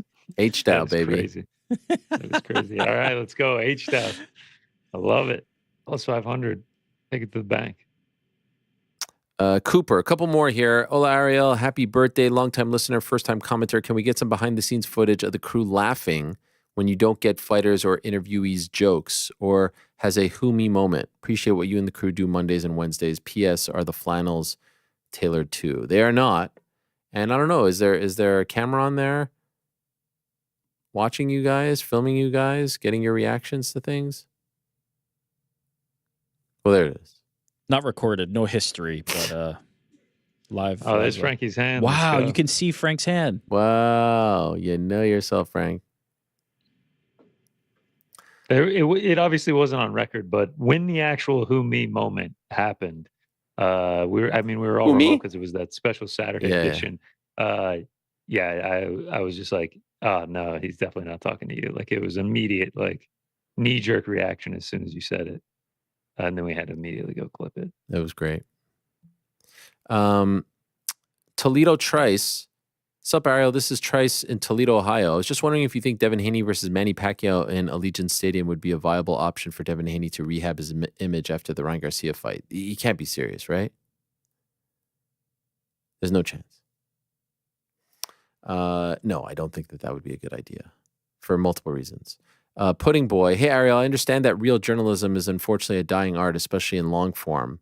but curious as to why you think nobody has done either a feature article or a book on Dana White. Well, there's definitely been features. And the UFC many moons ago commissioned someone to write a book on Dana White. It was a guy who was the WEC.com writer. Frank Herreri was his name. He wrote the book. He followed Dana. He wrote the book. Dana read the manuscript, didn't like it, and killed it. So there has been a book. Now, has there been like an unofficial Dana White book? I don't know. But there was like a legit book that was commissioned to be written about him, and he didn't like it and killed it. Eventually there'll be one. But I don't know why no one else. I mean, I don't think he's interested in having someone follow him or talk to him or do something like that. So it would have to be someone who's doing it from the outside looking in. Matt from SD. Hi, fellas, and happy belated Mr. Helwani. Also, thanks for the shout out on the doormat joke, Frank. Love the delicacy banter on Monday's show. And yes, New York Rick, balu is the Filipino egg dish with a partially developed embryo. Tried it for the first time in Manila this January and found it quite disgusting. Question for today, what is the crew's favorite delicacy / rare meal? I'm a huge fan of uni, even after learning that it is the sea urchin's gonads a couple of weeks ago. Shout out. Thanks, guys. The positive content is always much appreciated. Delicacy. I don't know if I have a. I mean, I like fish roe. Roe's good. I like tripe. Is tripe not That's definitely widely loved? Yeah. Okay, it's. I don't know how many likes tripe. delicacy meals I've tripe. had now that I think about it. I don't know. I eat some weird shit. There's got to be something. I mean, They're literally asking for you to name all the weird that's what shit I'm you trying to eat. narrow it down. probably the most delicacy type things that I eat are Japanese food. I'm open to most of it. goodness. I don't like sea urchin. What's going on? 90th minute winner. No, it's a yellow card. Oh, they just scored. Did England just score? Gosh. I think so. And there was a yellow card. Wow. And it's yellow. I missed it. I missed Wait, it, so dude. I was Damn it, England win? Talking about sea urchin Yes. balls. Who scored? I was locked in on the I don't delicacy. know. I just turned and they're running the damn charger. I got the charger over here, so I have to turn. I have to do a full. What is this? A 45-degree turn to be able to see it, and I see them running. And Here it they is. scored Here it and missed is. God, they still haven't gotten to the replay on that. Oh no. Who scored? What a goal. Oh, what a goal. A classy strike. Football's coming home. It's coming home. It's coming home. It's coming. You know yourself. The Three Lions are coming home in the 90th minute. To all the non-believers. Yes, they did it. Oh, we got to hang on. How many minutes to stop this time are we getting?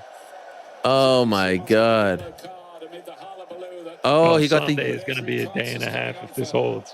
Oh, he got the yellow card amidst the madness. Yeah, Javi Simmons. That's who scored for Netherlands. Wow.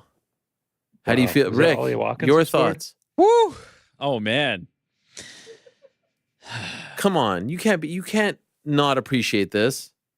Rick, this I is very akin much can. to a Donovan Mitchell buzzer beater in mid-November. Yes. Yeah, but the difference is if they didn't play for my team, what do I care? I don't care. Man, Ollie Watkins. My son loves Ollie Watkins. Why?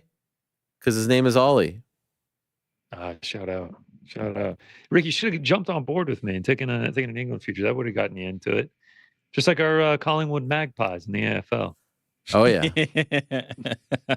I randomly checked the standings like 2 days ago. Yeah, where are we at? They're like 12. They're terrible. They're terrible. We took them like plus 400 to win the league. They're like plus 10,000 now. Magpies. Yeah, whoever gave us that advice. Na na na na na na na na. Oh my gosh, there's only 2 minutes to stop na.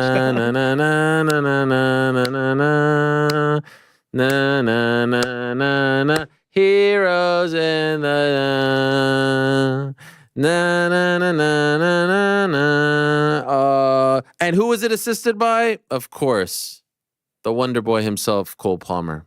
Yes, give him the old this takes away some of the sting from Canada last night, because we've been longtime supporters of England, of course. This is incredible. Cole Palmer to Ollie Watkins, the 2 subs that they made. The 2 subs. That's incredible. Southgate in. So it looks they're like getting ready to blow this, man. Are we getting ready for an England-Spain final? Is it actually coming home? That's what it looks like. I don't know if it's coming home, but Sunday's a day. Did you know that the It's Coming Home song was made about the Euros? I didn't know that, no. Everyone thinks it's about the World Cup. It's actually about the Euros. How about that? And so we're going to go UFC Denver into the late night here. Wake up, Wimbledon final, Sunday a.m. Euro final, Sunday afternoon. Copa final, Sunday evening. What a day. That's a nice 24 hours. That's a nice 24 hours. What a time to be alive. Final closing moments here in Dortmund. Are they going to hold on? You feel like the ref's going to blow it at any moment. Netherlands attacking. Do the Dutchmen have one last miracle left in them? What a scene it is. They will be dancing in the streets of England, Manchester, not in Liverpool, but in... and that seems to be it. No, that doesn't seem to be it. Sorry. Premature. That was my Joe Rogan. He's out. He's out. It's tight.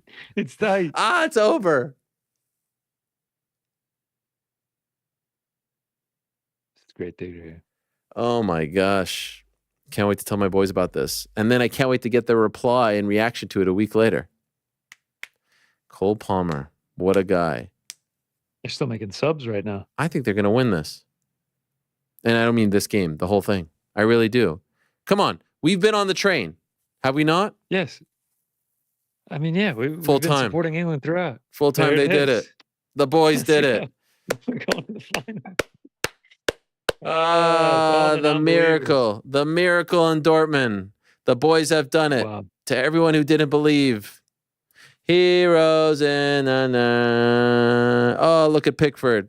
Look at Pickford. Reduced to tears with his slick back hair. Palmer and the boys. Watkins and the boys. The new breed. Oh my gosh. England and Spain. Oh, John Stones, you know yourself. Got the big stones. I mean, this is great theater right here. This is great. All right. On that note, thank you very much to everyone who sent in questions. Much love to all of you. And thank you very much to our good friends over at DraftKings, the place to be for all your action this weekend. Wow, there's a lot to go on. There's a lot to bet on, right? There's a lot of action to be had. DraftKings Sportsbook. I'm actually trying to go back. I don't have an ad read here, just for the records. I'm trying to find one in my bin. Do we have any old ones? Let me see if I got one here. No? We don't have one, guys. I don't have an ad read. I'm sorry to say. There's not one on my... I was trying to get an old one and just kind of freestyle it, but I don't have all that other stuff, and then I'm going to get in trouble if I don't say it. So is it possible to... counts as saying it? Yeah, you think so? Yeah. I know in the past it's been sent to me, but I just can't find one. Here, I have one from 2022. Oh, wait. Is there one here? There it is. Thank you. Okay, let's try that again, shall we? Okay, so this weekend, UFC Denver, Ball Arena. Saturday, Boots Ennis, Matchroom debut. Beautiful. Copa America, bronze medal, Canada versus who cares? Euro final. Sunday, England against Spain. Copa America final, Argentina against who cares? Place to be for all your action, DraftKings Sportsbook. And if you're new to DraftKings, new DraftKings customers, you got to check this out. New customers bet $5 and get 115 bonus bets instantly. Download the DraftKings Sportsbook app now. Use code the MMA Hour. That's code the MMA Hour for new customers to get 115 bonus bets instantly when you bet just $5 only on DraftKings. The crown is yours. Gambling problem, call 1-800-GAMBLER. Or in West Virginia, visit www.100gambler.net. In New York, call 877 and HOPENY or text HOPENY. That's 467-369. In Connecticut, help is available for problem gambling. Call 888-789-7777 or visit ccpg.org. Please play responsibly. On behalf of Boot Hill Casino Resorts in Kansas, 21 age jurisdiction. Most bets expire 168 hours after issuance. Deposit and eligibility restrictions apply. See terms and responsible gaming resources at dkng.co. There it is. Thank you very much to DraftKings for the support and love. Do we have a Parlay Pals for this weekend? Damn right we do. Yeah. Of course we do, man. UFC Denver. It's a big one. I have to do one. No pick yet from Juliana Pena. Still waiting Wow. for a response. I What think the she's fuck just is mulling it that? over. Had to go over the tape a little bit longer.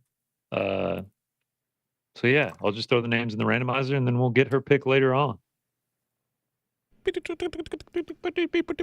Fair enough. All right, I will actually go first for once, and then Rick, and then Frank will bring up the rear. Nice. All right, I'm going to head to the alternate total rounds. I'm going to go Cody Brundage, Abdul Razak Al Hassan, under 2.5. That's cool. Thanks, man. Love that it. brings us to Rick. Let me have Gabe Bonfim money line, please. Oh, yeah. There it is. Bingo. Who's he fighting? Minus 340. Ange Lusa. Oh, yeah. Losa. Swiss. Losa, yeah. So that leaves me, right? That's Just it. you, Frankie. All right. You finish us off, man. I was thinking about doing a point spread. Whoa. Just taking a temperature of everyone before I make that decision.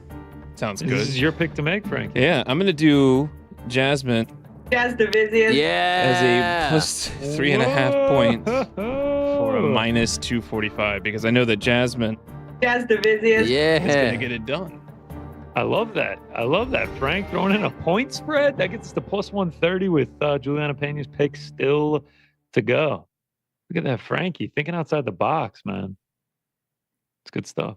Damn straight. Now, what happens if Juliana hits you up and gives you one of these picks? You say hit the road, Jack? What the fuck is that? I feel like she's gonna. I feel like she's gonna go Rose and Tracy. I feel like the pick's gonna be in that realm in that fight. That's my feeling right now. But we'll see. She tagged me in something earlier, implying that we didn't have her on the show recently. So I'm just gonna call her and ask her and see if this is. We're calling her. Wow. Yeah, well, I just feel like this is part of the playing hard to get. There's no I in team. Well, I mean, this is for you guys. I appreciate you doing this. Do you think this is too much? We're good? No. Juliana. Yeah, feels like too much. Sorry, wow. Juliana's on the bike right now. We're live on the show, and the boys are wondering why. Look, she's on her bike, guys. I don't know if you can see this. This is This is a little bit dangerous, so I'm nervous. But they're wondering why you haven't sent in your Wow. pick. I mean, he's the man that. Do you want to do it? Do you want me to do it? Like, if you want me to, I will. Oh, see, this feels like we're both kind of. You're calling, so it looks like you want me to do it. I'll take the over 2.5 for what do you call her name? Jazzavidius or whatever. Uh-oh, we have a problem. No, it's all good. Frank already took that She fight. could take it. No, please, Ariel, tell her. Main event? No, they predicted that you would do main event. I'll do the main event. No, Frank, stand firm on your pick, man. So you're taking Rose? Shoot. Hang on, let me check the over-under on the hanger. No, don't do it while she's checking the over/under while she's on the bike. Look at what you've done. I'm a multitasker. Oh my God! Could you imagine if something happens here? The UFC's gonna hate me forever, and they love me. No, I live in a nice neighborhood. They just redid the roads. It's smoother than a baby's bottom. Okay, I could tell you. You don't have to look it up. What are you looking for? The over? What are you looking for? The line? Over 4.5. Yes. That's what you want? I'll take the over 4.5. Okay, GC, she's in for over 4.5 for the main event. Does that work? That works for me, man. Yeah. Okay. I mean, I can hear her. The phone is directly in the microphone. I'm gonna be so mad, seriously. What are you gonna be mad about? If I get it wrong. I'm sorry, but the boys were saying that you weren't fully dedicated to the cause, and so I had to prove this wrong. I had to prove them wrong. This is I said Juliana is dedicated. She is reliable. She's never let me down. She always shows up. Speaking of letting you down, I'm gonna be in town on Monday. Am I coming through or what? Are you coming in studio, Juliana? Well, I didn't know if the offer still stands. Am I still invited? This is so crazy. This is something that I would do. You told me that you were going to come in and, oh, you might be too busy, this and that you would let me know. Well, my appointment's at like, what, 11:30? And then I don't, what time did you say? You said like 3 o'clock. No, I mean, it's 5 o'clock. We're still here. So I was like, I don't think they want me. Stop it. We'll see you here Monday in studio, Venezuelan Vixen. We'll see. I mean, if you guys want me to come through, I absolutely Oh, will do jeez. She's playing hard to get. I like it. I'm staying in Queens. Is that far? Why are you staying in Queens? That's where my appointment's at. Oh, what kind of appointment is it? Just going to get the old biddies redone. You know what I mean? No, I'm just kidding. Oh, my God. I'm joking. Oh, I'm my. joking. That's after fighting. Okay, I feel you. Yeah, but Well, no, not literally. I'd rather not say. Okay.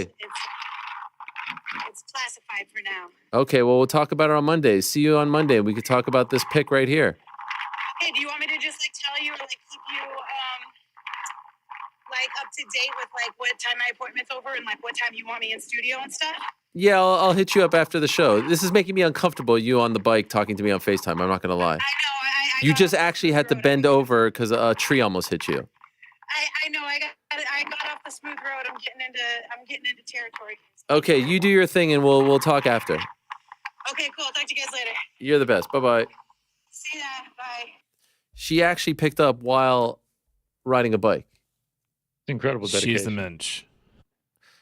She mentioned that I was like, do you want to do a pick? You know, I don't want to be too forceful. You know, I feel like we're taking up a lot of her time, so I'm always just like, you know, if I don't get one, I'm always just sort of like, you want to do a pick this week? You know, you still here with us. I don't want to be demanding, but it sounds like that's what it takes. By the way, what kind of a person just like she had the pick ready to go.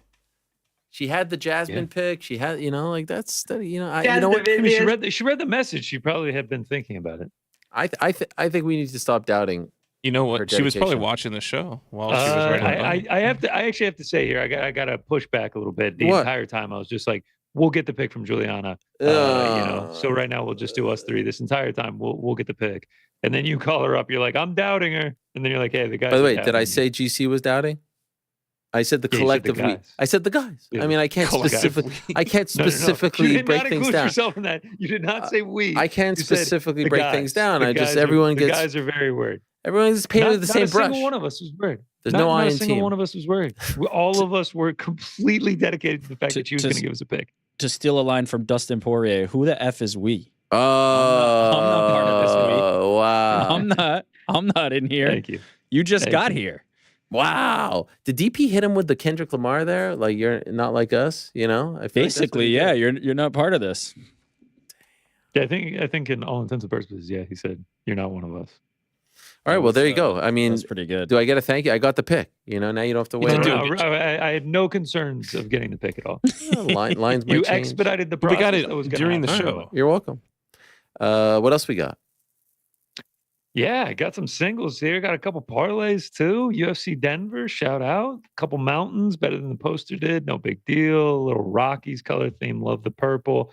But my first pick, Josh Fremd, Colorado guy. Trains there. Andre Petrosky going to take the fight. Does not go to a decision in this one. If you include his tough fights, Petrosky, 13 of his 15 professional fights have ended inside the distance. He's been knocked out 3 times. He does not have a great gas tank.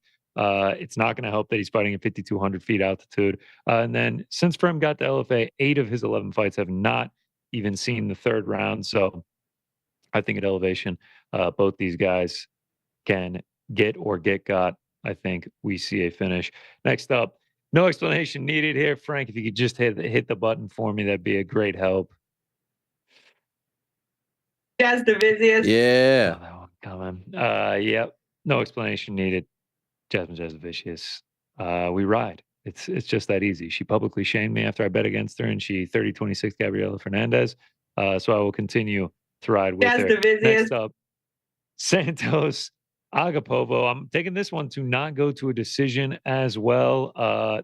When it comes to the side, I cannot trust Maria Agapova. I don't know where she's at. Too many question marks in her career. And then I'm not gonna lay the -400 on Luana Santos. But Agapova. 7 straight going under 2.5. All her UFC fights actually have gone under 2.5. And then Santos, not nearly the finisher that Agapova is, but 4 of her career 8 fights have gone under the 2.5. And Maria Agapova, also not a great gas tank, and I don't think it's going to help that she's fighting at this high altitude. So it's a Maria Agapova fight. I'm getting a playable price on it to knock out a decision. So I will play it very similar to this one. A lot of props this week, but Gabriel Bonfim has 16 professional fights. He has never seen the scorecard once, and I'm getting the under 2.5 at -150. Sure, maybe the altitude. They both gas. They both get tired. Who knows? Angelusa never been finished before, but Bonfim, who is a -400 favorite, has never seen the scorecards once in his career, and I'm getting the under 2.5 at -150. I will be playing that. And then one last prop, actually, in the singles as well. Played this one on Monday. Dober, Silva. I think this one is going to be a banger. I think they're going to stand and trade until someone gets knocked out in this one. From the short career that we've seen from John Silva, he comes in there to stand and strike, and Drew Dober is happy to oblige with that. 10 of Dober's last 12 have not gone to a decision. Silva, 9 of his last 10. So I like that very much to be an exciting fight. A couple parlays. Pacifist, get a little main event action, Jasmine fight, and Van Johnson over 1.5. Then you get Al-Hassan Brundage under 2.5 and Christian Rodriguez in a parlay. I think Christian Rodriguez, despite the size disadvantage, I think he gets it done. And then lastly, the Rado parlay, train there, live there, Josh Fremd, Cody Brundage, Drew Dober, Rose Namajunas, plus 1270. We're riding with the hometown people in the Centennial State. And those are the picks. UFC Denver. Shout out. Love it. And more Colorado branding on your graphics than the actual poster. You're always good for that. Had to hit him with that. Went with the Rockies colors. Didn't know the color palette to select. They got a lot of professional sport teams. Went with the Rockies just because it's a great color scheme.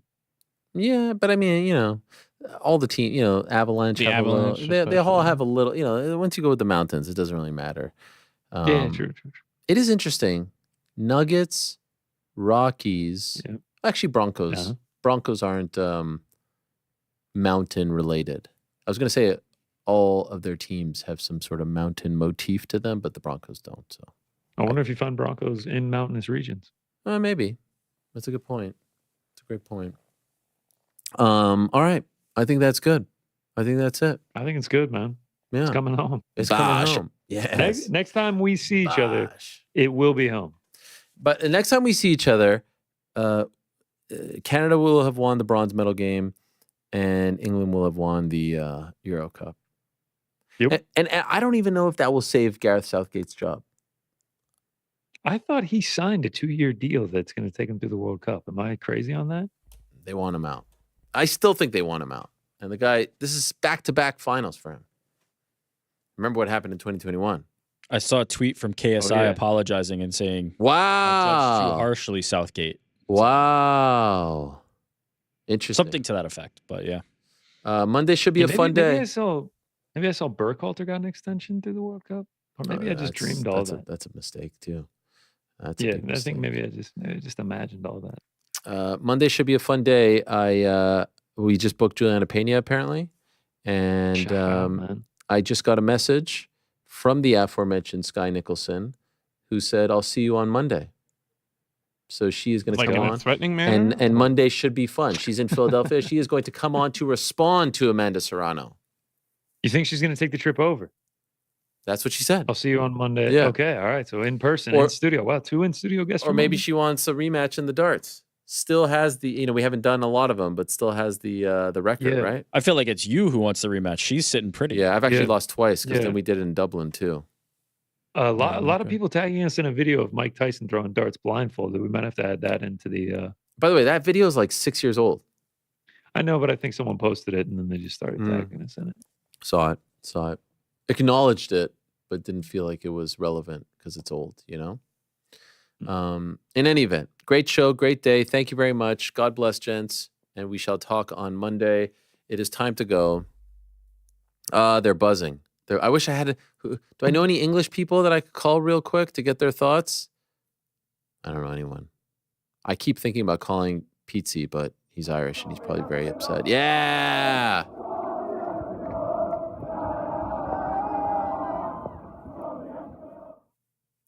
According to Football on TNT, Ollie Watkins is the first substitute to score a 90th minute winning goal in a European Championship knockout game. Cole Palmer is the first substitute to assist a 90th minute winning goal in a European Championship knockout game. Look at that. The super subs. The super subs. I love it. Nothing quite like football. And hey, Gareth has gotten a lot of flack for not playing the young boys. Those are 2 substitutions that made a hell of a difference on this beautiful July 10th, 2024. Nothing quite like football, right? Did you put my mic down when I did that briefly? No, the compressor kicked in. Wow. Are you going to watch the final, Frank? Absolutely not. Wow. A quote here to Fox Soccer. I swear on my life, my kid's life, I said to Cole Palmer, we're coming on today and you're going to set me up. How about that? Rick, will you watch on Sunday? No chance in hell. Wow. Well, at least 2 of us. That's crazy. There's not zero interest at all. No one said that. I can't wait. We'd be tuned into the Wimbledon final. No interest. A bit of tennis. No. Grass court season coming to an end. That's it. Yeah, you're right. No interest. Well, seems like no interest. Thank you very much, all our guests today. Dustin Poirier in studio, class. Rose Namajunas, Michael Venom Page, Amanda Serrano, Brendan Loughnane. Thanks to everyone who sent in questions. Thanks to all of you. Thanks to all of them. Back on Monday, same time, places. Peace.